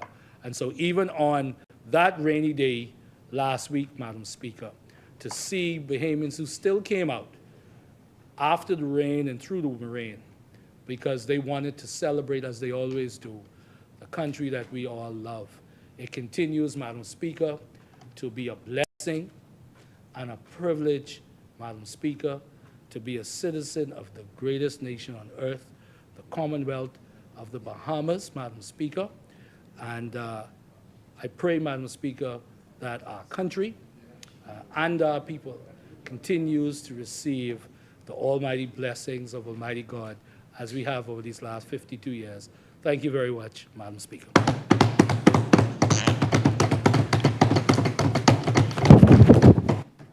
Thank you, Honorable Member. As many, the chair recognizes the Honorable Member for West from Bahama and Bimini.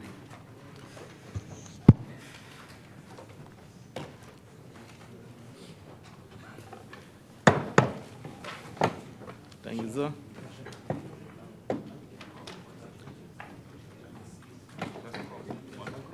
Thank you, Madam Speaker. I rise this evening not merely as a representative of West Grand Bahama and Bimini, but as a passionate advocate for the future of our sovereign nation. My heart swells with a profound sense of duty and immense pride as I stand before this honorable House to speak on a matter that is not just critical, but fundamentally foundational to the economic liberation, the generational prosperity, and indeed the very self-determination of every single Bahamian citizen. We are here, Madam Speaker, to debate, to deliberate, and ultimately to embrace two pieces of legislation: the Registered Land Bill 2025 and the Land Adjudication Bill 2025, which are, in essence, the very blueprints for unlocking our nation's true potential. On behalf of the constituency of West Grand Bahama and Bimini, Madam Speaker, I would like to extend condolences to my cousin, Akira Martin, on the passing of her father, my uncle, Dennis Martin, and to his siblings, my mom, Flora Smith, aunts, Gloria Forbes and Donna Martin, and to the rest of the family. He will be funeralized this Saturday, 19th of July, at St. Mary Magdalene Anglican Church in West End at 11 a.m. Madam Speaker, condolences are also extended to the family of Diane Annette Robbins of Bimini, and especially to a dear friend of mine, Corvell Bain, daughter of the deceased, and to Charles Softly Robbins, brother, and to all those families that recently lost loved ones. May God strengthen all of you in your time of bereavement. And just a community announcement, Madam Speaker, there will be an important Zoom meeting for parents of students from grades 7 and 8 from the constituency of West Grand Bahama to discuss matters relating to the opening of Holmes Rock Junior High School. The Honorable Member for Angliston, the Honorable Glenys Hannah Martin, Minister for Education, and her team, along with myself, will be on the Zoom call tomorrow, 17th of July, starting at 6:30 p.m. A flyer and a Zoom link is in circulation. I encourage all parents concerned to make an effort to log on. Madam Speaker, our country, the small nations of islands, has consistently punched above its weight on the global stage, particularly in the realm of athletics. We have produced world-class talent across various sports. Madam Speaker, our nation has become a beacon for basketball excellence, a testament to the raw talent, relentless spirit, and unwavering dedication embedded in the very fabric of our people. From the sun-drenched courts of our communities to the grand arenas of the world, Bahamian athletes are making their mark, commanding respect and inspiring generations. Madam Speaker, and when we speak of basketball greatness, let it be known unequivocally that the West Grand Bahama and Bimini constituency stands as the undisputed crucible of basketball professional talent in our nation. We are not just contributing, we are leading the charge, forging a legacy that will resonate for decades to come. The latest and perhaps most poignant chapter in this unfolding saga is the recent momentous drafting of VJ Edgecombe in the National Basketball Association.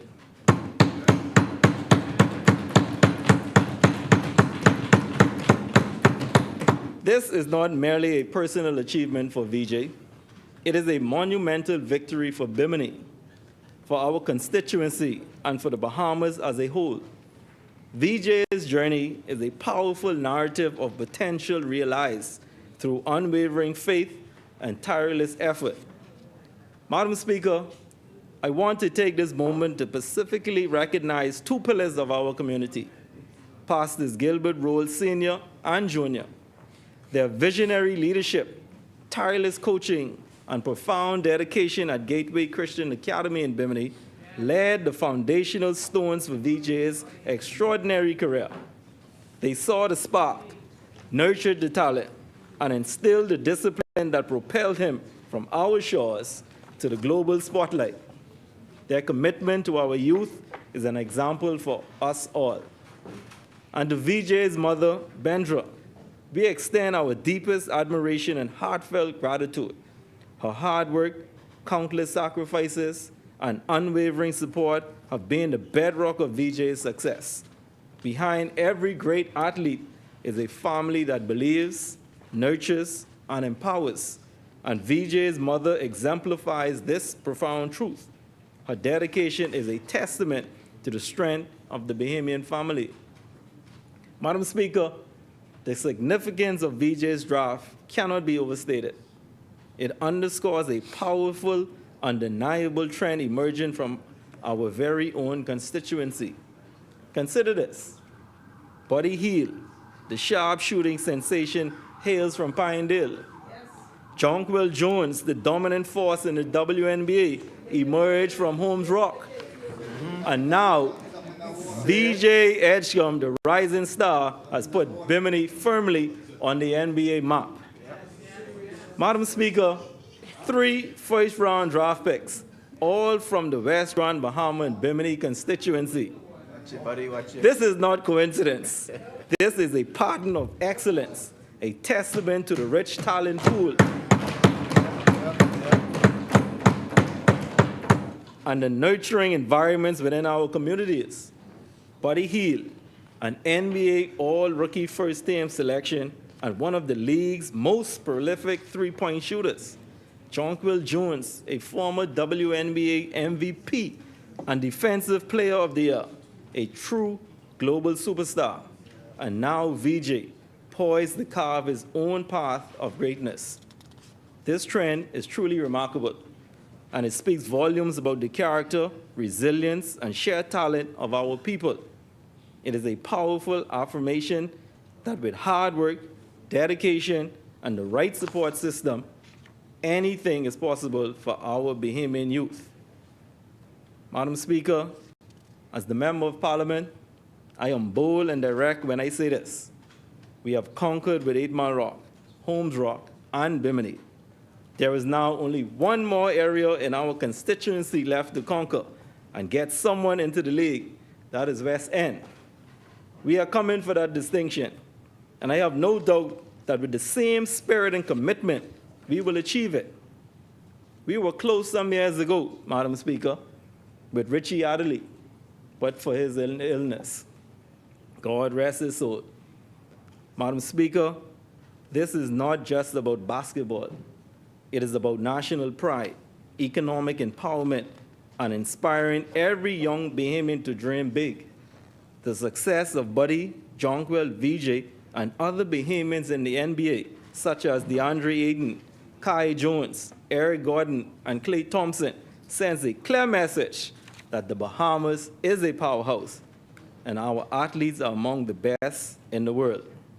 Madam Speaker, this is a testament to the enduring power of hard work, the unwavering commitment to excellence, the sacrifices made by families, and the foundational support provided by coaches and communities.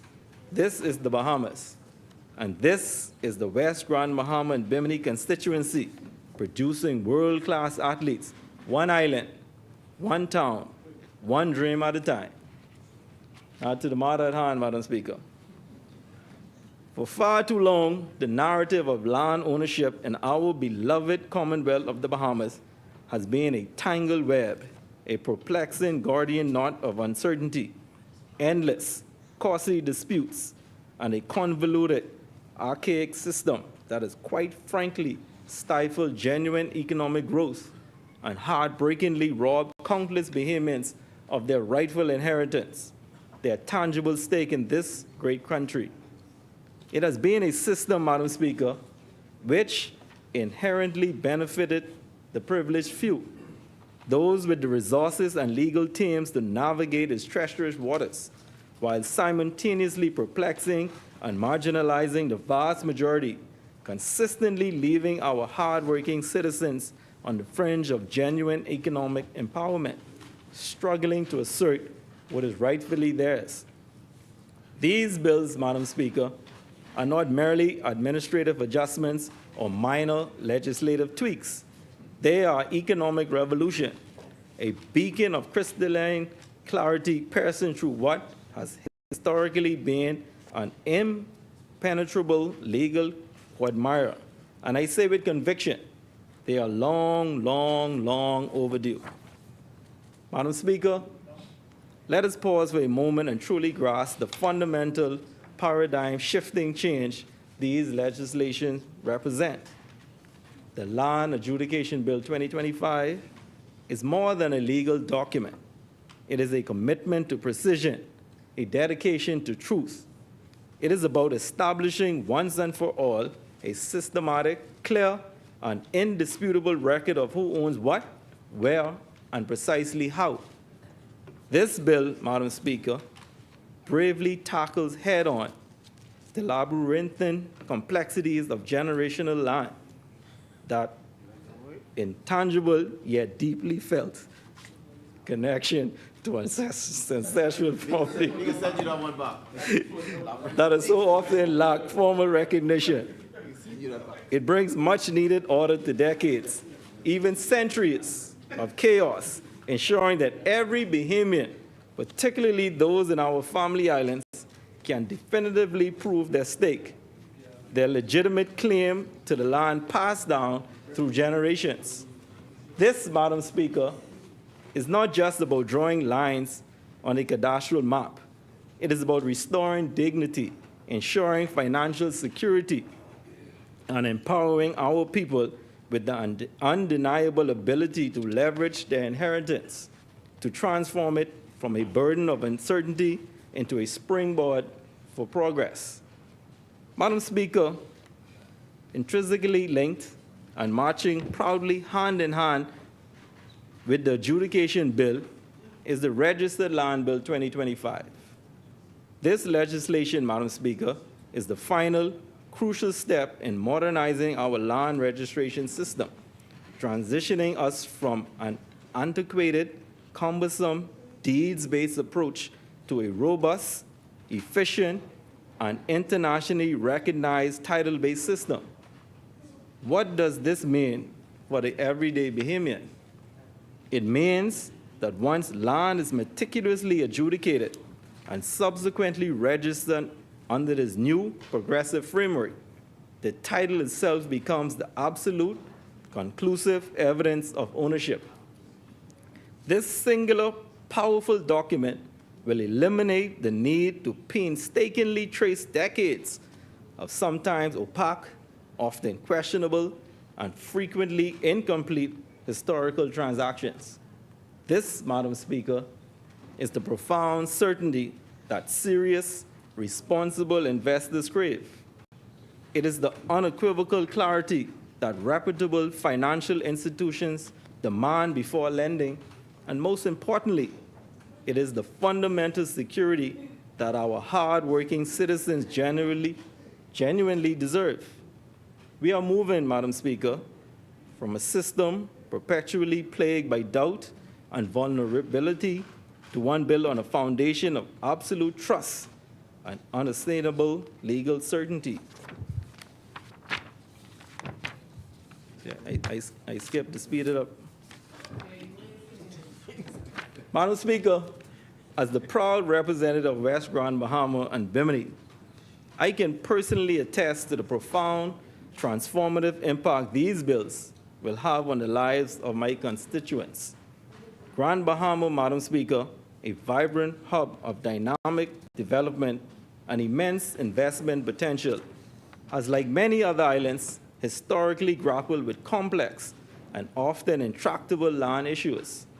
These uncertainties have, regrettably, deterred both eager local entrepreneurs and significant foreign investment. The systematic adjudication of land, coupled with clear, irrefutable registration, will unlock significant, previously unrealized value across our island. It will make it unequivocally easier for legitimate businesses to invest with unwavering confidence, for homeowners to secure much-needed mortgages to improve their properties, and for future generations to inherit their assets without the debilitating burden of costly, time-consuming, and emotionally draining legal battles that have too often fractured families. Imagine, Madam Speaker, the sheer untapped economic potential lying dormant in Grand Bahama, patiently waiting to be unleashed by the clarity and security of clear legal titles. This is not just a vision, it is an imminent reality. Madam Speaker, for the incredibly resilient people of Bimini, an island rich in history, culture, and natural beauty, these bills are nothing short of equally transformative. Bimini's precious land has for generations been subject to informal transfers, unwritten agreements, and generational claims that, while legitimate in family law, tragically lack formal legal documentation. The comprehensive land adjudication process offers a clear, equitable pathway for these long-standing, often unwritten claims to be officially and legally recognized, meticulously surveyed, and permanently recorded. This, Madam Speaker, is not just about economic gain, although that will undoubtedly follow. It is about preserving the invaluable legacy of our ancestors, about honoring the sacrifices of those who came before us, and about empowering families to finally and truly own, develop, and leverage their land without the lingering fear of future challenge or dispossession.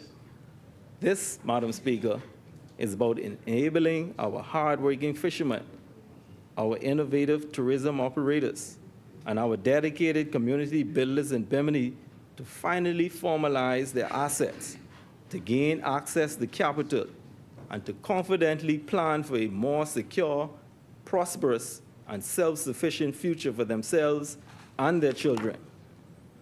Madam Speaker, some might ask, with feigned innocence, why now? Why has it taken so long for such a critical, foundational advancement in our nation's legal framework?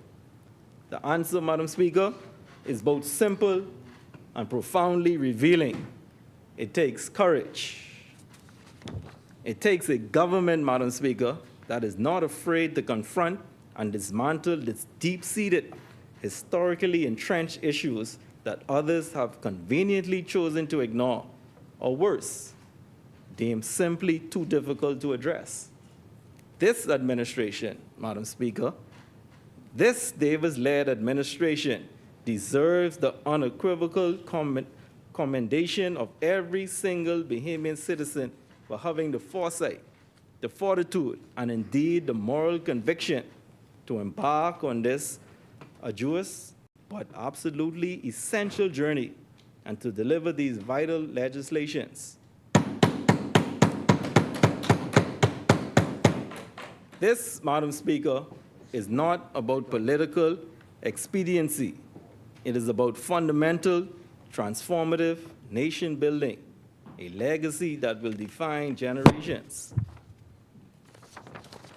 This administration, Madam Speaker, is bravely charting a bold, direct, and unambiguous course for a prosperous, equitable, and empowered future for all Bahamians. This is not merely good governance, Madam Speaker. It is audacious leadership. It is precisely what the Bahamian people deserve.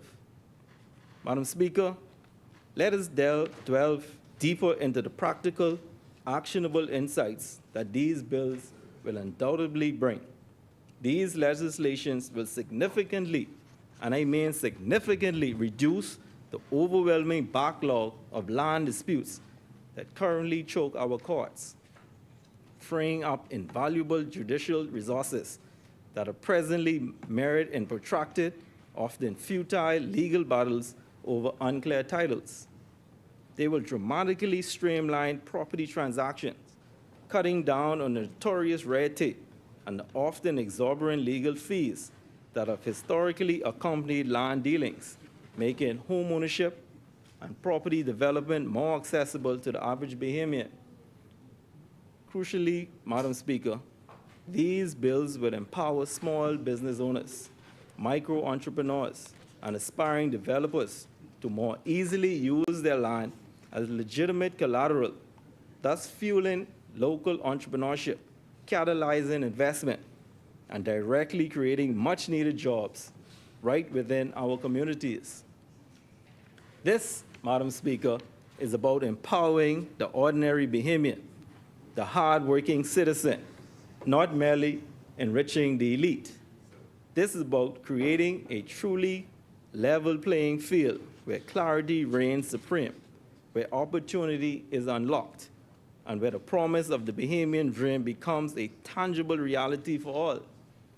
Madam Speaker, paint a picture with me, if you will, a vivid image of the future these bills enable. Imagine a young Bahamian in West Grand, Bahama, and Bimini, a vibrant, ambitious soul, finally being able to obtain a clear, unencumbered title to their family's ancestral land, a title that is irrefutable, legally sound, and globally recognized, a title that allows them for the first time to confidently build a home for their family, Long Island, to secure a loan to expand a burgeoning small business, or to invest in their children's education without the constant gnawing fear of future legal challenge or potential loss. Imagine, Madam Speaker, the newfound confidence radiating from a discerning foreign investor looking to establish a world-class eco-resort in West Grand Bahama or Bimini, or anywhere else in the country, knowing with absolute certainty that the land they acquire is held under an indisputable, transparent, and globally respected system of title registration. This, Madam Speaker, is not some far-off fantasy. This is the tangible promise, the eminent reality which these bills deliver. This, Madam Speaker, is the empowered, prosperous future we are actively, decisively, and unapologetically building brick by clear title for all Bahamians. Madam Speaker, on Monday, 7th of July, I, along with Senator Kirk Russell, held a town meeting in 8 Mile Rock to discuss and prepare for the passing of these bills. In the near future, we will further hold town meetings in West End, Lewis Yard, Marktown, Penders Point area, and in Bimini. I encourage all residents to attend these meetings. Madam Speaker, West Grand Bahama and Bimini supports these bills.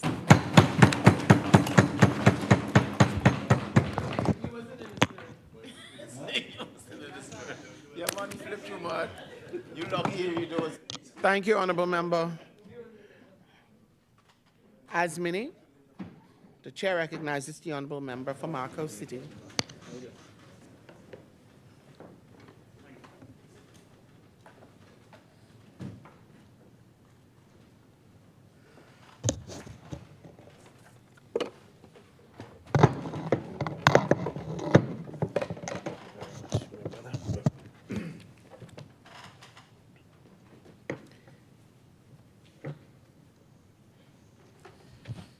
Thank Almighty God for this opportunity once again to come to this Parliament to represent the dreams and aspirations of the people of Yamacraw City and to lend my voice to the chorus of Bahamians who have declared in so many different ways that we are as gifted as anyone else anywhere else in the world, and we deserve to be the beneficiaries of the resources of this country, and that anyone who comes to cast their lot in the Bahamas with us,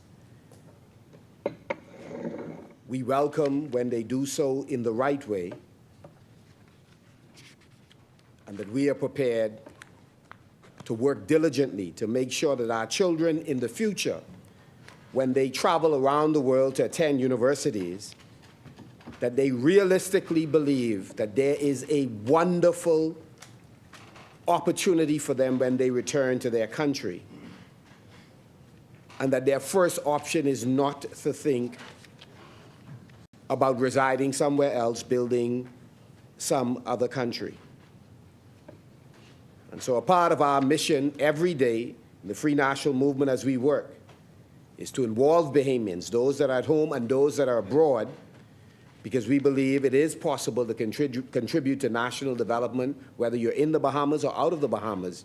But we do know that there are hundreds, quite possibly thousands of Bahamians who would have rather be home building this country, but have long since believed that there are insufficient opportunities for them.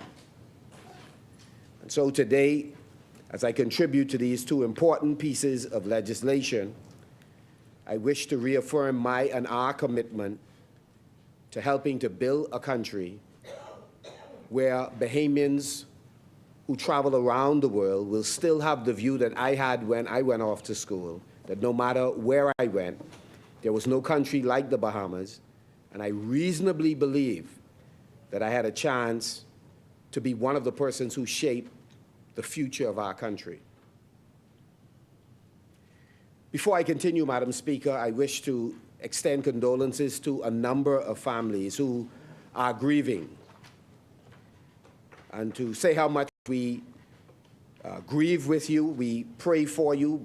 As members of Parliament on all sides of the divide, we attend many funerals every week.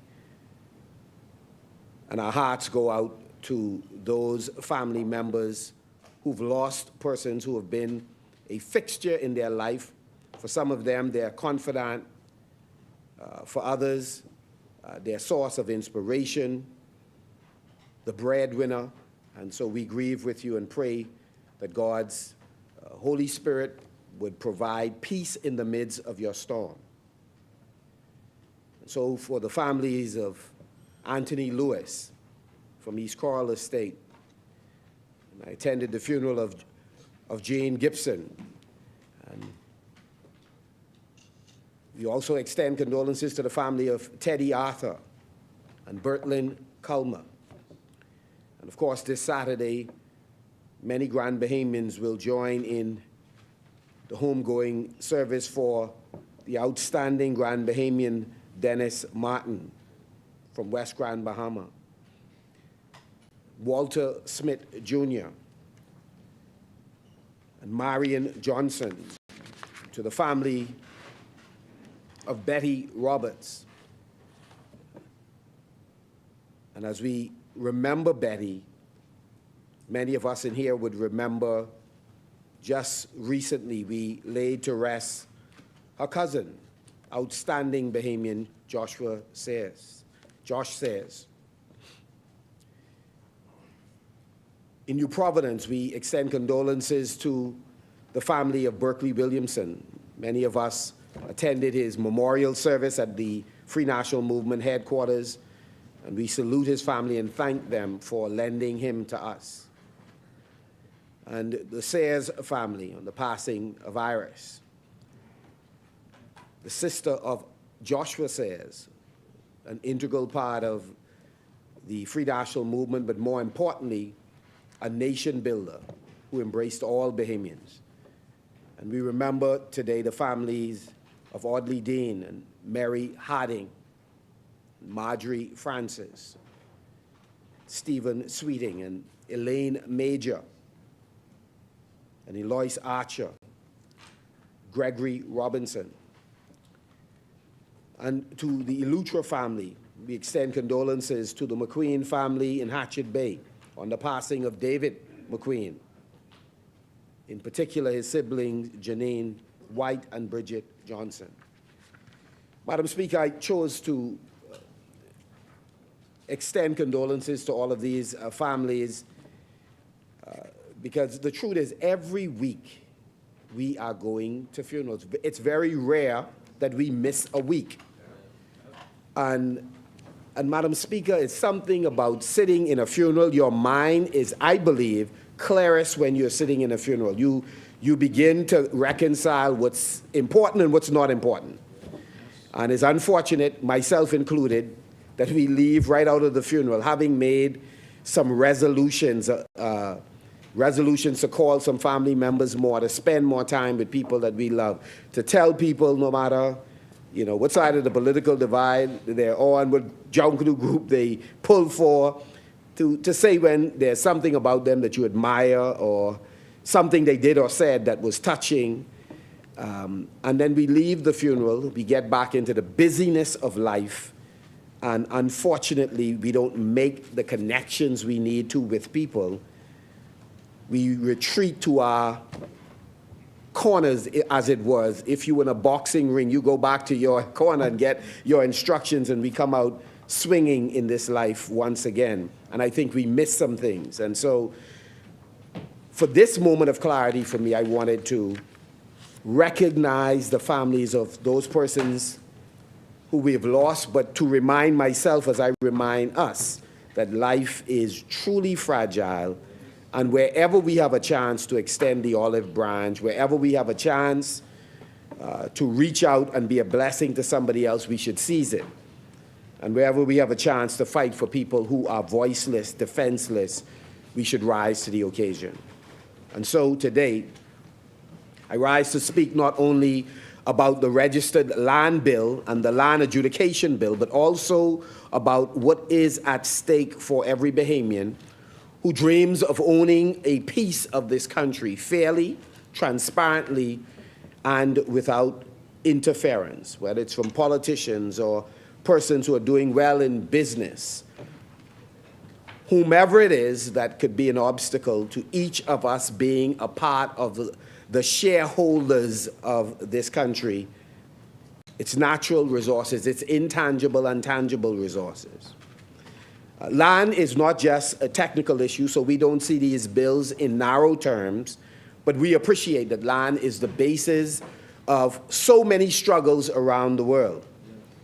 It has been the basis of wars, of some countries' ascension and others' decline.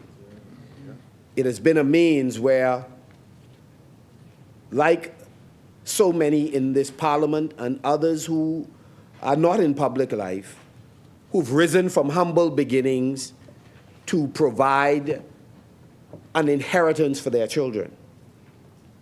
I grew up primarily in Coconut Grove.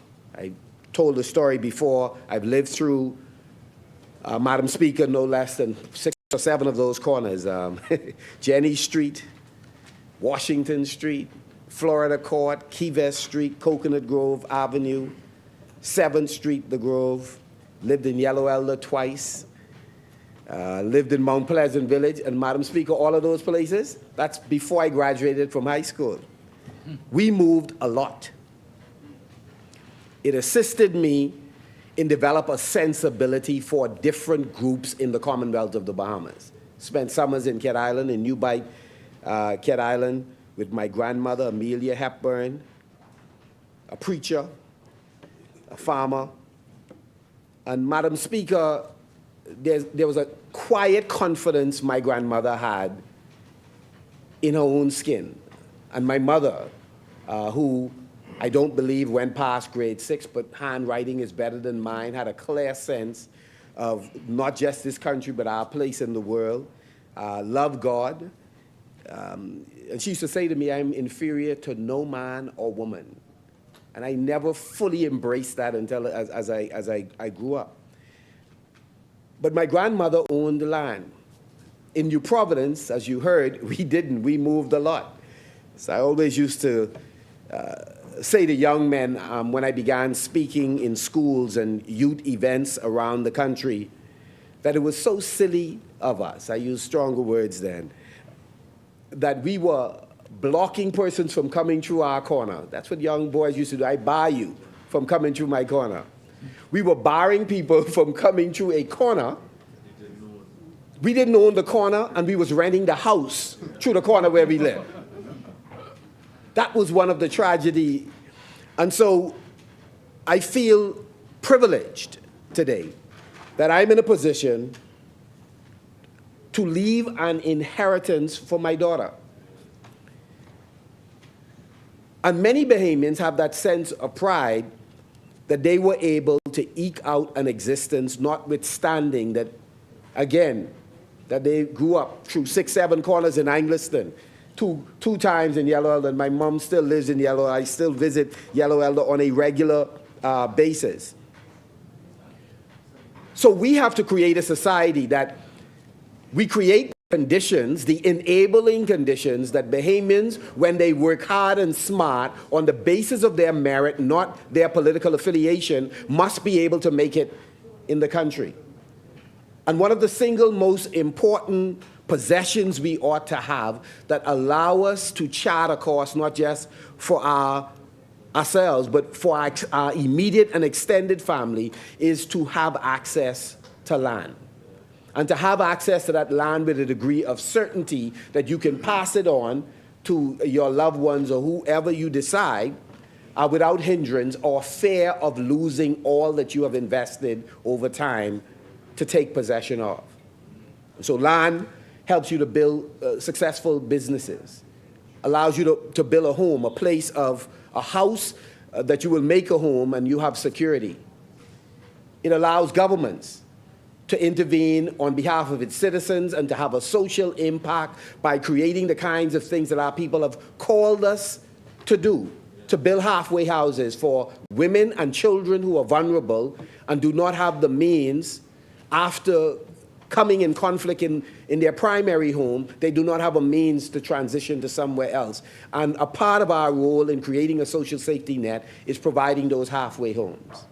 Or for persons who are transitioning, whether it's out of prison, or rehabilitation facilities for substance abuse or mental or emotional challenges. A part of our job is to assist in that transition as one partner to that family that wishes to preserve the life of their children. We also have a responsibility for those members of our community who are looking for places during the day and sometimes for long-term care that they can place their children.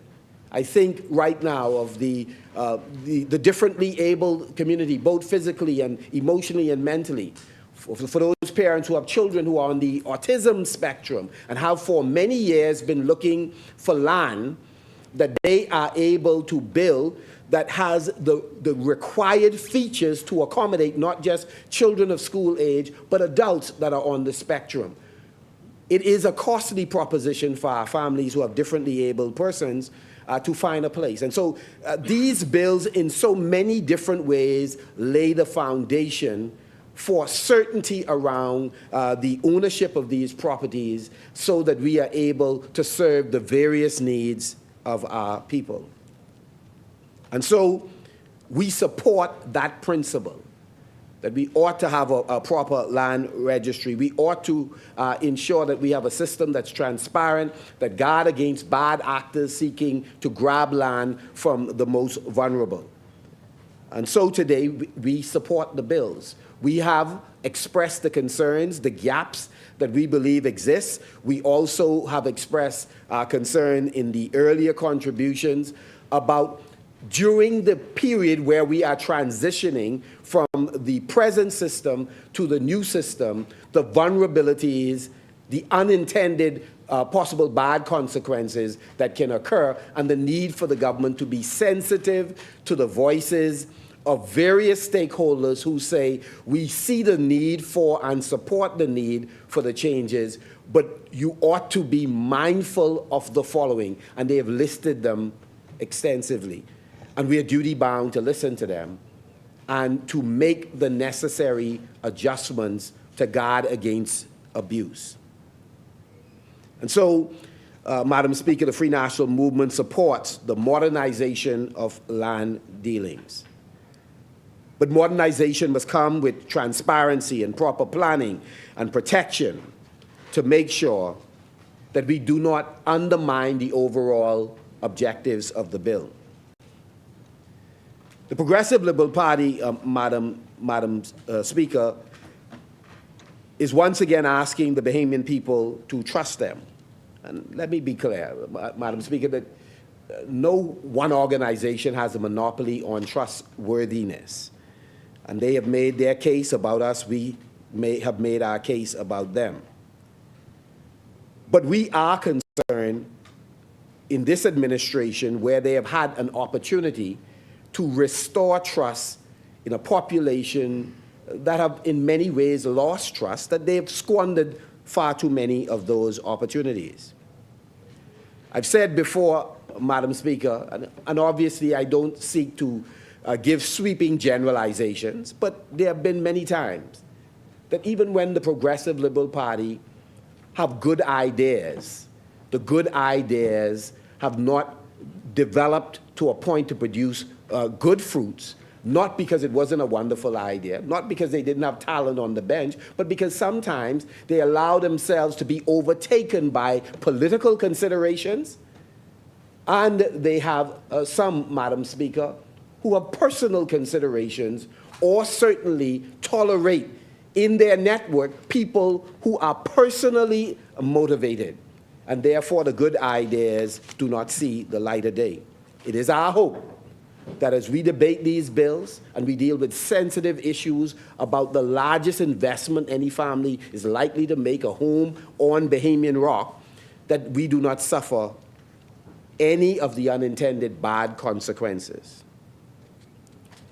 Madam Speaker, our charges of the government squandering an opportunity to create goodwill and trust among the Bahamian people is not without history. In other words, there's a context that has motivated me to say this. One of them, Madam Speaker, is we have cautioned this government, Madam Speaker, in terms of what they have done is they have avoided creating, Madam Speaker, a shareholder society in a way they can. Right now, today, Madam Speaker, as the government makes critical decisions, it should be looking for every opportunity to make sure that Bahamians across the length and breadth of the Bahamas can participate in economic opportunities when they emerge, when the government's providing it or when the private sector is providing it. Shareholding opportunities, right? Less people will tax you, the individual member of parliament, if you create opportunities for them to eat beyond you. The average Bahamian, if they have an opportunity, they do not want to, on a regular basis, ask you for a slow 5, a faded 10, or a wrinkled 20. Well, it's gone up now, 100 or 300 or whatever. But the bottom line is, if they can provide for themselves, generally, they're not gonna tax you. But when a government gives through direct, non-competitive bidding awards around $500 million, where they determine, you imagine that level of power that the member for Cat Island has, to make $500 million plus available to who he decides, aided and abetted by a cabinet that says they are committed to the broad empowerment of Bahamians. That's an incredible thing. And so what we're saying is, yes, it is a wonderful thing in a personal capacity to have that legacy that you empower this one, that one, and the other one. But we're saying there are thousands of Bahamians, had we done the projects differently, that we could empower. And so distrust is built in a society or cemented among those who are already distrustful when they see this kind of thing happening. That no matter what company I form, it ain't my time. Under this group, whatever group it is, I am not going to get a shot at a piece of the pie. And then distrust is also cemented when there's a failure to disclose the terms of the public-private partnerships or a refusal to follow any existing policy as it relates to public-private partnership. Distrust, Madam Speaker, is further cemented when the land that we have, the resources, natural, tangible and intangible, the marine environment, when again it is being utilized to benefit a selected group. One example, Madam Speaker, because we don't speak on air, despite the nonsense some people write about us making assertions without verification and proof. Nonsense. The mooring in Exuma. The Prime Minister, no less, signed a 21-year seabed lease for moorings in Exuma and elsewhere, linked to a senior official spouse in a deal that once it became public, it moved this administration to cancel that deal, though we have seen hardly any movement of the items that were there out. So it gives the impression that there may be a way of being paved, prepared for that deal to be revived. We don't know. All we say is the evidence of something canceled and it wholesale, in a wholesale manner being removed, we don't see it yet. Madam Speaker, so we are looking at a deal that is potentially $1 billion deal that was going to a select group of persons. And the government then later sought to clarify that there will be a stake in it for the Bahamian people. Madam Speaker, when you're doing something good that has broad-based potential impact, one would think you would wish to invite as many to come and participate. And to say to them, for those of you that didn't make it in this arrangement, we have so many ideas, so many different things we are doing to change the status quo. There will be room for you. So distrust is cemented when these kinds of things happen, when you have a $100 million increase in BPL bills because you botched a hedge program that was allowing you to provide again, fuel at a predictable price. One of the things that help business to thrive is when there's predictability, when you could create a formula where you could count on the cost being A for an extended period of time, then you know you're good. And so you're not subject to the cost going up and down on the global market because you done locked this price in. But they failed to do that. Part out of neglect, part out of arrogance. And Madam Speaker, we all make mistakes in government. The Free National Movement made a fair amount of them. That's why we're on this side and they're on that side. So we understand that that can happen. But once you discover you have made a mistake, it's okay to be transparent about it rather than double down on the error made or bad judgment made, because we all from time to time make bad judgment. Madam Speaker, we have watched the Prime Minister flip-flop on issues. For example, you've had two different ministers with responsibility for NIB. On two separate occasions, they would have come to the Parliament and made declarations that, in our view, had to be made because at the end of the day, you want NIB to survive. You want it to be solvent and functioning, to take care of people at the time they are entitled to their benefits. Only to have, on two separate occasions, with many months apart, a Prime Minister to reverse their decision. And we believe it had to do with the public's reaction in both cases to those ministers, and the Prime Minister has a gift. One of his gifts is to detect that the public ain't on their run going in this direction, so he swoops in as if he had no knowledge of what was going on before and say, no, we're not going to do that. We're going to find another way to do that. But Madam Speaker, we recognize it for what it is. It's called flip-flopping. Madam Speaker, it is important for us to honor our word as policy makers. Prime Minister promised that he would investigate documented complaints. And again, we're talking about trust. In the context of the bill, I'm making the point that if we are to embrace the value of these important bills, and they are important and potentially transformative, the people must be able to trust the stakeholders, the government officials, who will preside over the implementation of the bills.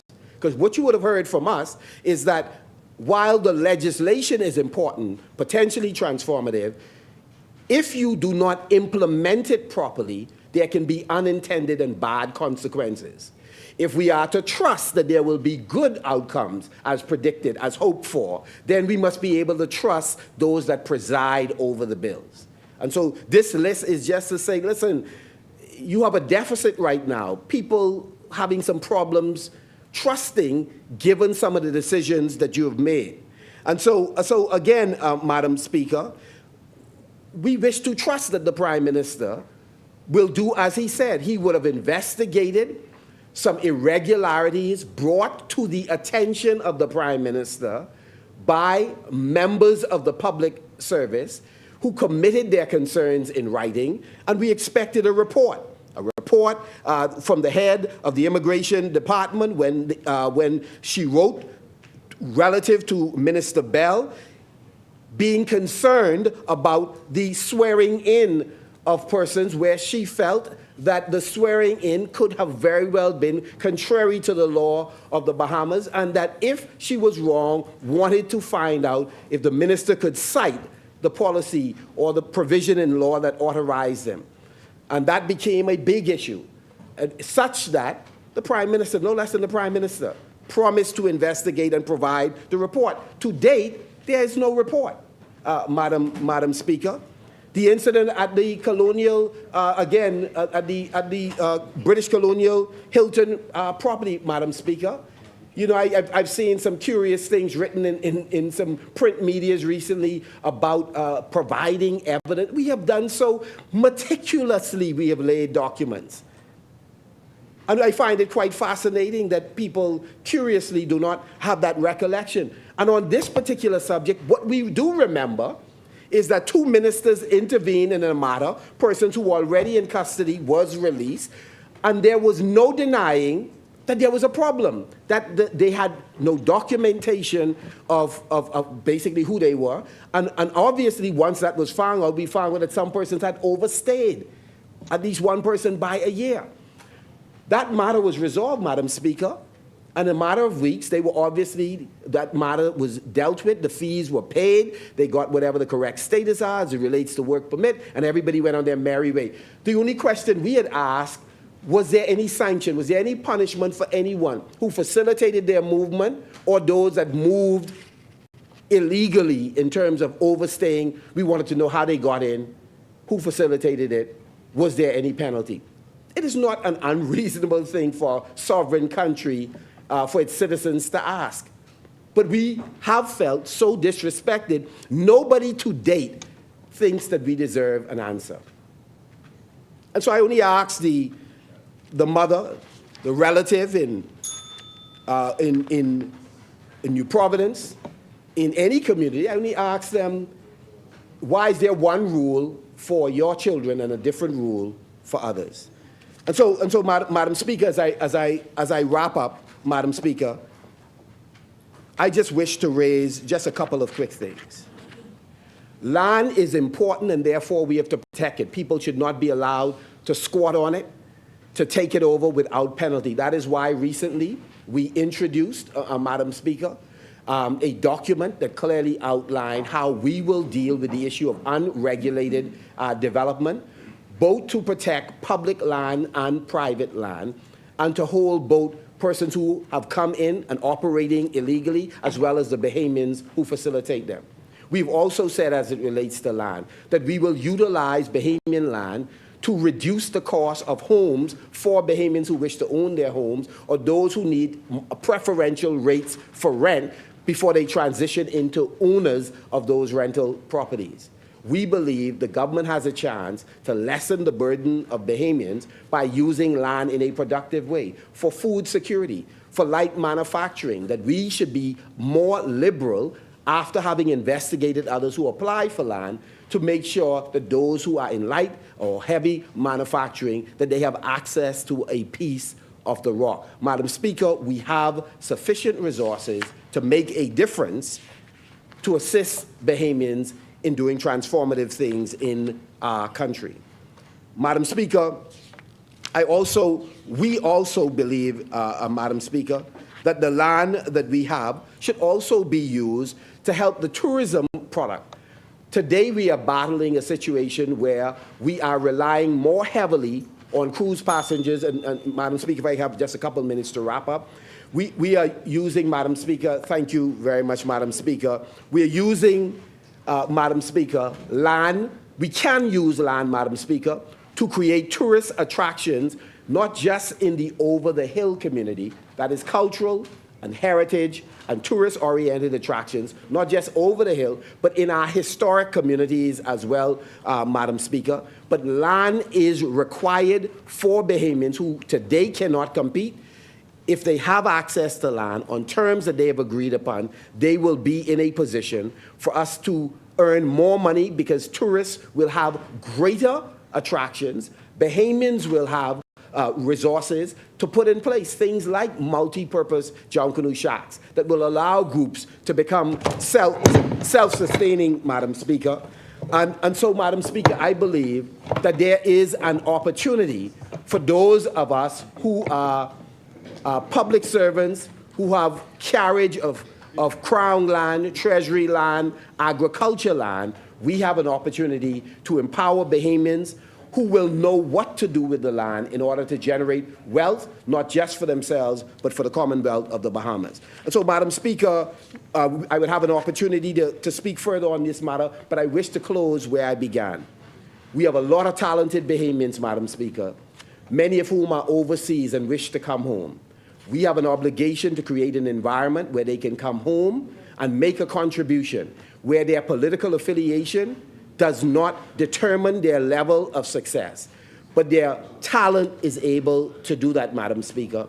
One of the biggest things we can do is to utilize our land in a way that empowers these Bahamians so that they can own a piece of the rock and have a commitment to what happens in this country from this point on. With that, Yamacraw City supports the bill, Madam Speaker.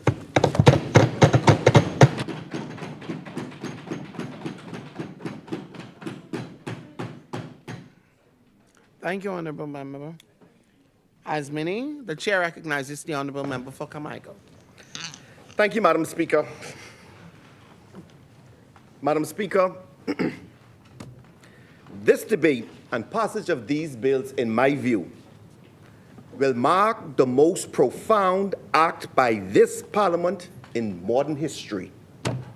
This is where, Madam Speaker, political will meets effective leadership. May the words of my mouth and the meditation of my heart be acceptable in thy sight, O God, my strength and my Redeemer. I rise this evening, Madam Speaker, on behalf of the wonderful people of Carmichael on this historic day in this House indeed. A historic day in the life of this Parliament as we debate reforms which are long overdue, long promised, and which are finally here. This is the land reform this country has never seen, a reform that delivers certainty, security, and a peace of mind to generations to come. Madam Deputy Speaker, it is important that this Honorable House appreciate that the injustices related to land in the Bahamas extended beyond mere dispossession. They were compounded by a legal framework deliberately designed to perpetuate exclusion. I have before me, Madam Speaker, a conveyance dated the 17th of June, 1959, from an era when racially restrictive covenants were not only commonplace, but legally enforceable in the Bahamas.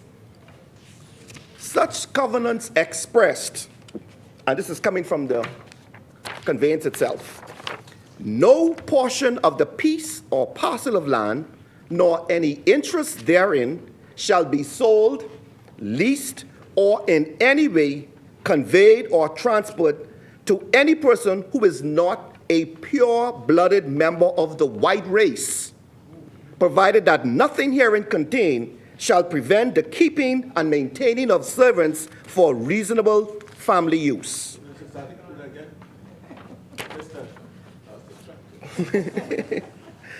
Madam Speaker, this was not an isolated practice. It reflected a broader systemic effort to ensure that once black Bahamians, particularly the poor, were dispossessed of land, they were legally barred from returning not just as owners, but even as residents. These restrictions remained enforceable until the enactment of the Constitution of the Commonwealth of the Bahamas, which finally rendered them null and void. It is within this historical context, Madam Speaker, that the significance of these land reform measures must be understood. This is not merely an exercise in administrative or legislative reform. It is a corrective measure aimed at dismantling a legacy of exclusion and inequity embedded in the history of land ownership in this country. These reforms seek to affirm unequivocally that land ownership in the Bahamas belongs to all Bahamians equally, without regard to race, status, or background. Madam Speaker, before I go any further, I would want to, of course, first of all, commend ASP Ranger and the team at the Urban Renewal down there in Carmichael for the fine job that they're doing. As a matter of fact, Madam Deputy Speaker, Madam Speaker, let me indicate that not just there in Carmichael, but throughout the length and breadth of the Bahamas, all the urban renewal centers, the police officers, the center managers, all of the workers are working hand in hand. As we rolled out our summer youth programs, thousands of young people, young persons, Madam Speaker, are in our summer program, so I want to commend them. But last night, ASP Ranger took the Carmichael Urban Renewal Fun Hub Club, over 100 young people. We celebrated a nice evening at the Pawn Restaurant. And of course, Our moderator was Gandhi Pinder. Gandhi, you did a fantastic job. You're going to come back again. And there were featured artists including Shine 242, Mama D, and of course, they were backed by the famous Porn Band. We had a fantastic time. The children put on a number of special performances, and they were given special awards. I want to tell the Bahamian people to continue to pray for our children, and let's keep them in our care. Now, Madam Speaker, I listened attentively as members opposite, they were speaking through two ends of their mouth. On the one hand, they said that they supported the bill, and of course, on the other hand, they were more or less trying to pick and paint a picture of doom and gloom. Madam Speaker, I listened to each of the members opposite and what they had to say. And of course, in summary, they posed questions or the argument centered around timelines. They asked questions of where is the budget, what areas are to be covered, whether there was an implementation plan, there would be years to proceed, decades for it to be done. As a matter of fact, Madam Speaker, on members opposite said that they have very little faith in us, that we would proceed to make sure what this bill represents actually becomes reality. That is what the members opposite said, Madam Speaker. It was apparent to me, Madam Speaker, that members opposite obviously has not read the bill in its entirety. Madam Speaker, and therefore, I believe for completeness, and given the fact, in my view, that this is the most profound piece of legislation we're going to be passing since, and in an independent Bahama since independence, it is important that, once again, that I articulate very clearly to the Bahamian people what is contained in the legislation. But first of all, Madam Speaker, their points really centered around implementation, administration, things that does not necessarily go in the parent legislation and more appropriately put in regulations.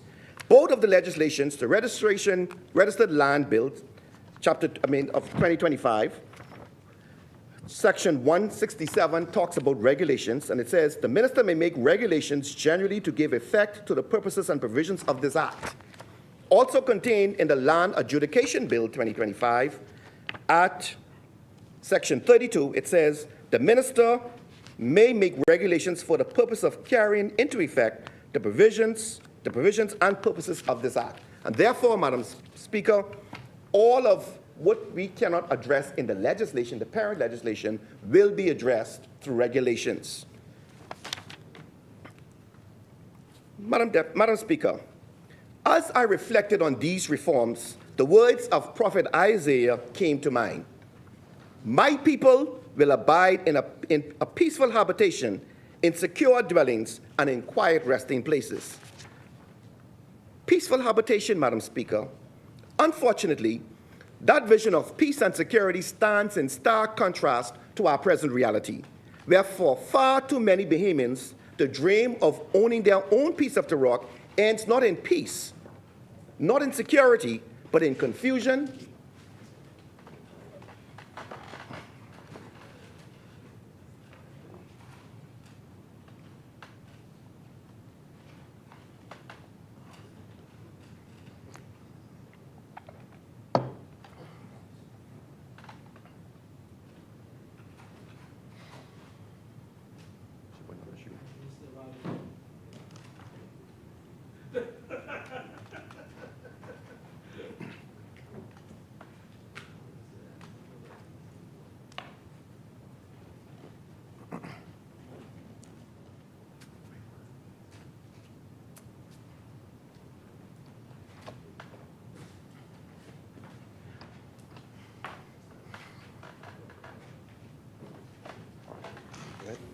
Continue, member.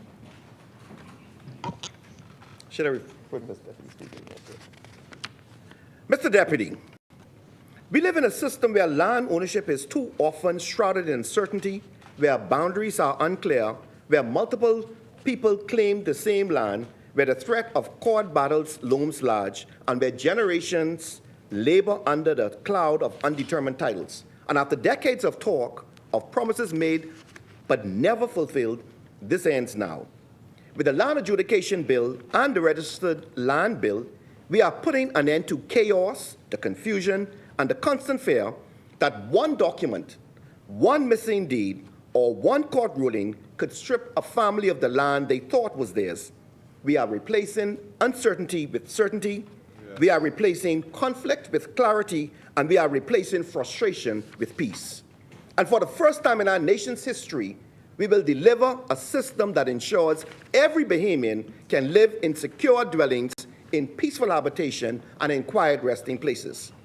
Before I continue, I believe it is both necessary and fitting, indeed essential, for the record that I speak to the leadership of the Honorable Prime Minister in driving these reforms through Parliament. For decades, administration after administration promised land reform and registered land. They promised to fix the chaos. They promised to end the disputes, the uncertainties, the inequity. But for whatever reason, those promises gathered dust, filed away with the reports, the studies, the consultations, but never actioned. Indeed, over 2 decades ago, members opposite promised these reforms, tabled legislation, withdrew it, and did nothing further.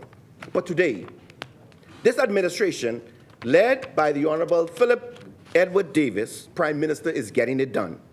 The issue of land ownership and having certainty of title is not politics to the Prime Minister. It is principle. It is policy rooted in personal experience, and we would have seen that demonstrated here this morning. From his early years on Cat Island, the Prime Minister firsthand the injustices of our broken land tenure system.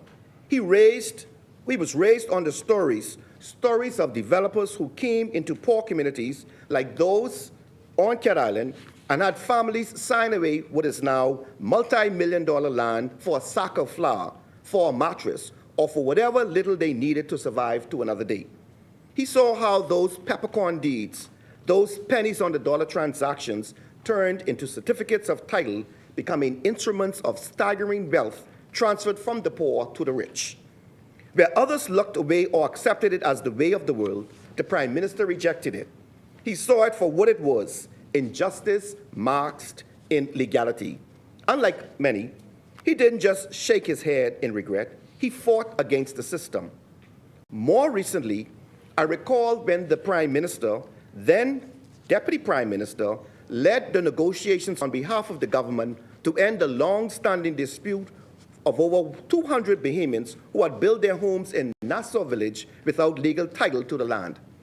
The Prime Minister's basic position was simple: find a practical solution to protect the investments made by those families. He negotiated hard, and today, as Prime Minister, he is now overseeing the process by which those families are finally obtaining title documents for the land they built on. On behalf of all of those families, mine included, Prime Minister, we say thank you. And Mr. Deputy Speaker, this is not a one-off. In Fox Hill, the Prime Minister has once again demonstrated his unwavering commitment to the ordinary Bahamian. He has directed the full intervention of the government to ensure that over 24 long-time residents of that proud and historic community, people who have lived on and cared for their land for generations, finally receive their title deeds that are rightfully theirs. This is not a new territory for the Honorable Prime Minister, Mr. Deputy Speaker. This is familiar ground. This is the continuation of a mission, because in this Prime Minister, this is not just about future reform. It is about action now. It is about results today. This is why this moment is deeply personal to him. These are no ordinary bills. These are a culmination of a lifetime of advocacy, of standing with the oppressed, of fighting systems that were designed to favor the privileged at the expense of the poor. This Philip Brave Davis, at his best, not just the Prime Minister of the Bahamas, but the people's champion, a man shaped by his struggles of Cat Island, seasoned in the fires of social justice, and driven by an unshakable belief that every Bahamian deserves to stand on their land with pride, with peace, and with full protection of modern laws which provide for absolute ownership. This is not just legislation. This is legacy. To properly explain the Land Adjudication Bill and the Registered Land Bill, it is essential that I first outline the system of land ownership that exists in the Bahamas today a system that is the very source of the confusion and chaos these bills are designed to cure.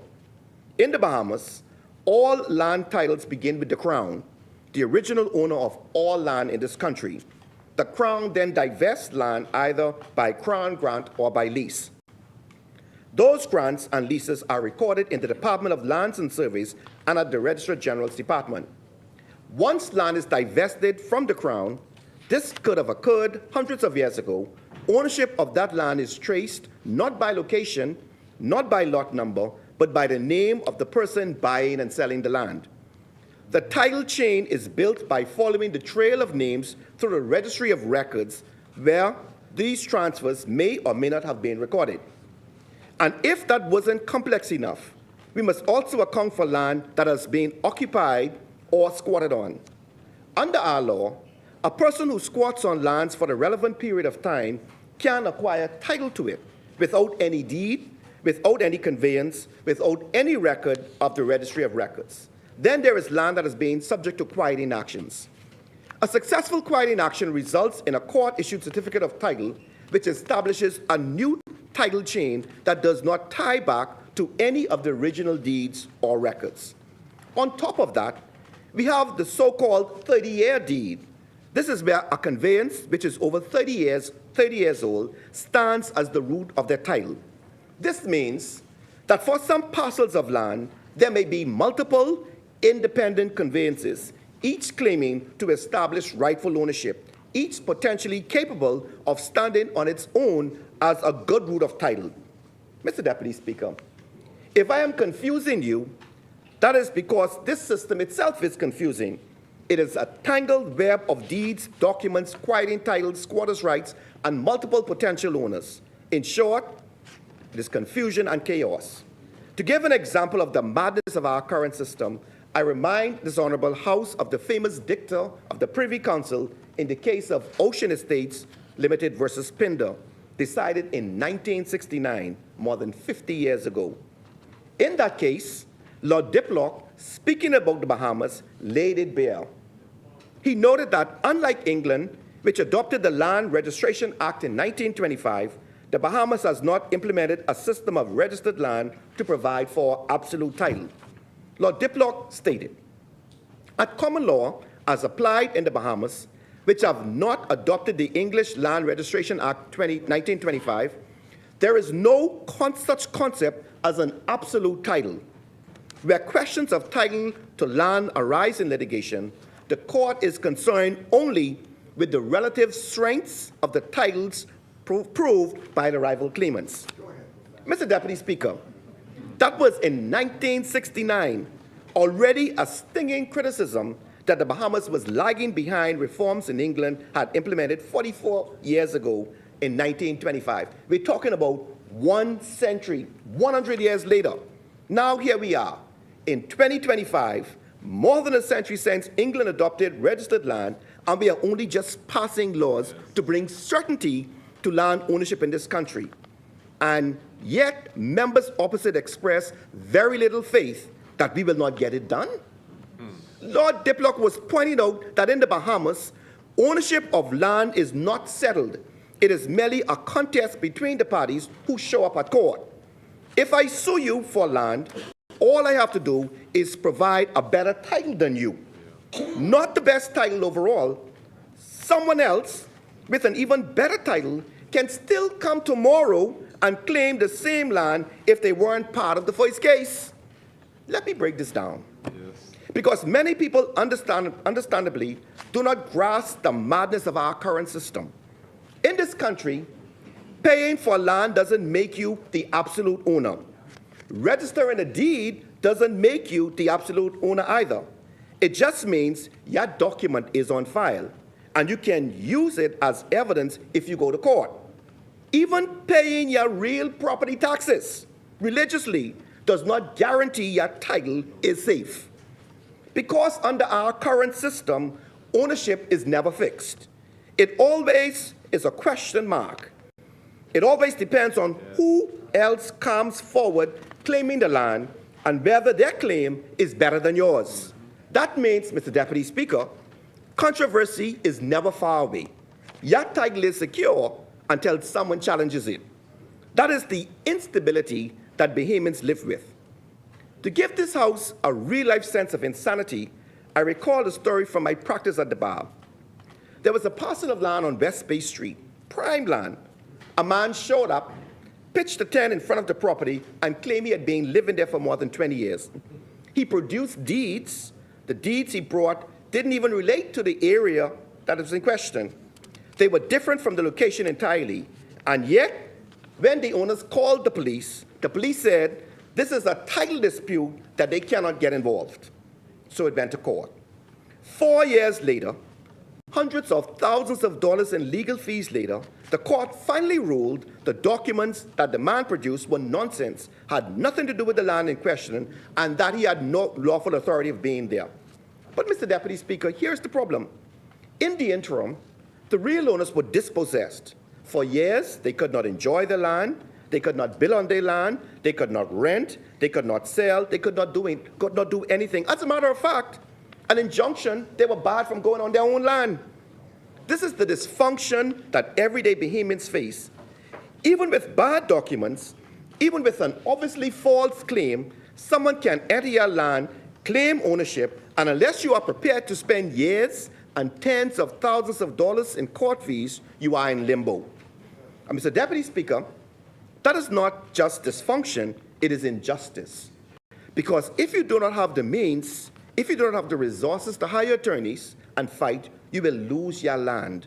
Not because it isn't yours, but because you couldn't afford to defend it. That is the core reality of our system. It does not protect the rightful owner. It protects the one who can endure the fight. And that is why this Davis-led administration, this government is intervening, because land ownership could not depend on who has the deepest pockets or the most stamina for court battles. It should be guaranteed, protected, and respected. This is indeed a new day. It is. That is precisely why the government is acting, and that is why what these two bills, the Land Adjudication Bill and the Registered Land Bill, are designed to fix. Together, they will establish a clear, transparent, and state-backed system of land ownership that provides certainty, finality, and protection for every Bahamian. This is where political will meets what? What we meet? Effective leadership.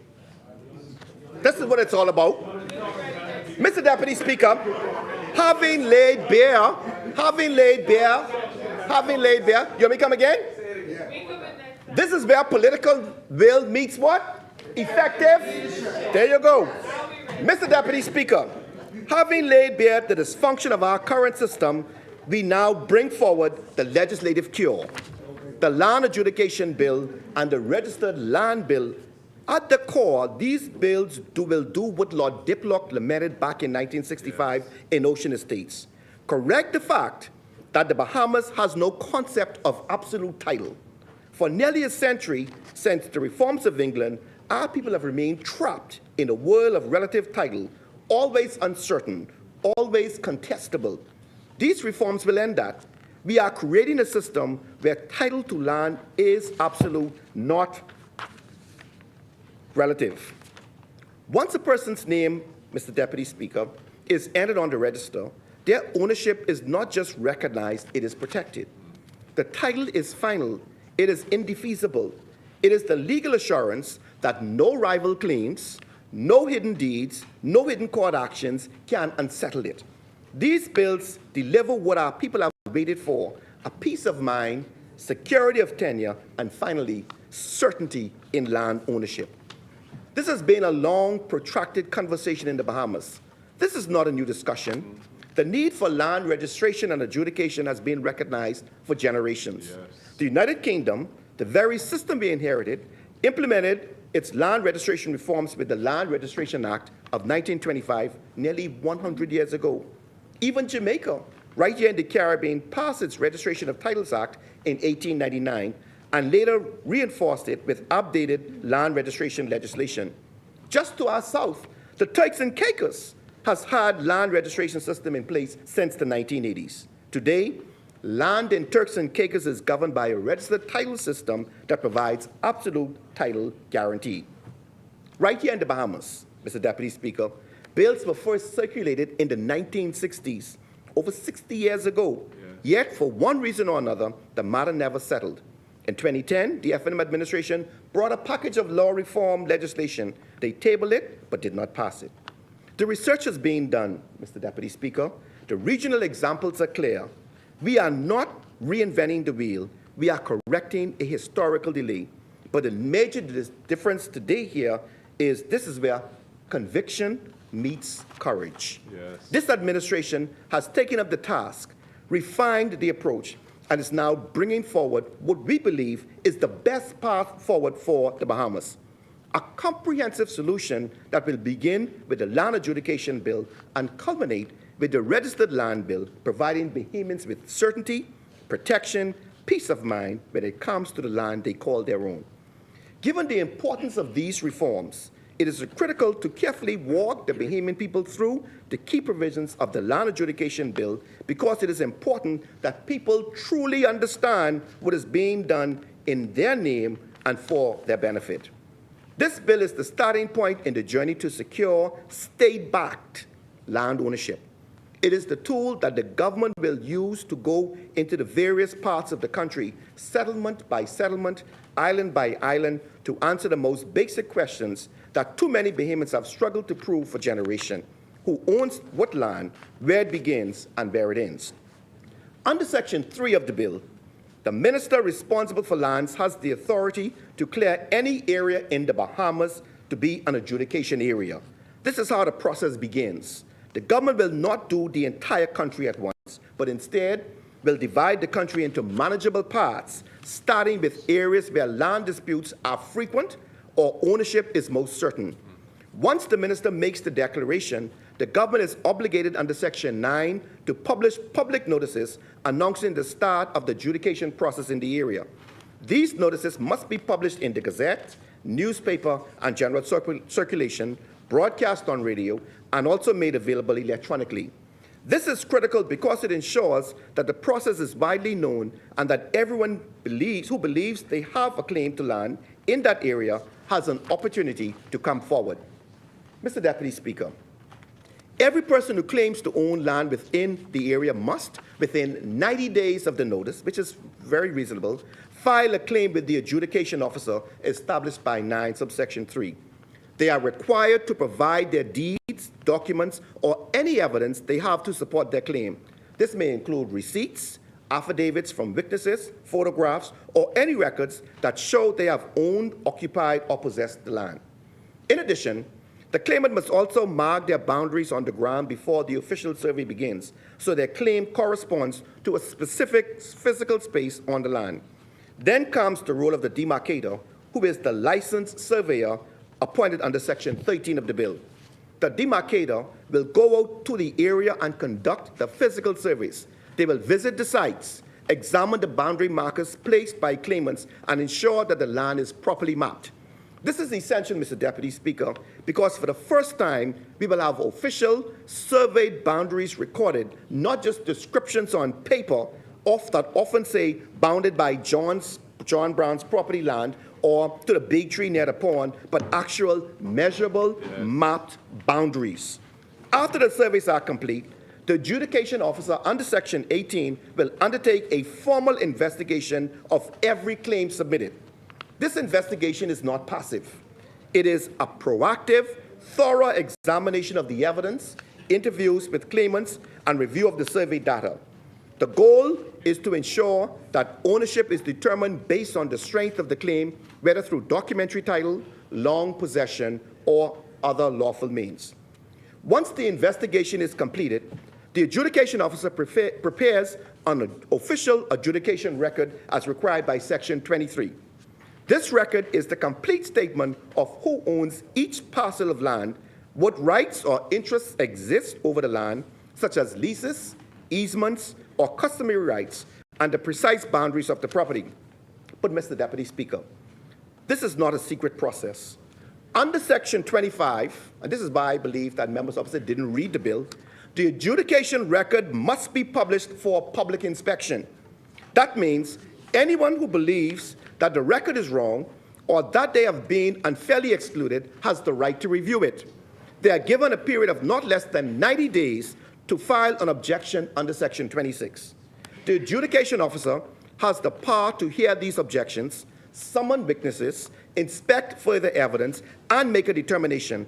And importantly, if a person is still dissatisfied, they can then appeal to the Supreme Court under Section 27, which provides a further safeguard to ensure fairness and due process. When all objections and appeals have been resolved, the adjudication officer will declare the adjudication record final and conclusive under Section 28. Once that happens, the record is transmitted to the Registrar of Lands, who will then proceed to register the land under the Registered Land Bill. This makes absolute sense to me. The bill also contains important safeguards. Under Section 33, it is an offense to make false claims knowingly or to present false documents or evidence.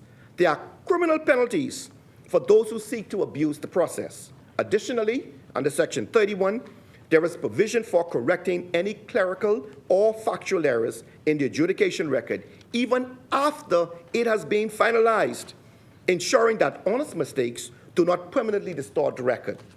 Mr. Deputy Speaker, this is a process built on order, transparency, and public accountability. It is designed to be deliberate and thorough, giving everyone a fair chance to stake their claim, but also ensuring that at the end of the process, ownership is settled and the boundaries are clear. So to the Bahamian people, let me say plainly, the Land Adjudication Bill is how we will finally settle the question of land ownership across the Bahamas, area by area, in a way that is transparent, accountable, fair, and final. Only when the adjudication is complete will we proceed to register that ownership on the official register under the Registered Land Bill. That is how it will get there, East Grand Bahama. That is how we turn confusion into clarity, chaos into certainty, and long-standing disputes into resolved history. Mr. Deputy Speaker, having completed the adjudication process under the Land Adjudication Bill, the question then becomes, what happens next? How do we move from the adjudication record to something that protects the landowner going forward? That is where the Registered Land Bill 2025 comes in. This bill is the second and final step in this reform journey. It establishes the official land register, a public, state-backed record that will formally record who owns what land, the precise boundaries of each parcel, and any other interests or rights that affect the land. Under Part 2 of the bill, the land register is to be established and maintained by the Registrar of Lands, a dedicated public officer responsible for overseeing and updating the register. The bill also creates a system of parcel files and a registry map. The registry map shows the exact location and boundaries of each parcel of land across the Bahamas, while the parcel files contains all supporting documents relevant to that land, such as the adjudication record, subsequent transfers, leases, mortgages, or rights of way. When the adjudication record is finalized for a particular area, the registrar will enter each parcel onto the land registrar. This is the first registration recorded under Section 13 of the bill. Each registered owner is then entitled to request the certificate of title under Section 40, which is an official government-issued certificate stating that they are the legal owner of the land, subject only to the rights or restrictions noted on the register. Mr. Deputy Speaker, this is where the revolution occurs. Section 35 of the Registered Land Bill states that the land register is conclusive evidence of ownership. In other words, once your name is entered on the register, that is the final word on ownership. No other deeds, no old documents, no quieting actions can unsettle your title. The register speaks for itself, and it speaks with the full backing of the state. Further, any dealings with land, whether you want to sell, lease, mortgage, or subdivide your property, must be recorded in the register under Part 6 of the bill. This ensures that the register remains up to date and reflects the current status of every parcel of land. There are also strong protections built into the bill. Under Section 135, if a person suffers a loss due to a mistake or omission in the register, the state is responsible to compensate them through an indemnity fund. This means that landowners are not just protected in theory, the government stands behind the integrity of the register with financial guarantees. Additionally, Section 143 makes it an offense to knowingly make a false statement or produce fraudulent document dealings with the land register. This helps to protect against fraud and ensures that the system maintains its credibility.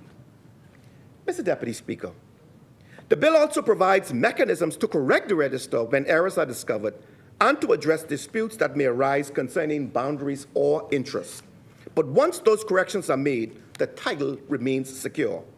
The register provides what we have long lacked in this country: certainty, finality, and security of ownership.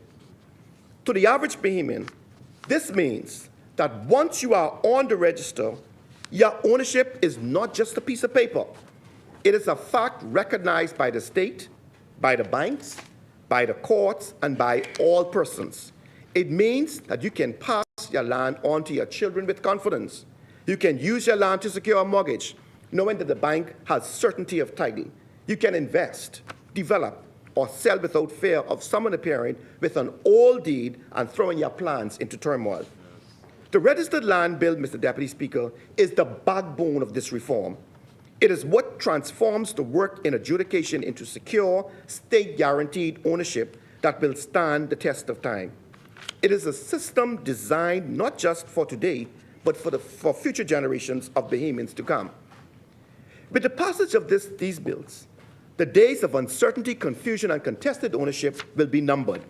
The land register will be the final word on land ownership in the Bahamas, and that is a promise of security we can finally deliver to our people. As I move to the close, I want to pause here to express my sincere gratitude to the team that made this possible. To the Honorable Attorney General, Ryan Pinn, and his team at the Attorney General, who worked with skill, patience, and precision to craft the bills in a form that meets the legal and constitutional standards required for such monumental reform. Of course, I want to also sincerely thank the Law Reform Committee, chaired by Mrs. Charlene Smith, for their dedication, their technical expertise, their relentless work to get us to this point. And of course, my cabinet colleague, the co-chair, he's sitting there, you know we got some things to do, we ain't finished. They have spent countless hours in research, analysis, drafting, consulting, and more consulting. Their contributions are written in every page of these bills, and their work will stand as part of this government's lasting legacy. Mr. Deputy Speaker, I am well aware of the criticisms that have been whispered from the shadows, some from a small fraction of the legal community, and we understand why. There is profit in chaos. There are some who have made a living from the confusion, of the uncertainty, of the endless disputes that plague land ownership in this country. But, Mr. Deputy Speaker, this government is for the people, by the people, and we are for progress. This is a new day as we revolutionize our land regime in our country. Yes, some have said that this has taken too long, Mr. Deputy Speaker, and I agree. And once started, it will take time. But just because it will take time does not mean it should not be done. Others have said the process will be difficult. Others have no faith. Sorting out land ownership after centuries of confusion will never be easy. But difficulty cannot be the reason we abandon the task. If anything, it is the reason we ought to see it through. Mr. Deputy Speaker, if not now, then when? Then when? And if not us, then who? Others have said that this process will deprive people of their land. That is simply preposterous. These bills do not create title, they confirm it. If you own the land today lawfully, properly, you will own the land under the system. But if you do not own the land, if your claim is fraudulent or without basis, then no, you will not and should not own it under the registered land system.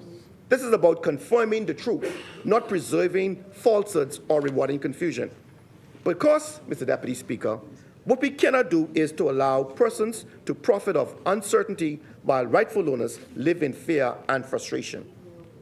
This system will establish clarity, it will establish certainty, and it will ensure that the true owners of land in this country are the ones who remain on the register protected, recognized, and secured.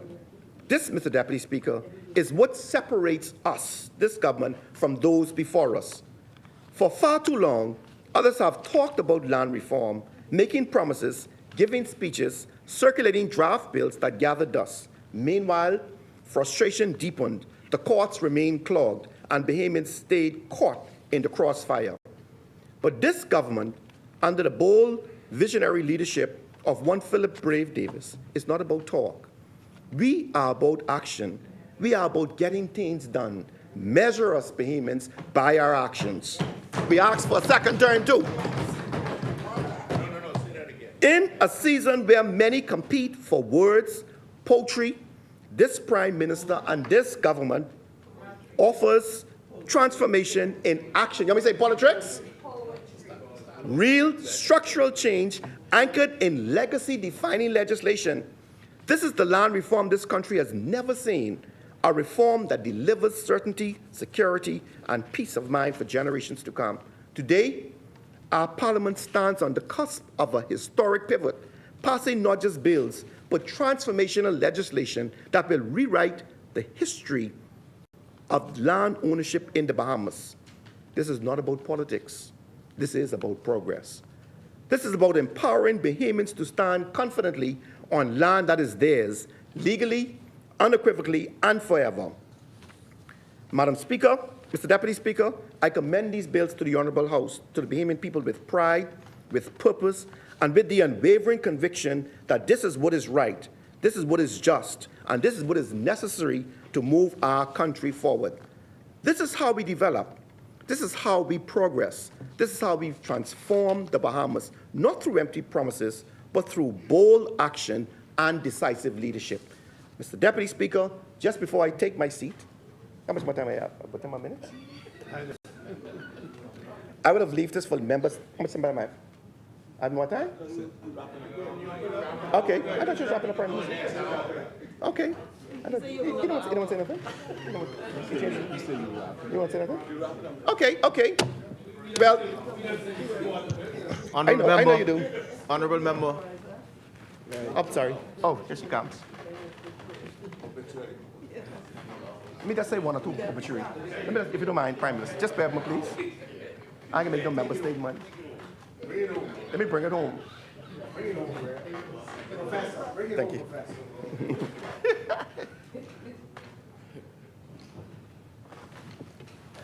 Madam Speaker,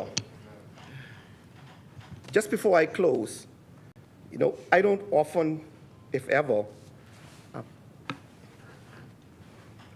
acknowledge the loss of loved ones, because I know all of us in this place, I think as the member of Yamacraw City so aptly put it just earlier, we go to so much funerals every week.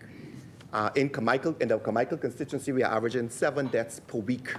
I'm averaging 4 funerals on a Saturday. And I know I've seen many of you to these funerals. But Mr. Deputy Speaker, I just wanted to, given some experiences that I've had recently, I just wanted to quickly take 2 minutes, if I can, to just pay some respect to several persons, a number of persons who would have died in Carmichael and several areas. This is the first time, Madam Speaker, since coming to Parliament, I bought some of the programs. And Madam Speaker, I wanted to, again, tell the family of Pastor Randy Curtis, who would have died while preparing to exercise on Aaron Bailey Field. Madam Speaker, what was so significant about this, in 4 of these cases, the firms I went to, they said it was as though an angel, he didn't fall to the ground. An angel took him and just laid him down. And in 4 of the cases here, Madam Speaker, it was just so significant to hear the recount of these stories. I want to commend the Church of God, the Jumper Church on East Street, They put him down in grand style, and I want to commend that church, Bishop Woodley, and of course, Hugh and Hannah. He was a beacon in that church, and so his wife is their wife, my classmate, and his family. May his soul rest in peace. Madam Speaker, Ms. Ibarra Strawn, she was my banker. She worked at Barclays Bank more than 20 years ago. She's a constituent of Carmichael, and she was just recently funeralized. A dear person last week, Saturday, as a matter of fact.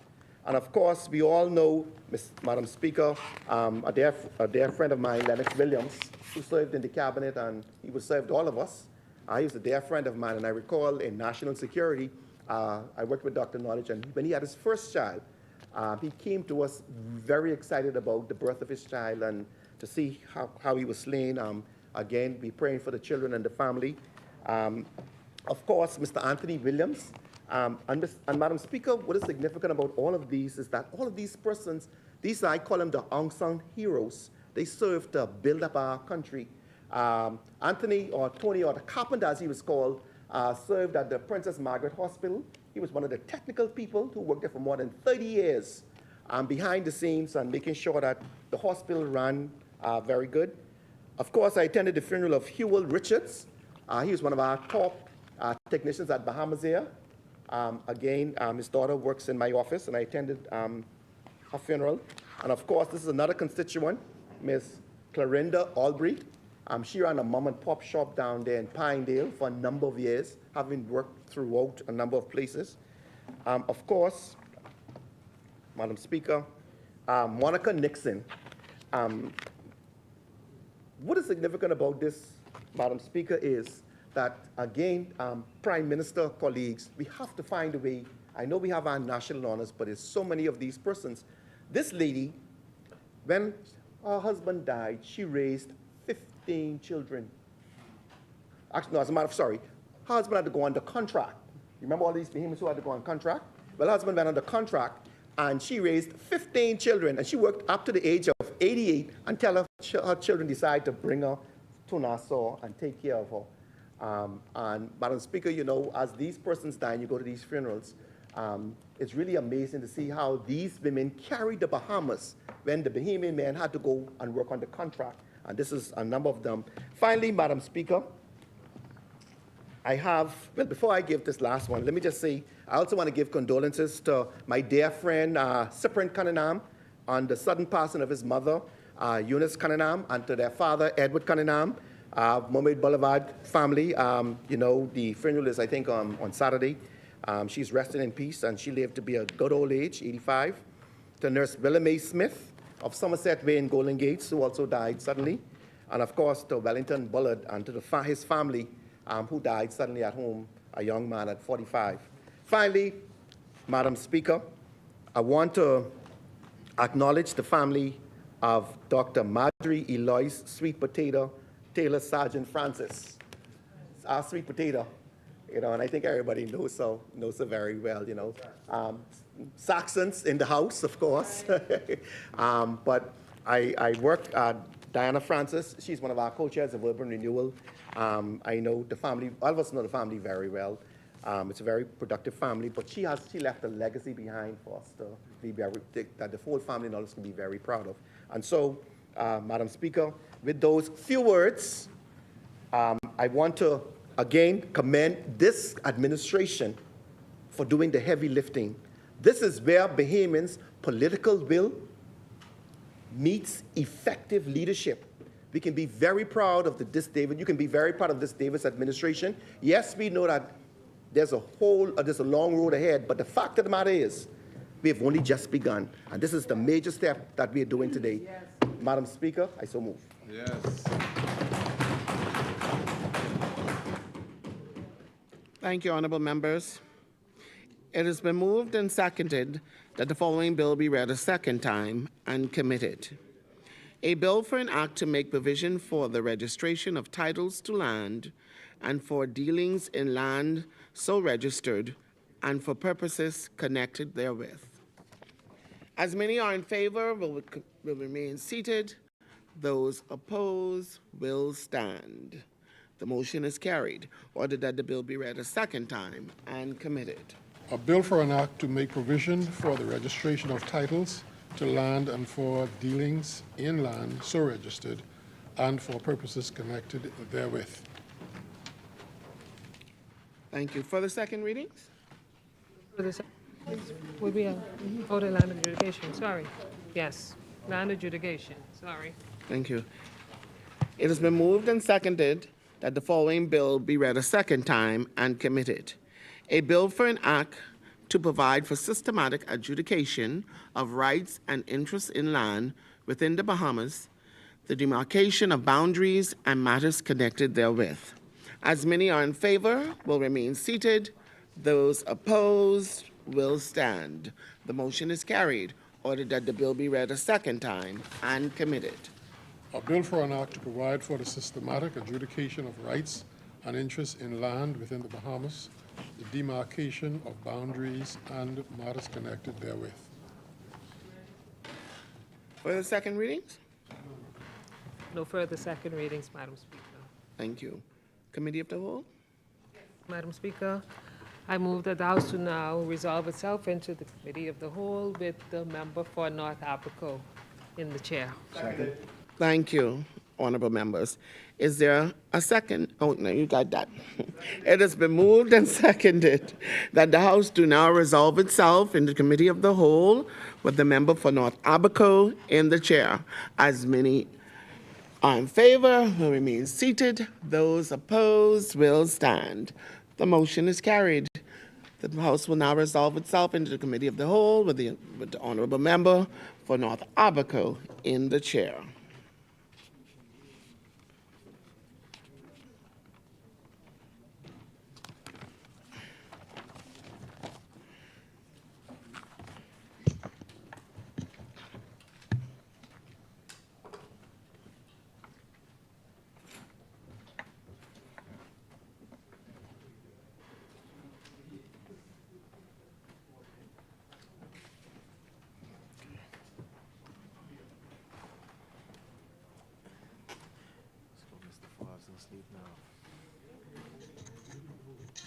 Committee of the Whole. Mr. Chair, Registered Land Bill 2025, I move that the long title of the bill be agreed. Second. It has been moved and seconded that the long title of the bill be agreed upon. As many are in favor, remain seated, and those opposed will stand. The long title is agreed. Mr. Chair, I move that the short title of the bill be agreed. Second. It has been moved and seconded that the short title of the bill be agreed. As many as in favor, remain seated. Those opposed will stand. The short title is agreed. Mr. Chair, I move that clauses 2 through 43 be agreed. Second. It has been moved and seconded that clause 2 through 43 be agreed. As many as in favor will remain seated. Those opposed will stand. It has been moved and seconded. It has been agreed that the clauses 2 through 43 be agreed. Mr. Chair, I move that clause 44 of the bill be agreed. Second. It has been moved and seconded that clause. Chair. As many. Chairman, I rise to move the following amendment to Clause 44, delete Clause 44 and substitute the following. 44, searches and copies. Number 1, any person on application in the prescribed form and on payment of the prescribed fee, A, may inspect any register and any sheet of the registry map or any filed instrument or plan. B, shall be entitled to a certified copy of any register or part of the registry map or any instrument or plan filed in the registry. C, may require an official search in the respect of any parcel, and the registrar shall issue a certificate of official search setting forth particulars of the subsistent entries in the register of that parcel.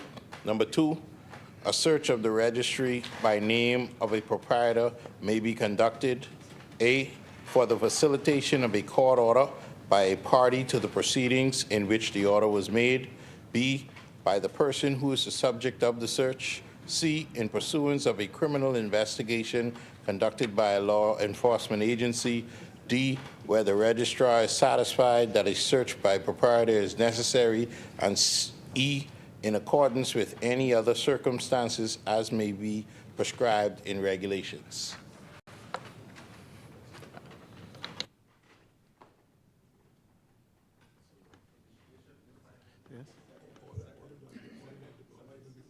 Order that the documents be brought up. Yeah, it has been moved and seconded that the bill be amended as read. As many are in favor, remain seated, and those opposed will stand. Amendments. The bill is agreed as amended. We're only on clause 44. Yeah, we have more to go.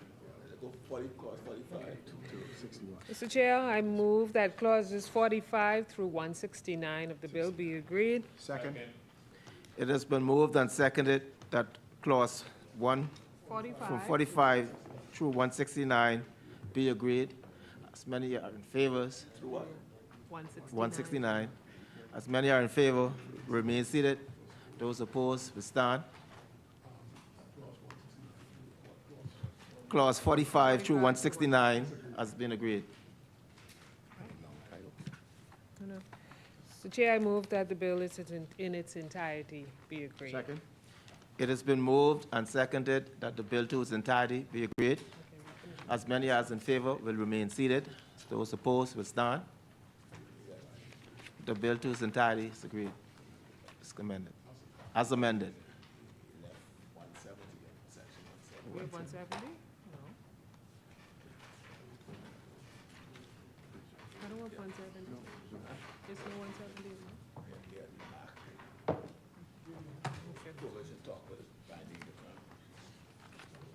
No, 170, 160, that's 169. So this, okay, mine different. Look at that, you see? Okay, let me do 160, 170. I'll just do 170, but no 170 in this one, not in ours. But I, okay.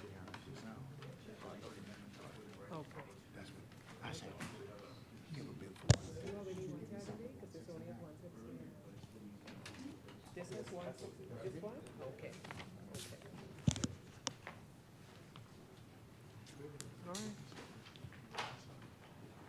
All right.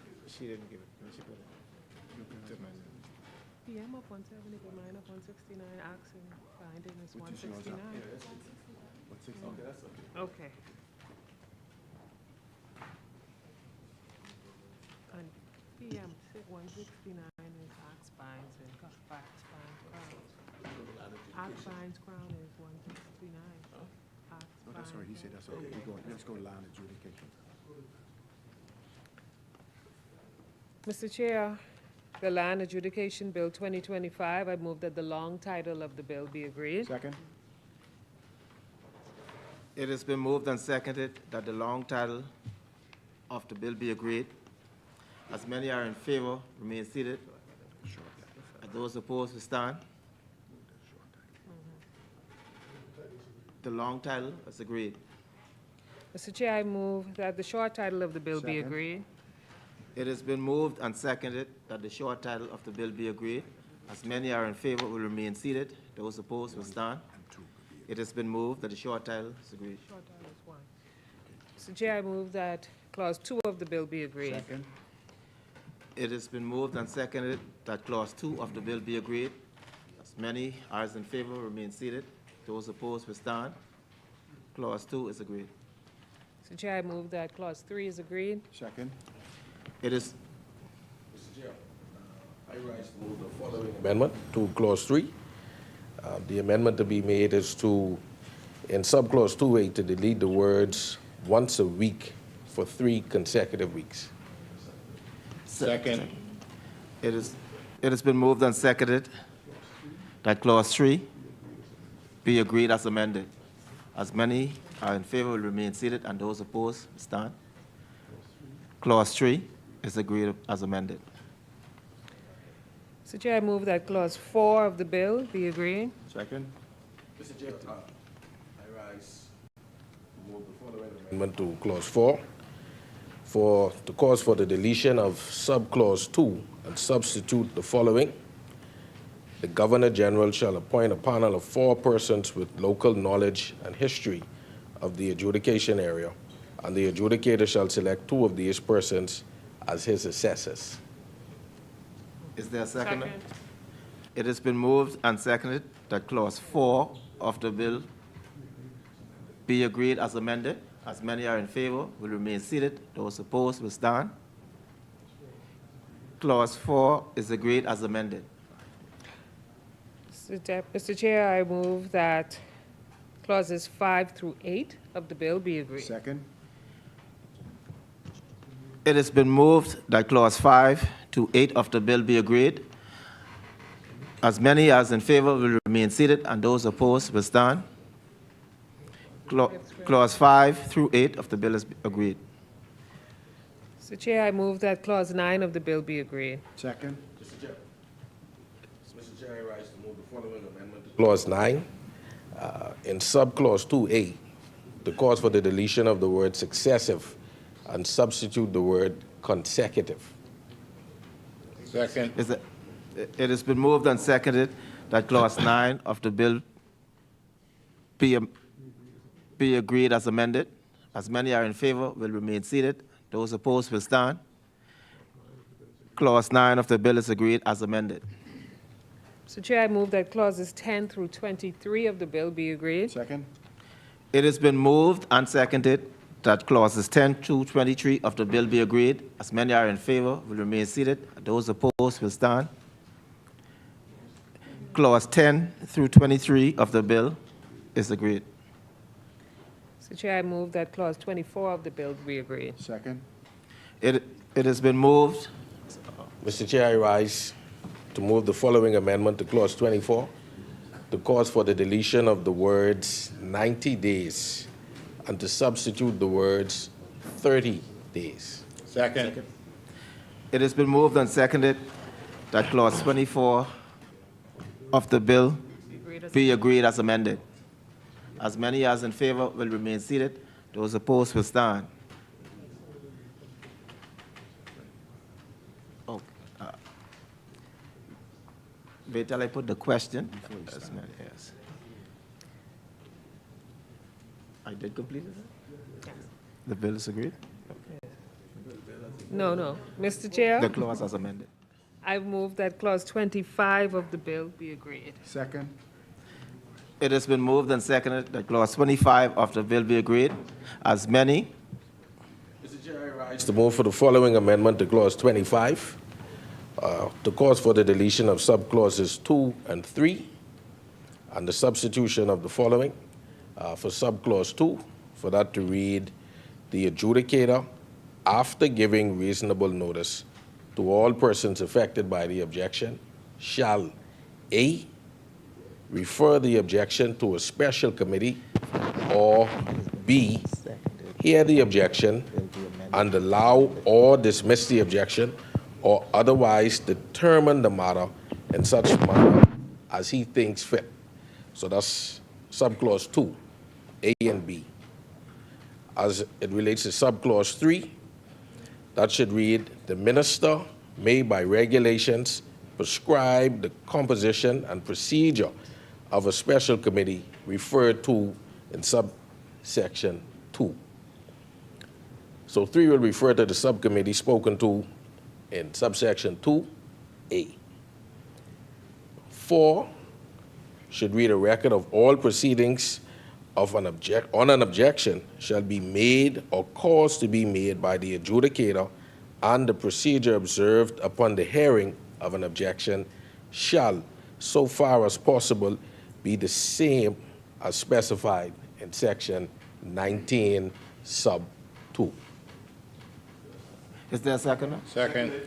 It has been moved and seconded that clause 25 of the bill be agreed as amended. As many are in favor, will remain seated. Those opposed will stand. Clause 25 is agreed as amended. Mr. Chair, I move that clauses 26 through 28 be agreed. Second. It has been moved and seconded that clause 26 through 28 be agreed. As many as in favor will remain seated. Those opposed will stand.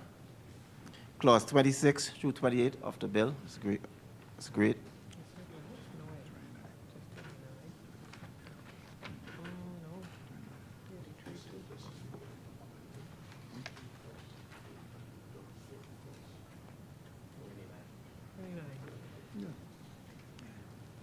Mr. Chair, I have an amendment to clause 29 to insert new clause A.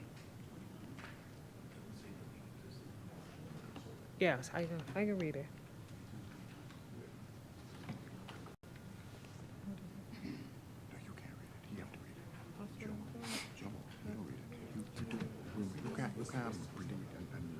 Just wait a minute, Junior. Just read it. 29. Yeah. Mr. Chair, I rise to move the following amendment to clause 29 for us to cause to be inserted immediately after clause 28. The following new clause 29.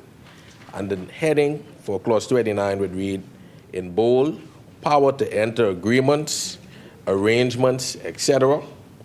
The minister may, for the purposes of the better facilitation of the adjudication of land under this act and the subsequent registration of land under the Registered Land Act 2025, enter into agreements, arrangements, or schemes with a public agency, private company, or individual to provide, to provide services to the adjudication tribunal, adjudication personnel, or claimant, because it was, pushed down, Yes, that's just 29. Additionally, subclause B would be read to say, renumber the existing clauses. So this is for the benefit of any query. For the cause for the renumbering of the existing clauses 29, 30, 31, and 32 as clauses 30, 31, 32, and 33 respectively. So that would cure the issue as yes, that would cure it. That would be the cure for that. Correct.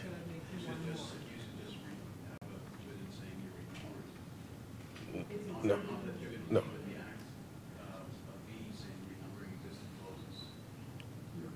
No, but it's a yes, because it's a new 29, but it's a catch-all. No. No, that's the amendment. Exactly. That's what we are causing to happen by virtue of the amendment. But it wouldn't actually read. No, it wouldn't read that. What we read is the actual new renumbering. So you would move from 29, 30, 31, and 32, and we are now causing it to be read as 30, 31, 32, and 33. Do we have a second? Yeah. Second. It has been moved and seconded that the insertion of 29 be agreed as read. As many as in favor will remain seated. Those opposed will stand. Insertion new clause 29 is agreed. Mr. Chair, I now move that that clauses 30 through 33 be agreed. Second. 32, 33? 32. It has been moved. 30 through 32 be agreed. It is, you have a second? Yeah, It has been moved and seconded that the clause through 32 to 33. 32. 30 to 32. I thought I had 30 to 33. You did, but I corrected it. Okay, 32 to 33. 30, 32. 30 to 32. It's been moved and seconded that the clause 30 to 32 be agreed. As many as in favor will remain seated, and those opposed will stand. Clause 30 to 32 of the bill is agreed. 33. Mr. Chair, I move that clause 33 of the bill be agreed. Second. It has been moved and seconded that clause 33 of the bill be agreed. As many? Following amendment to clause 33. In subclause 2A, for there to be the insertion immediately after paragraph A, the following. Subparagraph B, the full or partial exemption or waiver of a claimant from the obligation to obtain certain approvals, consents, and the payment of certain taxes, duties, and fees required for the adjudication, transfer, or registration of land. And C, by the renumbering of existing paragraphs B through F as D through H. Second. It has been moved and seconded that clause 33 of the bill be agreed as amended. As many are in favor will remain seated. Those opposed will stand. Clause 33 of the bill is agreed as amended. Mr. Chair, I now move that the bill in its entirety be agreed. As amended. It has been moved and seconded that the bill to its entirety as amended, the bill in its entirety as amended, be agreed. As many are in favor will remain seated, and those opposed will stand. The bill in its entirety as agreed as amended. Mr. Chair, I now move that the Speaker will now take the chair. Second. It has been moved and seconded that the Speaker now take the chair. As many as in favor remain seated, those opposed will stand. Speaker may take the chair. The Speaker may now take the chair.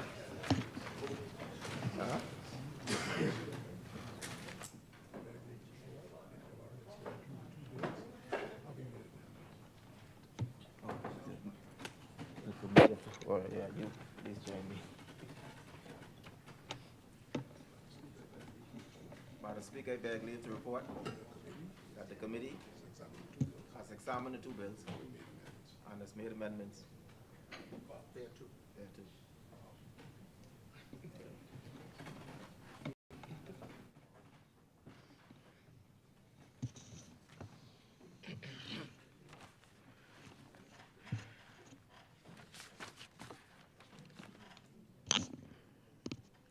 Honorable members, the honorable member for North Abaco and chairman of the Committee of the Whole has reported that the committee has examined the bills, having made amendments thereto.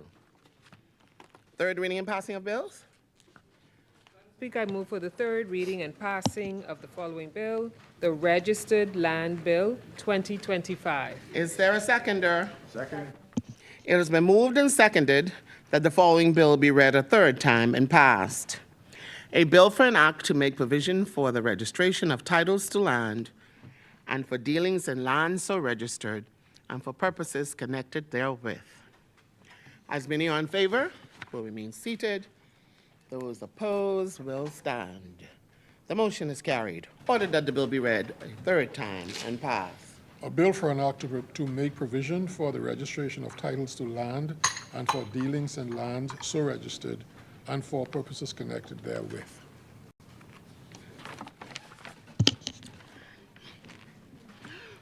Ordered that this bill do now pass and the title thereof declared to be Registered Land Act 2025.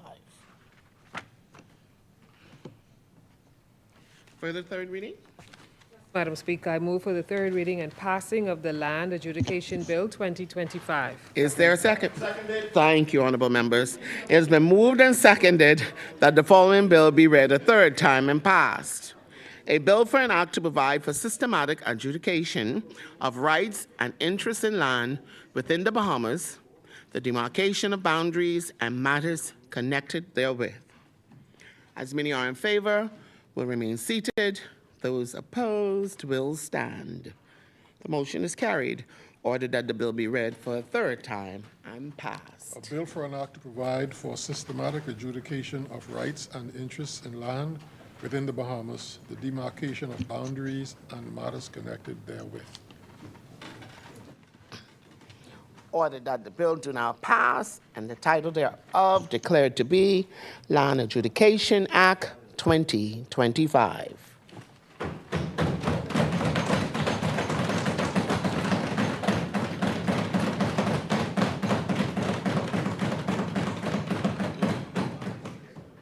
Further third readings? No further third readings, Madam Speaker. Thank you, Honorable Member. Ordered that the clerk to take the bills passed by this House today to the Honorable Senate for their concurrence. We will now revert back to the order of business.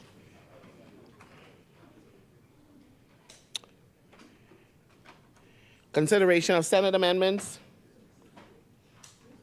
resolutions, member statements.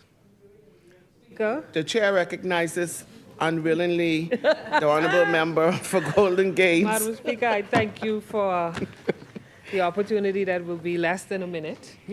The day has been long, but it's not over yet, so I want to make sure that before the day ends, that I say a very hearty and happy birthday to Miss Laura Williams, who turns 82 today. I took the opportunity on my lunch break to go give her a hug and a kiss, but I wanted to make sure that I acknowledge her today in this place. Good woman, a good stalwart, a good PLP, and someone who I have great revere for, and I wanted to make sure I acknowledge her. This week is also the birthday of my darling mother.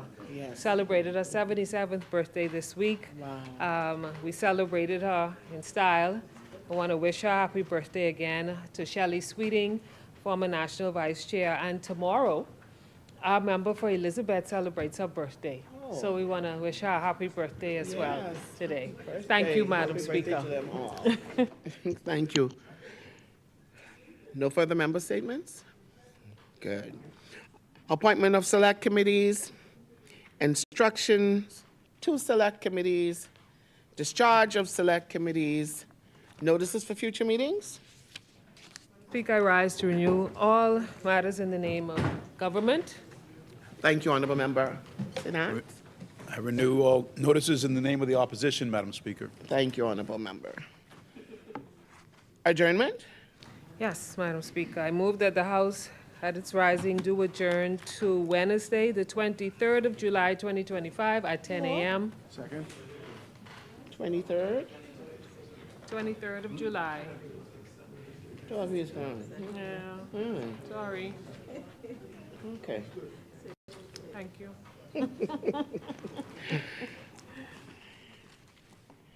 Is there a seconder? Seconded. Okay. It has been moved and seconded that the House do now adjourn to Wednesday, 23rd of July, 2025 at 10 a.m. As many are in favor will remain seated. Those opposed will stand. The motion is carried. The House now stands adjourned until Wednesday, 23rd of July, 2025. Final adjournment? Final adjournment, Madam Speaker. Who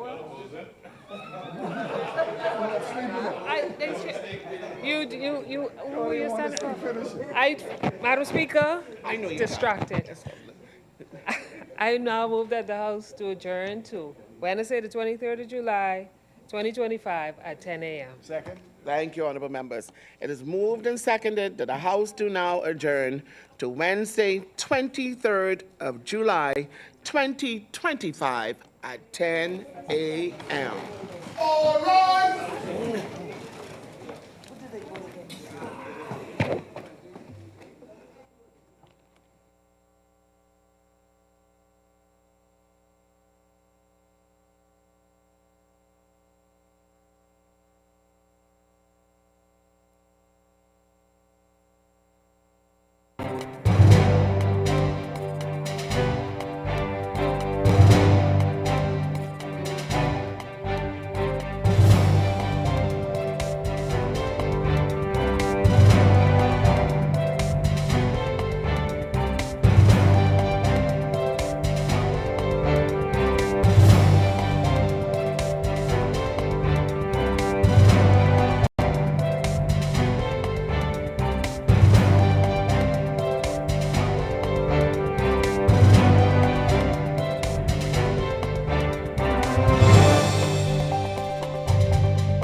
A blessed good morning, honorable members, and those under the sound of my voice.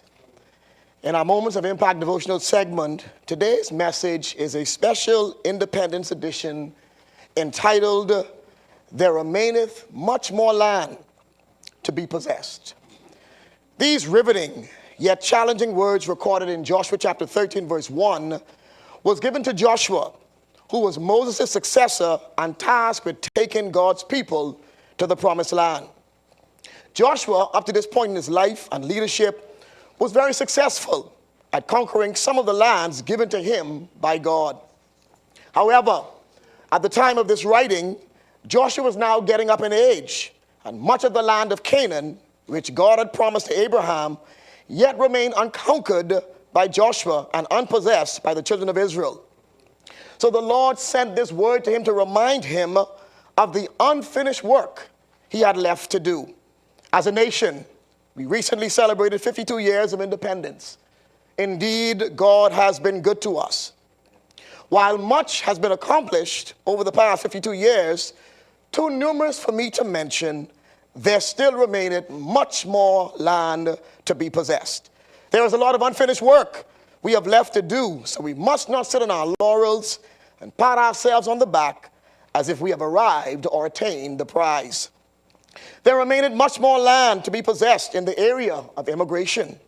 We must continue to spare no efforts and expense in securing the Bahamas for Bahamians and not for foreigners. No foreigner, no matter how wealthy they are or what they bring to the table, under no circumstances should have more privileges in the Bahamas over a Bahamian. The Bahamas ought to be for Bahamians. There remaineth much more land to be possessed in making the wealth more common for the average Bahamian in this nation. Land, which is real estate, is too expensive and out of reach for many Bahamians to purchase. Additionally, far too many Bahamians are struggling and can't make ends meet. I'm on the ground. I hear the cries almost every day of the marginalized and disenfranchised. And sadly, successive governments have made it their priority to only feed themselves and the people who support them. This practice is very disheartening and depressing. Every Bahamian deserves to eat despite their political preference. There remaineth much more land to be possessed in health care.